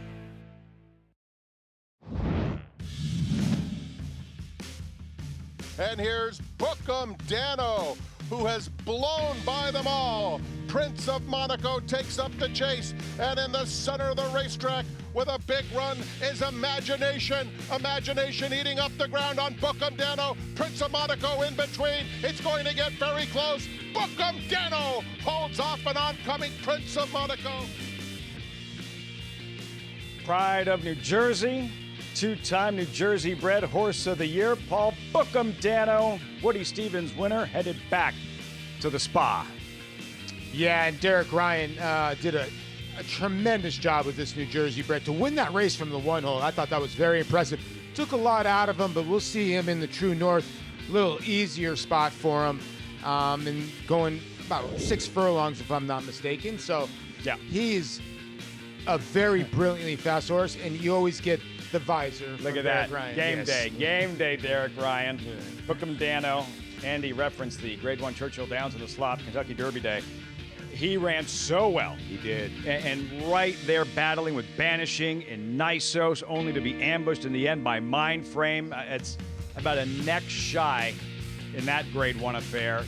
If that's an indication of what we're going to see from Bookham Dano in 2025, big campaign on tap. Yeah, I mean, listen, Mindframe's really, really a nice horse. Obviously, we saw that last year at Saratoga. But, you know, Banishing coming into that race was in raging form. So Bookham Dano did run a bang-up race that day. Look forward to seeing him. Bookham Dano, New Jersey bred 2-time horse of the year, coming up at Saratoga Belmont Stakes Week in the True North. Right here, time for the main event on this Memorial Day program, the Mr. Prospector, the Nightcap Field. Updated odds, 6-5, Boucherino. Number 1, Subrogate on the comeback, trained by Jorge Duarte, standing by live with Richie. Yeah, and so pleased to be joined by Jorge Duarte, somebody that I know well and I competed with as a rider, and he was a very good rider. Subrogate looks like he's training really well at home at the training center. Yes, Richie, you know, we're excited about the comeback. He come back in good form. He needed that rest. He had a little bounce, a little quarter crack. He's all set now. We're excited to start him back home. And now from the rail, I mean, he's a horse that can lay up close. What kind of trip would you like to see for him? I mean, we got some speed. You know, Sonny's going to have to make a trip from the 1. He looked at the videos. We talked about it. It's all up to him. He's legged up. You know, I think he has the horse under him. So we'll see in a few minutes. I know this is a comeback, a place to get started. Winning's always important. But what are the long-range goals for this horse? I think the main thing is, you know, we got him started again, you know, after a layoff. You know, the horse will tell us, you know, we did the right thing by him. He got the winner off, and he's ready to go now, and we're excited. Thank you so much for taking the time. And, guys, he was a heck of a rider, even better trainer. And done a terrific job with Subrogate, who has competed at the highest level, call to post, Mr. Prospector Stakes. At Saratoga last summer, 3-1 in the Grade 1 Vanderbilt against the likes of Nakatomi, against the likes of Skelly. Yeah, very fast horses. And he just couldn't outrun those horses early and kind of got put out of position. And the horse was 4 wide most of the way. But, you know, if you look at his June 29th race, this is where the coming out party was. And I'm wondering if he's better with Lasix or not, because a lot of his 3 races, best races with Lasix on this day. But maybe he's grown up at age 5, but this day he trounced the field. This effort, the reason why, on the strength of this performance, why he was just 3-1 in a Grade 1 race at Saratoga next out. Yeah, and you can understand why he's had some foot problems. He doesn't change leads. He's kind of one of those type of horses that you just let him keep on going. He runs fast on the wrong lead. So you can understand there's going to be a lot of stops and starts the way he moves, but he's brilliantly fast. Yeah, the foot problem you referenced, Jorge Duarte said he was just tired by the time he ran and raced in the Vanderbilt, gave him some time off. Now eager to see what he does in his 5-year-old debut. Subrogate, thought he would be a router. Why not? And by the late, great Arrowgate, Travers winner, fastest 1.25 miles ever at Saratoga. Turns out he's a better sprinter. Right? I mean, not many Arrowgates are, but he's a horse that I think the other part, they had tried to stretch him out. His first race was at a mile and then 1.70 miles. Those were his worst 2 races. Subrogate, 6 strong in this Mr. Prospector Stakes, $100,000 purse. 3-year-olds and older. Favorite towards the outside, Boucherino. With Paco Lopez in the saddle. Paco looking to go back-to-back. A look at the field. Let's meet the field. Another look at Subrogate here in Sonny Leon, 7-2, second, third choice. Yeah, and Sonny will, like Jorge was saying, got to work out a trip, but I would think they go to the front end here and see what happens. Number 2, My Handsome Man, 2 for 42 lifetime, and make the rider Isaac Castillo. Yeah, Isaac Castillo picks up the mount here on My Handsome Man, and, you know, a horse that is got to improve big time here. Absence of Riverdog changes race complexion. He was fast. Number 4, Dean Delivers here. 4-time stakes winner last year. Yeah, he was really good last year. He had that one bad effort, and maybe Edward Allard has hit the reset button. He's another horse winning on his best day. Could be right there. And a lot of arrives with momentum stakes debut. Yeah, another horse. 3 in a row, comes from off the pace. What a claim for $20,000. Super chow, some odd habits, but very talented. Yeah, and there's another horse that's very fast on his best day. And Boucherino, the favorite. Quick colt at his best when he's in control from Jump Street. Yeah, 5 for 11 lifetime. 3rd in the Gallant Bob, which is usually a salty race. He's currently your favorite. That's the field for this Mr. Prospector Stakes. Post time in 4 minutes. Right back to Richie as we watch Subrogate wind up.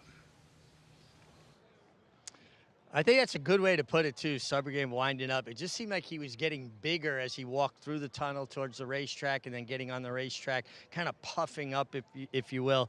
You know, I know Jorge Duarte was talking about it's a place to get him started, but he looks like he has him pretty fit. The post 1 could be a bit tricky, but we saw Sonny Leon negotiate his way through a full Kentucky Derby field and get up with Rich Strike. So I think in Sonny Leon we have to have some confidence in that respect. The 6-horse Super Chow, you know, we talked about him coming back from Dubai. That was April. Man, he carries good weight. He doesn't look like he tucked up at all from all the travel. He looks terrific. And he is a horse that tends to carry very good weight. And Boucherino, who I liked by Buchero, who's very hot sire, standing in New York now. But I guess everybody else saw what I saw because he's 6-5. So I hate to pick 6-5 shots, but he was the horse last night I kept going back to on form, and he looks outstanding on the racetrack. Guys, 2 quick notes that I have to just mention. The 2-horse is a New York bred at Stonebridge Farm, which is now GMP Farm up in Schuylerville. And there's no truth to the rumor that my wife named this horse after me. My Handsome Man, although I would like to believe so, if that was at all possible. And also the 7 Boucherino, real quick, from an equipment standpoint, real old school move from Alfredo Velasquez. He's wearing what we call a shore wind, which is something that Seattle Slew wore. Instead of a tongue tie, to keep a horse that gets their tongue over the bit, maybe impede their breathing and also the rider's ability to control them. It's a rubber piece that comes down the center of their forehead, branches out to each side of the bit, and it keeps the bit up in a horse's mouth. Haven't seen too many of them used since Seattle Slew, but Alfredo Velasquez, old school move. Sorry, he lost me at My Handsome Man. Yeah, he did. $20 says Carmella just threw the remote at the TV. Yeah, well, maybe not, because I think Carmelo obviously thinks he's a handsome man, or they wouldn't be still together this long. Incoming Carmella text. But I'm interesting about the equipment. Goes down the center. I'm trying to. Oh, I see that now. Wow. Since Seattle Slew, pretty good horse. Old school. Old school. Worked for him. Yeah, Why right? not? Boucherino. 3-2 here with Paco.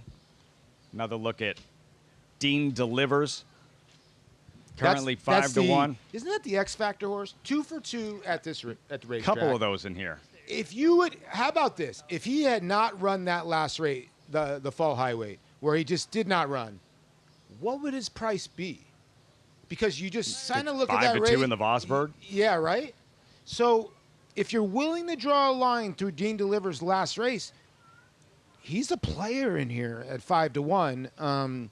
He gets his main rider aboard, Jay Rodriguez, who had won 4 in a row on him. So it's a salty race. Yeah, it is. You know, to come back from November. The 1 and the 4 are going to have to run to come back to November to beat horses like, you know, Boucherino has a race on these horses. Even the 5, Lata, if they go crazy on the front end, that horse is in great form. Razor sharp. I don't know straight. I don't know if he's good enough, but he'll come flying late. And then Super Chow, who was the 2-1 morning line favorite. Richie referenced his trip to Dubai in the Golden Shaheen. This was before that trip, late February, Gulfstream Park Sprint. Super Chow. We talked about those habits. You'll see it here. He's going to get there, but does so unconventionally. He has that habit of going wide and kind of bearing out on the turn. I love it. I still love that the rider was looking under his arm 7 wide. I don't think I've ever seen that before, and he runs down the pace setter on that day. Never changes lead, still gets there. No, still gets there. He's another horse. He's kind of like Subrogate. They really don't change leads, so right there late. But they just, Richie always tells me, if they're going fast, don't worry about it. Sometimes guys try to carry their horse to the other lead, and it looks like Super Chow and the 1 Subrogate, they run well on their wrong lead.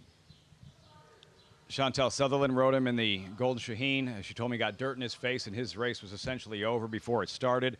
And the quick turnaround, we don't hear as much about the Dubai bounce, right? The 15,000-plus mile travel. I mean, that was just last month that he was racing in Dubai, back in the States and ready for this Mr. Prospector. Yeah, we had talked about this, and Megan said earlier, I think the trainers have now learned the Dubai bounce is kind of over with. So if you like the horse, go ahead and play. Super Chow. Exciting edition of this Mr. Prospector, the featured event and final event on this Memorial Day program on a terrific weekend of racing at Monmouth Park. One final time, Matt Ditterman with the load-in call, the Mr. Prospector, live on Fox Sports 2. Boucherino to round out the field.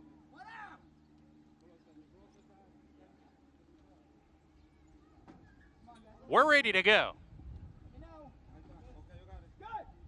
And they're off in the Mr. Prospector. Lotta just stood in the gate there, ended up coming out, but is well behind, was very sluggish out of the gate. Super Chow to the lead at once. Boucherino's going to match him about a neck off, and these two hook up. They put 2 lengths on Subrogate, who's off the pace running in third with Dean Delivers. Space of 5 to My Handsome Man, and Lotta at the tail after the bad beginning. Half mile to go. Super Chow on the lead, just a neck in front. Boucherino second. The 2 favorites 1-2 as they go into the 4-turn run. Subrogate right behind horses right now, third with Dean Delivers, who goes okay in the 3rd position. Top 2 sneak away as I say that, though. Super Chow under a ride. Boucherino on the outside, going better it appears at this point. Top of the stretch in the Mr. Prospector. Boucherino on the outside. The rider riding this one with confidence. Paco Lopez, Super Chow, Amisael Jaramillo all over him. Dean Delivers third, trying to reel in the top pair. Subrogate down at the rail, needs to find more. It's still Boucherino, asks for his best. Super Chow is beaten behind horses. Dean Delivers trying to come on. So is Subrogate with one last dive, but it's not going to be enough. Boucherino, Paco Lopez winning the Mr. Prospector. Subrogate second, Dean Delivers third. Super Chow fades to 4th. Too much Boucherino and too much Paco in the Mr. Prospector. 4-5 at post time. Yeah, it's sort of like had Super Chow always in his sights, and Dean Delivers kind of delivered his run late, and then Bucarino kind of like came back Subrogate came back on the rail as he finally switched leads and got that extra little pump towards the end. And I would think Jorge Duarte's got to be really happy after talking to Mig, saying this is the start of the year, but no doubt about the winner. I know Mig liked this horse, Bucarino, from yesterday. He was talking about this horse at 4-5. Now 6 for 12 lifetime. This is a nice racehorse. Yeah, for Subrogate, there's something to build off of. A big effort there, completing the exacta 7-1-4-6-5, and Bucarino showing some class, digging, fighting, and fending off all challengers. Yeah, he really did. You know, a lot of horses showed class. Even Dean Delivers, after that really bad race, he was in the mix. Subrogate, I thought, ran a really good race. Even though the 7 won the race, you got to give credit to the 1 to re-rally. Down to Richie. Yeah, so pleased to be joined by Alfredo Velasquez, who had Bucarino looking so good. He really touted himself, didn't he? Yeah, that's when you send them, give it time in the winter, send to Florida, they come back looking different. Now, you're a real old school horseman. You trained your first winner back in 1985, and I was talking to you in the paddock about his equipment. Explain to the people why you use that. I like to use that because you don't have to tie the tongue tie. You don't have to put no tongue tie. Horses run better with that. You know, they cannot put it over the B because the rubber keep it tight. And I use it. Seattle Sulu use it. Good enough for Seattle Sulu, good enough for you. Freddie, did you expect him this kind of effort today? Yes, because he ran good last time. He ran 109 in Park, and that's right, it's D. Right. And he come for layoff, you know. But he did a good way they did it. Congratulations. I'll let you go get your picture taken. Good to see you. I'll talk to you. Say hello to your brother. Guys. Old school, baby. Old school. I love it. What a great interview. interview. Broke, don't fix it. It is. It's just great. He's like, I don't like the tongue tie. It's just the bottom line, and it works better. And, yeah, he's a legendary trainer. Great information by Meg all day today, explaining a lot of this stuff. But, yeah, Bucarino was really best, and it was a good race. I think the top 3 finishers, you can argue that Dean Delivers got back to kind of his form. Subrogate gets his year started. So I would think you're going to hear from these top 3. Watching the replay, you referenced how well Lotta finished up in his stakes debut, who's completely left at the start in a stakes race, in a sprint, less room for error, and really finishing strong. That horse got left about 15 lengths behind, and he was actually charging late. He made up some ground. Again, a heady claim, and maybe for the next time. But again, this was a salty edition of the Mr. Prospector. They stopped the clock at 109-2.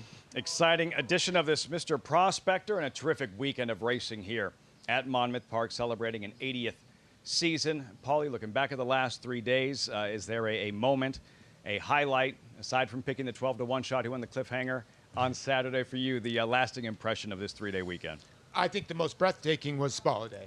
I really do. I think that, she's the kind of horse, obviously her mama Day at the Spa was a champion, so there's been a lot on her plate to, perform. And I think her race in the Bogey and her other races before that didn't frank how good she was. And she finally got the right ride she wants to lay back and sit, and man, did she explode. I think she's a different filly now. Going back to that cliffhanger, Axel Concepcion, in watching a former Eclipse Award-winning apprentice in his first day ever riding here at Monmouth, winning that cliffhanger, delivering that ride. I thought that was a fun story to He gave cover. the horse a tremendous ride for Kelsey Danner. He really did. And like I said, he's the type of guy that's going to have to fill in. We were talking about this earlier. Jairo Randon is a tremendous rider. For a lot of people that don't know, he has a 110-acre farm in Colombia that he tends to, so he only rides for half the year. He had an accident on the farm. He's not going to ride here. He was second to Paco Lopez with 66 wins. Someone has to pick up that slack. I would think Axel will pick up a lot of it. You see Sammy Marin, Sonny Leon, a lot of these guys. It's a pretty good jockey colony. Opportunity for others not named Paco here this season at Monmouth Park. Results are in. Richie really liked him. Handicapper zeroed in 4-5 in the end. Bucarino over Subrogate, and Dean Delivers. Yeah, and if you had the pick 5, 505, the Jersey 6, 404, not bad considering you ended up with your favorite. That'll do it on this Memorial Day from Monmouth Park as we send things back to New York, where racing continues with Andy and JK. Before you leave, Lafitte. Or Andy and Sarah. Other than you Wow, getting, good Lafitte. job there, by the way. This is Sarah El-Badwi. She does not look like Jonathan Kinchin. My Other outfits than are you not getting as on a fun. plane and going back out west, Lafitte, the highlight of my weekend was your Dodgers losing 2 straight to the Mets. But that's just me. I'm sure Paulie was neutral on that one, having played so well for both teams. We got to work now. This is kind of Do you disappointing. really think the resemblance is just uncanny between JK and I? often- Out of all the people to look I alike here? often see one or the other, You know, and I it's get confused. interchangeable, really, if you think about It's it. been a tough weekend. Lafitte actually had to work this weekend. It's been a long time for him. He's sort of warming up into getting to Saratoga, where we really make him work up there. Greg Wolf would never have made that mistake. I just Well, want I'd be to get sitting that right out next there. to him, so. So if he does, it would even be a bigger It would problem. be much worse. On the track for race number 8, 6 furlongs on the turf. The number 1 is ISO Marshall, Rachel Keithan and Katie Davis. This one's been on the grass before, but this is the first turf sprint. My Life Story, Mike Maker and Manny Franco. Gets a jockey change, second off a little bit of a layoff. Speedy Stewie, first time on the turf for Jamie Begg, looking for his second win today. And this is a horse that has a lot of that good early speed. If he can translate it over to the grass, it's not really an overwhelming turf move-up pedigree, to say the least. I'm familiar with the Dancing Bears from my Grateful Dead days, Carlos Martin and Romero Mirage. This one's still very lightly raced and coming in second off of a little bit of a break and then another break himself. Amazing that this 5-year-old Warello's never been on the turf with this pedigree. A 6-year-old Chris Englehart. And a son of War Dancer getting onto the grass for the first time. And the second dam has some good turf move-up pedigree. I think he's very interesting at a price. I agree with you. Not for hire. George Weaver and Jose Lezcano. This one didn't run that well in that last start after showing speed and fading. Could build on that for sure. I guess I have to bet Lil Lang if he's going to be 8-1, Ruben Silvera and Jorge Abreu. This one did save some ground relative to the horse that's taking a lot of money right now in Bosun towards the outside last time, but he has some back races to go to, and he looks to save more ground than that one yet again. A lot of Grateful Dead in race number 8 is Unbroken Chain, the well-known Phil Lesh song, goes out for Melanie Giddings. There's some turf, but we just haven't seen much from this horse overall as of yet. I liked it more, that song more. We found out Mitch Levitas likes it. The 9 is Ozzy, John Terranova, and Ricardo Santana. Still looking for his 4th. Is cutting back in distance in here and hasn't run really fast enough to compete on the grass. First time on the turf. 3 Bs, Linda Rice and Eric Cancel. Yeah, we'll see what we get from this one. Switching surfaces in here showed some promise as an early 2-year-old and maybe is one that could translate that form. Kenny B, Louis Rivera riding for Dave Duggan. He also has early speed. They didn't use as much of it last time after he had a little bit of a bobble at the start, but he's getting onto the grass for the first time, and he has some fast races in the past. I don't know about you, but I'm shocked this one's not favored. Bosun, Kendra Carmouche looking for another win. I agree. The one win first time on the grass sprinting, then that race where he was wide, and he was favored in there as well. I just think that he makes some sense in here as your favorite, though. Post 12 in a turf sprint, not always the easiest thing to do. Yeah, he'll probably be okay. I like the 7 Lil Lang over the 12. Where are you going in this race, Sarah? I got to go with Rollo at that price, a horse that's shown some ability, and it does seem as though this is the type of pedigree that could move him forward or at least run a similar race, switching over to the grass for the first time, and I think that he's in capable hands right here with Joel Rosario. He comes in with some recency over a couple of these, and we'll see. I mean, he was loose in the warm-up last time. I don't think he got away too far from Manny Franco that day, but we'll see what we get from him coming in here after he hopefully stays with Joel Rosario.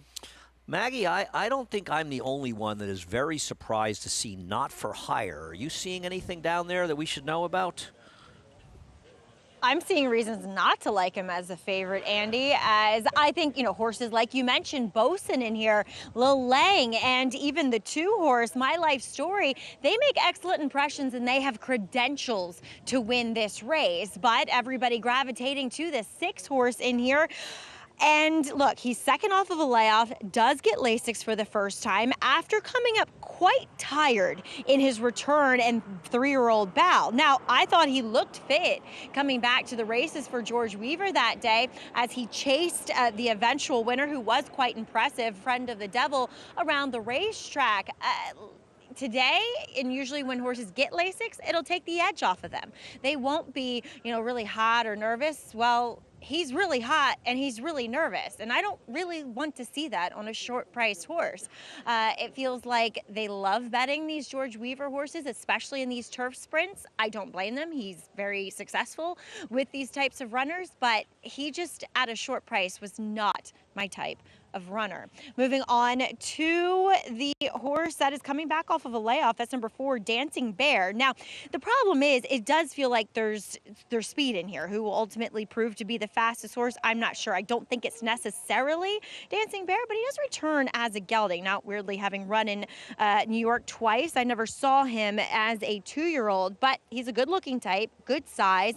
He's about 90% fit. I will watch him, with curiosity to see how he runs here. He should run well. Do I think he's a winner? Not necessarily, but one that I think should move forward with this return to the races. Well, Sarah, you and I landing on the same horse. I'm really excited to see number 5, Warhorse, try the turf for the first time, because also, if you look at his muddy sealed efforts, there's 2 of them going back to, 23 and 24. They were his fastest numbers and his best performances. Even though one was in defeat, he did earn a 90 Beyer speed figure that day. And as I've always said, sealed surfaces are more similar to the turf. And this guy has a massive turf hoof. He has that extra spring to his step, much like turf runners tend to do, and he just looks great overall. So I am going to land on Warhorse. As you mentioned, there's plenty of pedigree. He is half to New York bred stakes winner May Shares, and Bust Another, who ran well on the turf as well. There's another turf winner in the family. Now, there's 2 horses towards the outside in 3Bs and Kenny B. I feel like they always find a way to match up against one another. To be fair, 3Bs actually has more pedigree. He is by collected. The dam was multiple stakes placed on the turf.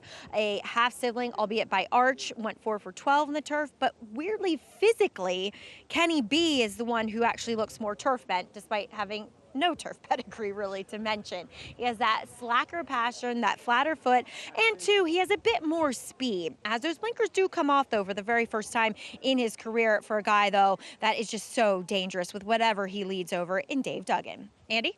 I wanted to include you in a conversation I wanted to have here about Warhorse. Do you think it's odd that with this horse's pedigree for grass, that as a 6-year-old, I know he's only started 18 times, but he's making his turf debut?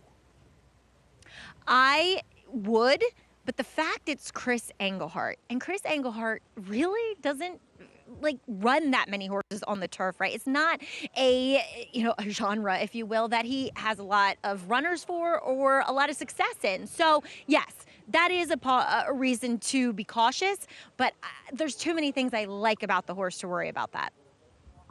Think it's a negative as much as I just find it odd, and I think Maggie's point may be well taken with this, but given the horse's pedigree and the preponderance of turf sprints that we run in New York, it's just a little surprising this New York bred has never tried the turf. Now, maybe if he runs 8th, we'll know why they never tried the turf, but I agree with both of you. I think he's very dangerous in here.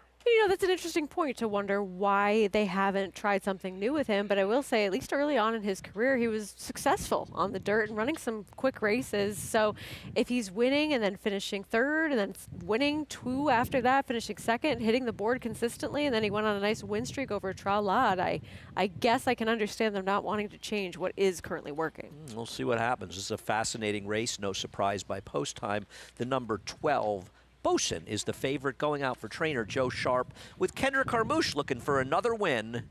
They're almost in line. Chris Griffin will have the call of today's 8th race. Kenny B.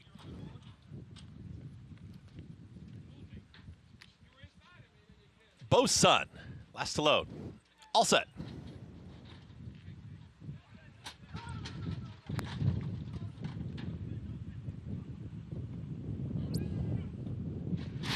And they're off.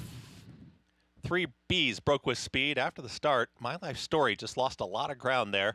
My Life Story is going to be the trailer. Dancing Bear right out towards the front. Warhorse is going to apply pressure here from 2nd. Out wider, that's not for higher, and 3rd. At the rail moving on through is Stewie, who's a challenging 4th. In between horses comes Unbroken Chain. Out wider, Little Lang is in the lime green cap. Is moving forward now mid-pack with At the Rail Iso Marshall. Bosun is going to be in that mid-pack group. Out wider comes Kenny B, who's off the pace, and towards the back end of the field, we've got Ozzy, 3Bs, and My Life Story.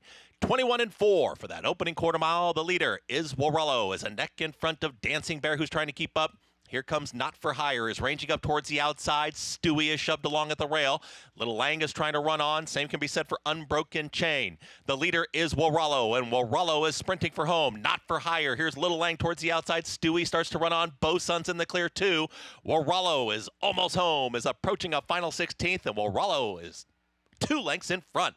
Warhorse is going to win this one impressively. Warhorse wins it. Then came Not For Hire, Little Lang, and Bosun, followed by Stewie.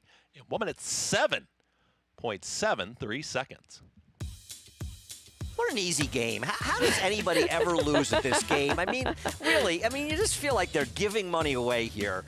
Good call by both you and Maggie, and with good reason with the horse. And probably Chris Englehart's asking himself now, yeah, why didn't I ever run this horse in the turf before? He ran terrific today. This is not a pace that really held together other than Morello. He was right on top of it. I'm not saying they were flying, but that's pretty quick, 43.88. I mean, you have to be careful with turf things, but this is clearly a horse that excelled in the turf, and God forbid the 7 got up for second. That would have just been too much money for me, so unfortunately. I just have to take the L on that one, and that's the winning formula when Maggie and I agree, and no one else does. That's how things get done. I wouldn't say no one else did. I kidding. agree with you that this was a very interesting horse in here. I just kind of preferred the 7 with experience. Making fun of you. I know that you had a lot of interest in this horse based on the pedigree as well. And he ran well in here because you're right. He put away another horse in the number 4 Dancing Bear, who was forward. That horse finished nowhere, and a couple were making some good moves, but he was always pretty comfortably well clear. So we'll find out very soon if, in fact, anyone's alive in the pick 6. I'm looking at $118,276.59, I believe, is the carryover.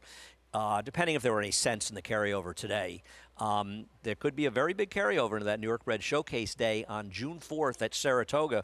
We'll see. Will anybody be covering the last, including the favorite, Right to Vote? But Warella with Joel Rosario gets the job done. But nice job by him, and a nice job by you and Maggie as well.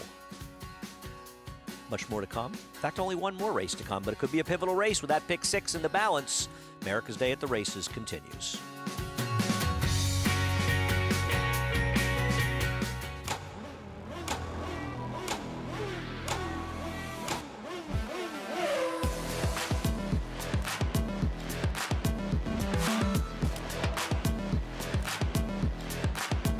Prince of Monaco's too good for Moose, an impressive winner of the best pal. Miramondi's all hot, but Prince of Monaco too good. Prince of Monaco, standing at Claiborne Farm.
America's Day at the Races continues as Warrello is going into the winner's circle for Joel Rosario and trainer Chris Englehart. Looking at the pick six, I am shocked.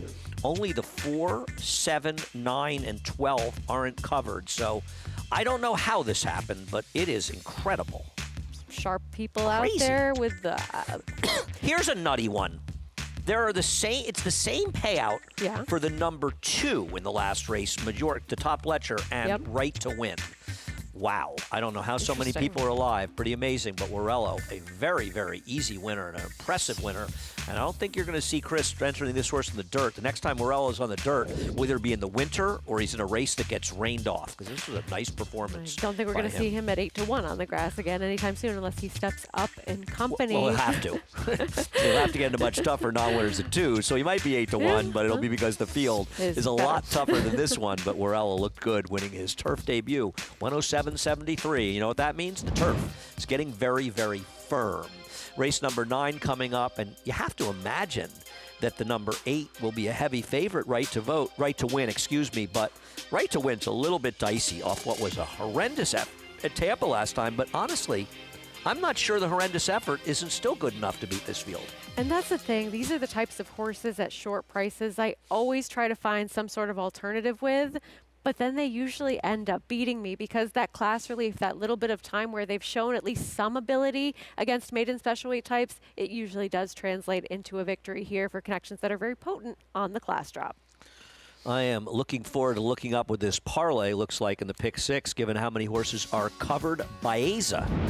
Looking forward to him coming to Saratoga and his trainer John Sheriff's Team California, and it's been a very good Triple Crown season for the California runners. He'll be coming to Saratoga and to look to see if he can improve on his 3rd place finish.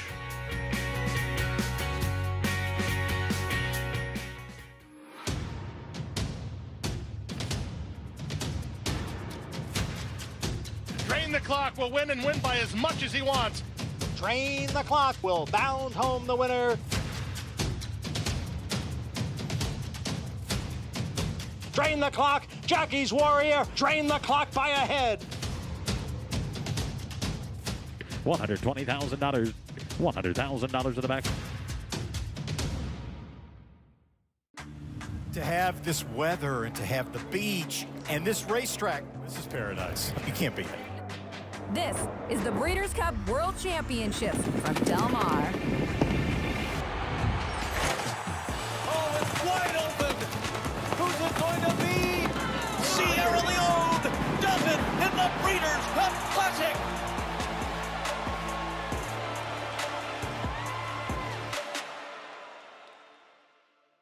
And clear off in the Naira Benz Haskell. In the Belmont Stakes at Saratoga. Dornock setting up moderate pace, 3/4 of a length ahead. As the field turns for home. They're at it again. The 2 Belmont first and second place finishers. Mind Frame on the outside. It's coming after Dornock. Dornock wins the Haskell. It will be Dornock to win the Belmont Stake.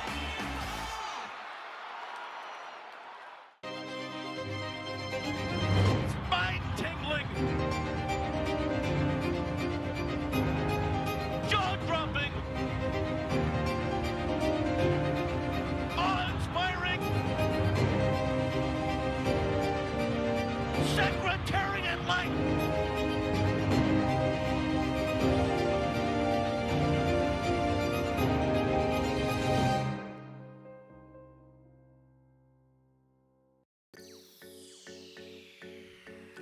Welcome back to America's Day at the Races, brought to you in part by Naira Bets. Bet any track, anywhere, anytime through Naira Bets. And right now, up until Belmont Stakes, a special promotion. Use the promo code Belmont25, and not only will we match the $200 of your initial deposit, we'll give you a free $25 bet for the Belmont Stakes.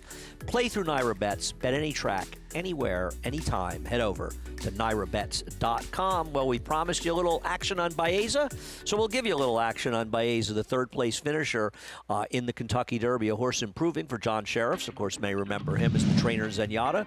I remember him as just an all-around good guy and one heck of a trainer. I think Baeza's a very interesting and dangerous horse in this Belmont Stakes. I agree. He's the one that has some upside relative to the two big dogs that have won a leg of the Triple Crown so far, each in Journalism and Sovereignty. And he was able to get himself into the field, and he ran very well in here, not disgracing himself by any means in what was still one of his earlier races for this up-and-coming type. And, you know, he has the pedigree to likely handle some big races, given that he is that half-sibling to I think what's interesting about him is his running style. I think because of the nature of the Derby with a fast pace, Flavien Prat kept him farther back than maybe he normally would be, and it wasn't a bad move as he did well to finish third. But in a race like the Belmont with a smaller field and not as fast a pace, he's going to have better tactical position against his main two competitors, Journalism as well as Sovereignty. And I think that makes him very dangerous in this Belmont. And also the fact that he's lightly raced and improving. And I don't think the gap between he and the others is that extreme. I don't either. And the thing is that while I think it's an interesting topic of conversation, who will be favored more so, Sovereignty or Journalism? I'd lean Journalism, but I could see it either way. It's close, yeah. Baeza will not be. He will be the third choice of those few. And if you think he has the most upside and can be right there with those two, he becomes more of the interesting wager. Yeah, I almost wonder if a horse like Rodriguez, if he looks like the only speed on paper, could even be a similar price. Going to be a fascinating Belmont Stakes. Baeza had a work the other day. Let's get more on his work and Baeza for Maggie. Andy, I love what you had to say, because I feel like the jury is still out on ultimately how Baeza wants to run his races, because you go 3 starts back when he broke his maiden at a mile, he was sitting right on top of a pretty quick pace and was able to get the job done. Then he had kind of a yo-yo race in the Santa Anita Derby where he didn't break that well and he was far back. Then he was the one to make the first move into that quick pace. Well, here he is in one of his final preparations for this year's Belmont Stakes out at Santa Anita, so he's gonna get his frequent flyer miles in, and he is working with Wildwood here, who is one of his main work partners for John Sheriffs, and he sat comfortably well with off of him to start the breeze, and then with not much encouragement was able to clear away from that overmatched stablemate to cover the 6 furlongs in 1:12 and 2, and did it quite easily. You know, he's moving well, all things considered. This is a horse with talent. But as we kind of reflect back on what you said about this year's Belmont, and considering that Rodriguez missed the first 2 legs, 2 legs that had plenty of speed in them, he is now looking to be the lone front runner. I wonder if Baeza is attached to him. If he can get out of the gate, he should be in a more forward position. Thanks, Mag. Appreciate that. Looking forward to him running. So forward to Belmont Stakes Week in Saratoga, and I hope you're able to join us up there. If not, you can join us here on America's Day. But I don't know if the American Day of the Race or Saratoga Live when we head up there. Regardless, it's going to be a great week of racing, and we hope you can join us. Head over to BelmontStakes.com for tickets. Rodriguez couldn't run in the Derby. They chose to run goal-oriented in the Preakness. I got to tell you, he is potentially dangerous if he's able to control this this race in the front end. But is he necessarily good enough to beat all of the big 3? Well, that's the question, because I feel as though he's going to have that pace advantage. I agree with you completely there with how the probables are shaping up, and unless somebody decides to mix things up a little bit in what they've seen from running style so far, which it's the Belmont Stakes, I guarantee if he looks loose on paper, someone will change something about how they're running. But I don't know. I think that he's one that coming into this spot, how far does he ultimately want to go? And there's just been so much talk by Bob Baffert about his mentality and how he gets a little bit frazzled by crowds, that's also something that I'd want to pay attention to, and of course hear from Maggie, Acacia, or Richie about on track that day. Did Bob bring him to like the Rose Bowl parade or something to find out? Because I don't know how many crowds Rodriguez has really been running against. So I'm going to withhold a comment on that thought. He's a very good horse, and I think when you look at Rodriguez's PPs, you sort of have to take away the races where they didn't go to the front end. And when you do that, you've got a horse that's got 2 triple-digit buyers, the only times he was allowed to be on the front end, because he's a horse they rated a lot because of Barnes being in the the race, Citizen and others, Bull. and right, Citizen Bull and Barnes. And it almost reminds me of Medina Spirit, who was rated behind Life is Good. So he didn't look as good going to the Derby, but once Life is Good unfortunately went to the shelf, he was able to go to the That's a front good and point. win the Kentucky Derby. So I feel like Rodriguez is a horse that his PPs sort of belie perhaps his ability, where imagine if he had always gone to the front end, how good he might look going to this race. Just another layer in what's going to be.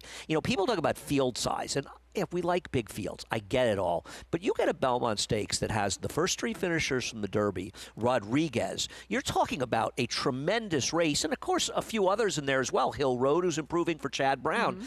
You're talking about one heck of a race. I've been around a long time, and Risen Star, when people talk about Risen Star's performance at the Belmont, nobody goes, well, it was only a 6-horse field. Or when affirmed in Alydar, they don't say, well, they only beat 3 others. Or Secretariat, there were only 4 behind him. They remember the performances of these top racehorses, and I think this Belmont Stakes has the potential to be an incredible matchup of some very, very good 3-year-olds. And you often say it, you want horses in a field that's either a field of 5 or 6, that they all have Right, a I don't legitimate need 3 fillers opportunity getting in the way. versus a couple Right. that have absolutely no hope on paper unless they sprout wings. So I would rather have a race where it's competitive, it's contentious, and I can make the case for a couple of others that maybe it's an even betting board too, but somebody gets a little bit lost in that shuffle. See what happens. Rodriguez had a workout in California. What were your thoughts, Maggie?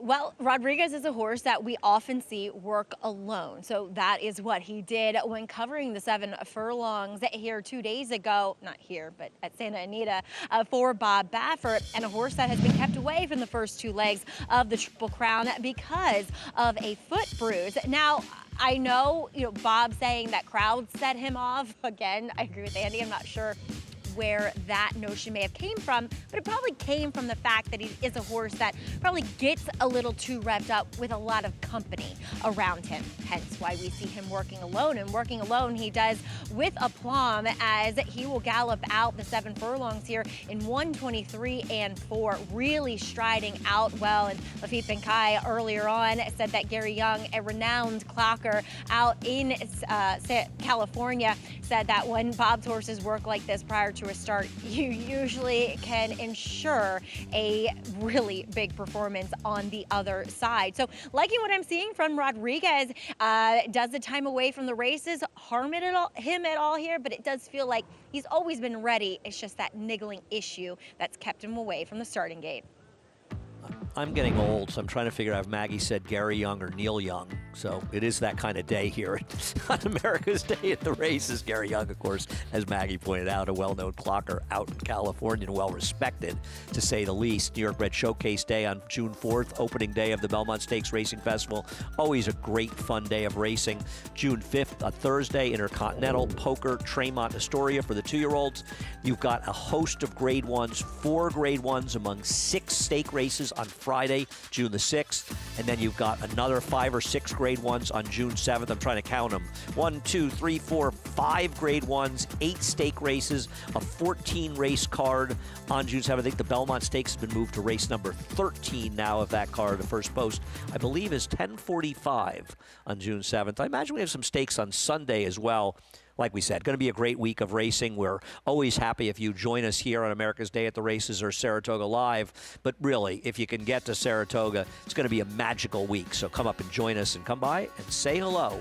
Race number 9 coming up, the finale on this Memorial Day, where a whole lot of them are covered in the Pick 6.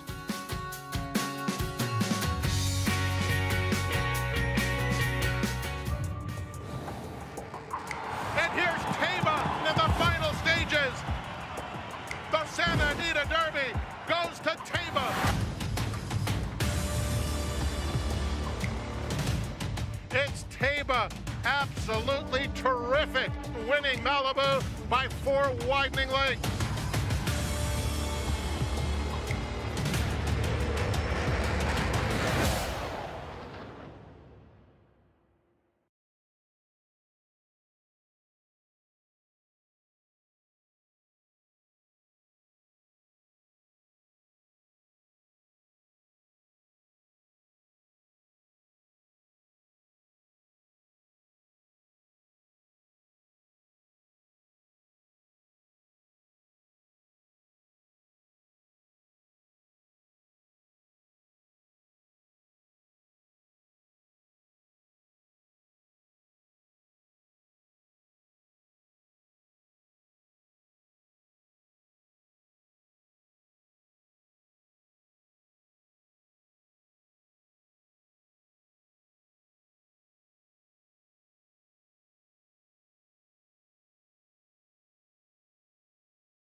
and Union Rags is fourth on the rail, just 2.5 lengths from the lead with 1 furlong to go. Painter is still there. Smith imploring him for 1 more furlong. And here comes Union Rags unleashing a final furious rally to win the Belmont Stakes by a nose over Painter. Well, that was a Belmont Stakes that ended a lot differently than we had hoped about a day and a half before, as I'll Have Another was supposed to be going for a Triple Crown. Unfortunately, he was withdrawn the day before the race and forced to be retired.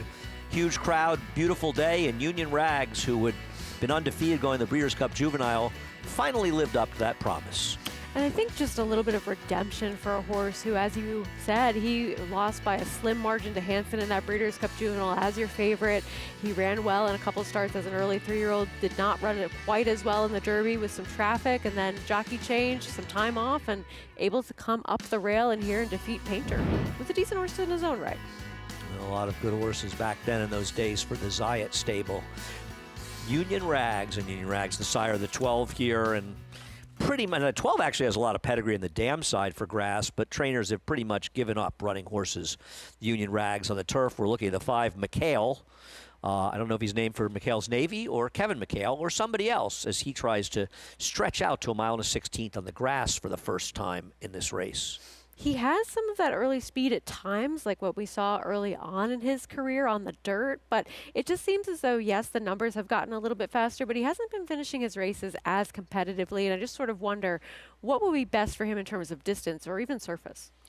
If the number 8 right to win can run back to his race 2 back, his race 3 back, or his race 4 back, granted they're about 1.5 years apart, he's going to win this race. Based on his last race, the race becomes a lot more open. Here he is finishing 3rd back in February off a 1.5+ year layoff at Churchill at Gulfstream in an effort that will win this race. And as you mentioned, he has several of those efforts that would make him very tough in here, and I think just the drop in class warranted now after that last race. But I get wanting to try to take a stand against a horse like this. I couldn't make a big case for somebody else in here because he's just at least shown up and run some races that are competitive at the level he was at, let alone this level now. The way I look at it from a public handicapping standpoint is, and I agree, the 8's the kind of horse you want to bet against, but unless I can find a horse that I'm willing to bet my money on, I'm not going to pick against this horse, and I simply could not find a horse that I'm willing to bet my money on. I picked the 5 second, but I don't really want to bet McHale in here, especially at the distance. Laird of Magnolia goes out for Antonio Arriaga with Joel Rosario looking for back-to-back wins. I wish he was moving in a slightly better direction. He has some turf races that are okay. They're fringe okay in his recent dirt form, though, is pathetic. The 2, Majorca, trying the turf for the first time and also dropping into a maiden claimer for the first time for Todd Pletcher and Jose Lizcano. We talked about Todd Pletcher's numbers dropping in class, weighted essentially to maiden claiming earlier. He has that bullet work 2 back as well. The number 3 is Dark Devil, also trying the turf for the first time for Rudy with Ricardo Santana. Ricardo having a day himself here, getting plenty of wins on the card. This one has some okay form on the dirt. Firster for Jimmy Ryerson goes out with Eric Cancel, the 4 Small Change Jeep. Jeep? Is it Jeep? Jeep? I think so. I don't know. Yeah, this one a Cairo Prince, and we'll see what we get from this one. Not a barn necessarily known to win first time out. A horse for for Celtic fans, McHale, Mark Hennig. We'll see what we get from him today in terms of tactics. He's shown speed at early on in his career on turf as well as dirt, but not as much lately. Hey Sugar Baby, Mel Giddings and Christopher Elliott. Started out on the grass in what was a decent race and then has switched over to the dirt after that.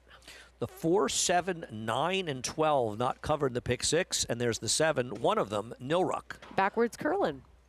Trying turf for the first, or sorry, getting back to the turf since the first race. I'll forget that every time he runs. The favorite, right to win, now 4 to 5. Manny Franco riding for Chad Brown. Just has the form coming into this race, except for the last one that makes this one awfully tough. Don't know where the 9 Dus Samama is, but out there somewhere. There we go. Yeah, this one at Omaha Beach trying the turf for the first time in here, and it just hasn't really shown much as of yet. My man Magoo, undoubtedly named for Magoo Marks, the number 10, Rudy Rodriguez and Ruben Silvera. This one's a little bit interesting, getting back to the turf after a couple of turf sprints early on in the career, and maybe I'd put in an exacta under your favorite. And the field is rounded out with the 12 at almost 40-1 Belmont Union for Nightpaul Chatterpaul with Jose Gomez. We'll see if Union Rags can increase his turf stats as a stallion and get this one home. Probably not happening here as we get more from Maggie. Well, as we do see even money on your favorite in here, number 8, Right to Win. Look, I get why he has the right to win in here, but is he a standout physically? No, and he's 5 years old trying to win his first race for Chad Brown. So if you want to get creative in here, be my guest, because that's what I'm going to try to do as well. Not getting too creative, though, with number 2, Majorca, as he tries the turf for the first time and drops for Todd Pletcher. Now, Volatile, you don't automatically think turf, but he's a son of violence, whom I tend to like his progeny on the turf.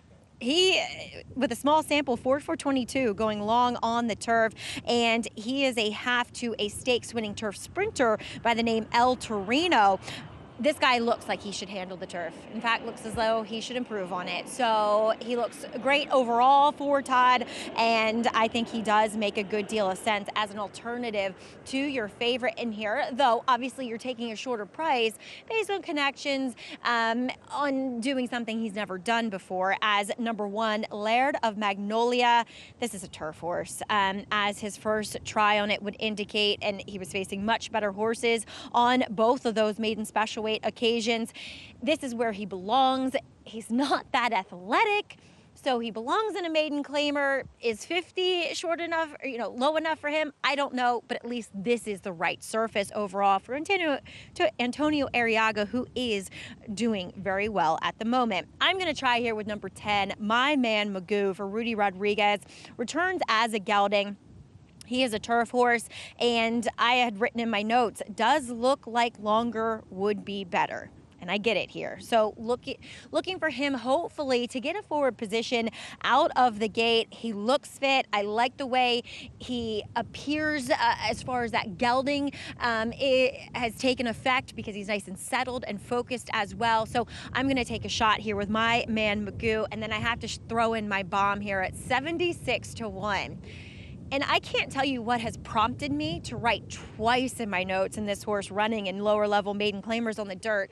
Has a turf hoof. Would love to see him on the turf. Well, I get my wish here. Is it an easy enough spot for him? Probably not. But everything about this horse's physical makeup says turf. Now, is there a lot of pedigree to back up that statement? No, but I don't mind Omaha Beaches on the turf, and none of the siblings have won on the turf, but they've at least handled it. So we'll see how he does. Maybe one to throw in underneath, Andy. Thanks a lot, Maggie. And once again, let's mention the horses that aren't covered in the pick 6, the 4, the 7, the 9, and the 12. So people that are alive are hoping Maggie's wrong about the number 9. And just an odd situation, this pick 6, that there are 16 tickets live. And when you consider that the amount of money bet, it's actually interesting. It's sort of 1 in every, 10,000 tickets, or 10,000 tickets are live. It's very strange, given the parlay is almost $20,000 for $1. I don't think I've seen one like this, especially when we consider some of the prices we've seen. And as you pointed out to me, only one winning favorite.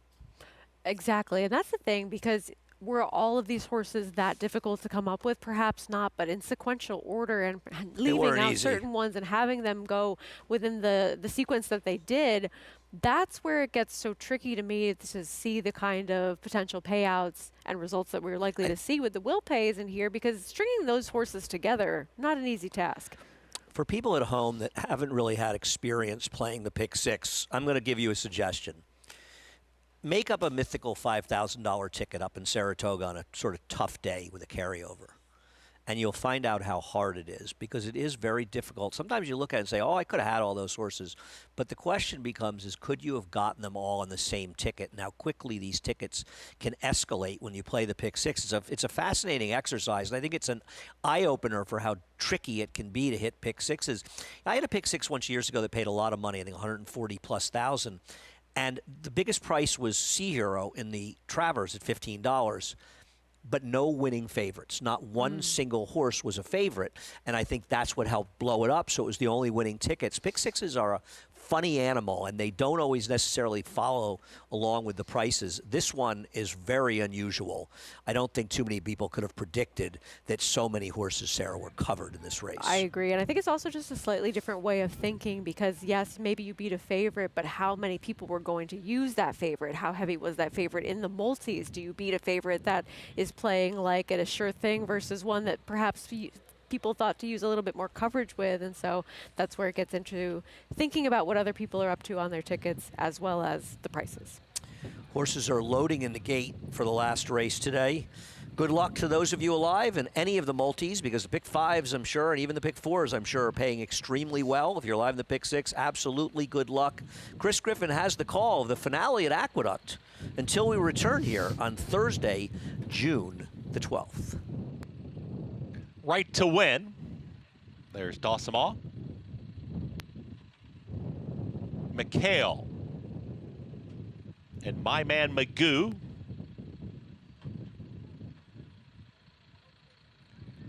Little unsettled there was Small Change Jeep. Belmont Union to the outside. Goes in. All set.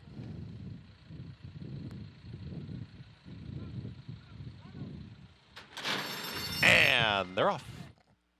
Speed towards the inside from Majorca. Majorca and Dark Devil, they're going to be the top two early, quickly out of the chute, and they're chased by McHale, who's going to be three wide. Crossing right over was Right to Win. Got over to the rail, is tucked in, is now going to be in the fourth position, wants to go as they slow down the tempo up front. And Dark Devil, Ricardo Santana Jr. will press on as a neck in front of Majorca.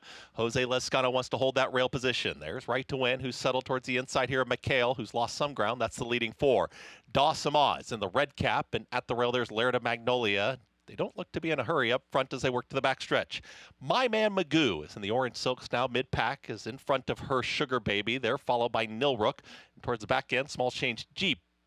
In the trailer, Belmont Union. 24 seconds flat for that posted opening quarter mile. The leader to the inside, a neck advantage for Majorca. Dark Devil is not going away. And Right to Win with a ground-saving journey to the inside of McHale through a 49.61 half-mile time. Laird of Magnolia starts to move forward. Same can be said for Dawsamaw. My Man Magoo is trying to run on here from seventh. Is still in front of Her Sugar Baby. Here's a move from Nilrook, who's on the move wide. Belmont Union is toward the back end of the field, and the trailer, Small Change Jeep.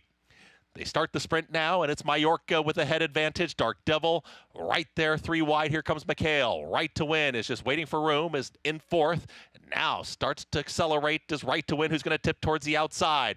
Majorca battles on. Dark Devil. McHale is ready to pounce. Right to Win is trying to straighten up, and here comes Right to Win down the center of the course, but Majorca's still there.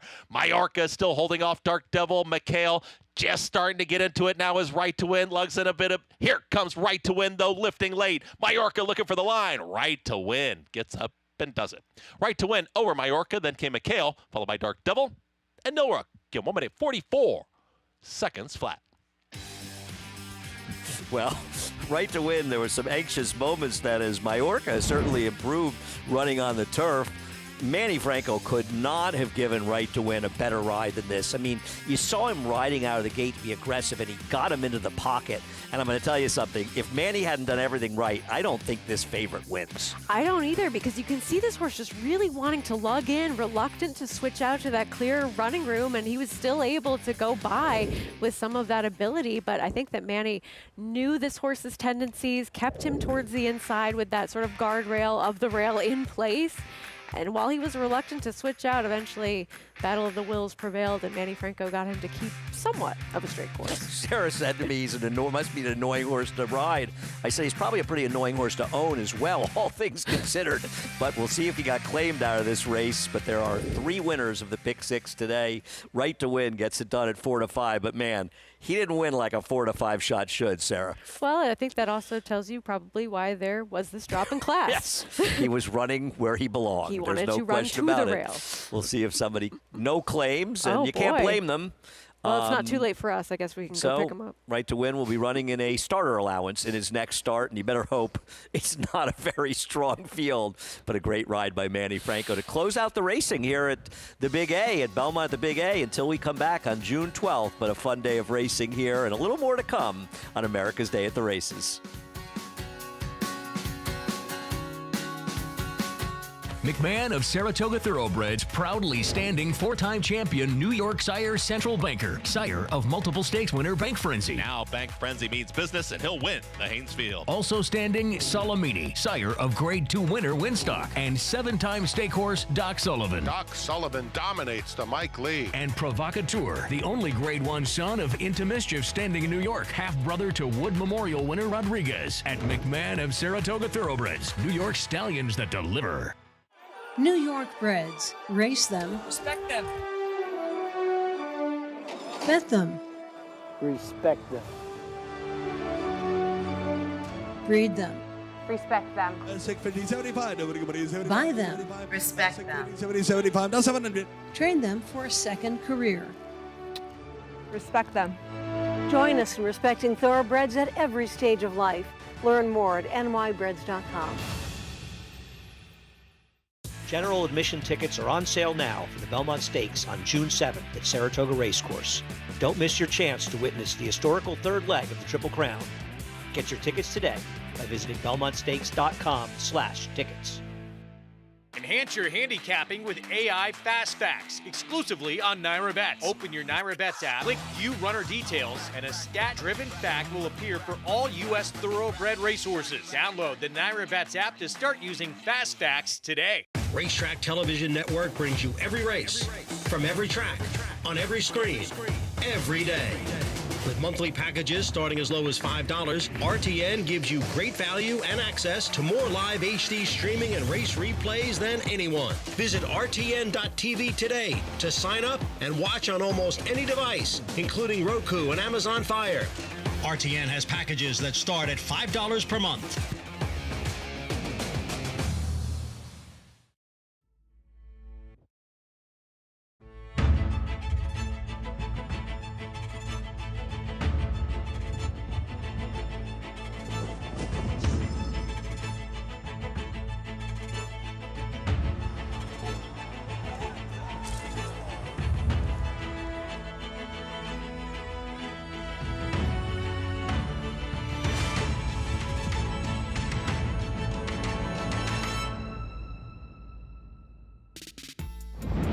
Welcome back to America's Day at the Races as the action concludes with Right to Win, the 4-5 favorite, getting up just in time.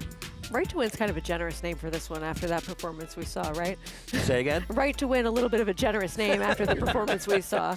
Yeah, well, I guess got they it all done, have though. a right to win. In this horse's case, it really did take an excellent ride by Manny. And it's just, it shows how important getting that position is, especially early in races, in turf races and turf routes, where position is so important. And there's no more important part of a race than the break and allowing your horse to find that position. Imagine he breaks a little slowly and Manny can't get in that spot. This horse never wins. No, but also just the physical ability of Manny as a rider to get this horse to shift ground and shift out and then kick on with a straight line, because let's say he gets him over to that position, a different rider might not be able to get him to have the kind of response to move over enough to be able to make the kind of run that he did as well. Manny's a very, very strong rider, and a nice job as he closes out at 4-5. 3 winners of this pick 6, just under 40,000. Pick 5 paid 9,000, and that corresponds to almost 18,000. And with the first winner was a favorite, right? Paid I think 540. Second choice. But still, you said? pick 5 Maybe. paid well, yeah, 540. Anyhow, more to come about the Belmont Stakes. Let's talk about the horse we haven't given any conversation about in this show, the Derby winner, Sovereignty, who's been up in Saratoga training for the Belmont Stakes basically since the day after the Derby. I want to remind people the Belmont Stakes tickets are still available. Head over to belmontstakes.com for tickets. It is going to be a must-see event.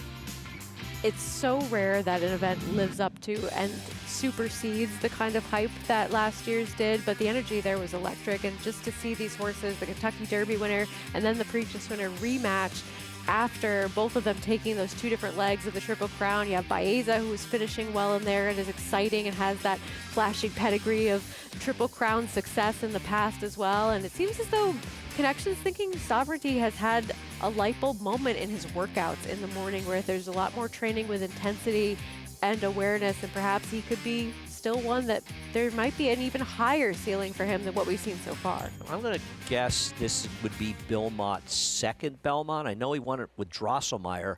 I can't remember if he's won it with anybody else, but my mind could be playing tricks on me. We'll talk about journalism now. We don't have confirmation that he's going to be running. We certainly hope that he's going to be running, and I think his connections hope he's going to be running. Michael McCarthy has done an exceptional job with this horse, preparing him to potentially be a Triple Crown winner and being able to run in all three, and he has never run a bad race in his recent starts. His Preakness was electric. Just seeing the ability to overcome the kind of traffic he had, where he finally gets clear and is able to run down Gosker, who ran very well in defeat, finishing second in there, another lightly raced type. Journalism is going to be the one that, if he does compete in the Belmont Stakes, has made a pit stop at all three legs of the Triple Crown. And I hope that he runs well and that he shows up, because he certainly has a lot of talent and ability. And he's been that top 3-year-old for quite some time. We'll see if he can sort of continue that throne that he established. Going to be an absolutely sensational week up in Saratoga. We got an idea of that last year, and it's looking even bigger and better this year. June 4th, New York Bred Showcase Day. We didn't race Wednesday last year. We do this year. The 4 stakes on the June 5th card. Carl Spackler, unfortunately, is going over to Europe, but that's good news for everybody else that wants to run the poker. Got 4 Grade 1s, 6 stakes on Friday, 5 Grade 1s, 8 stakes on Saturday. Sunday's card has stakes as well. Going to be a can't-miss situation. Head over to BelmontStakes.com for information on tickets. Come up and join us up in Saratoga. Sarah, thank you so much. Thanks to Maggie as well. Of course, Mig, Lafitte, what's that? Lafitte, is that his name? I think it's JK, maybe? And, yeah. And Paul LaDuca at Monmouth, and of course JK, who did join us earlier today. And thank you, of course, for watching. Next time you see us, well, we'll be here next weekend, actually, covering the action Monmouth. We won't be here. We'll be down at Monmouth Park. When I say we, that doesn't involve me. I don't know if it involves Sarah, but a little more to come. So. The next time we're racing in New York, it'll be up in Saratoga on Wednesday, June 4th. Hope everybody enjoys the weeks. We'll see you soon. Thanks for joining us on America's Day at the Races. It's been a fun day of racing, and that's next Saturday, 12:30 to 6. Check your local listings for more information. Bucero. Was that Buccerino? I'm assuming he's a Bucero. Another running Bucero like Bookham Dano winning the stake to Mr. Prospector at Monmouth. Thanks again for joining us, and have a lovely night.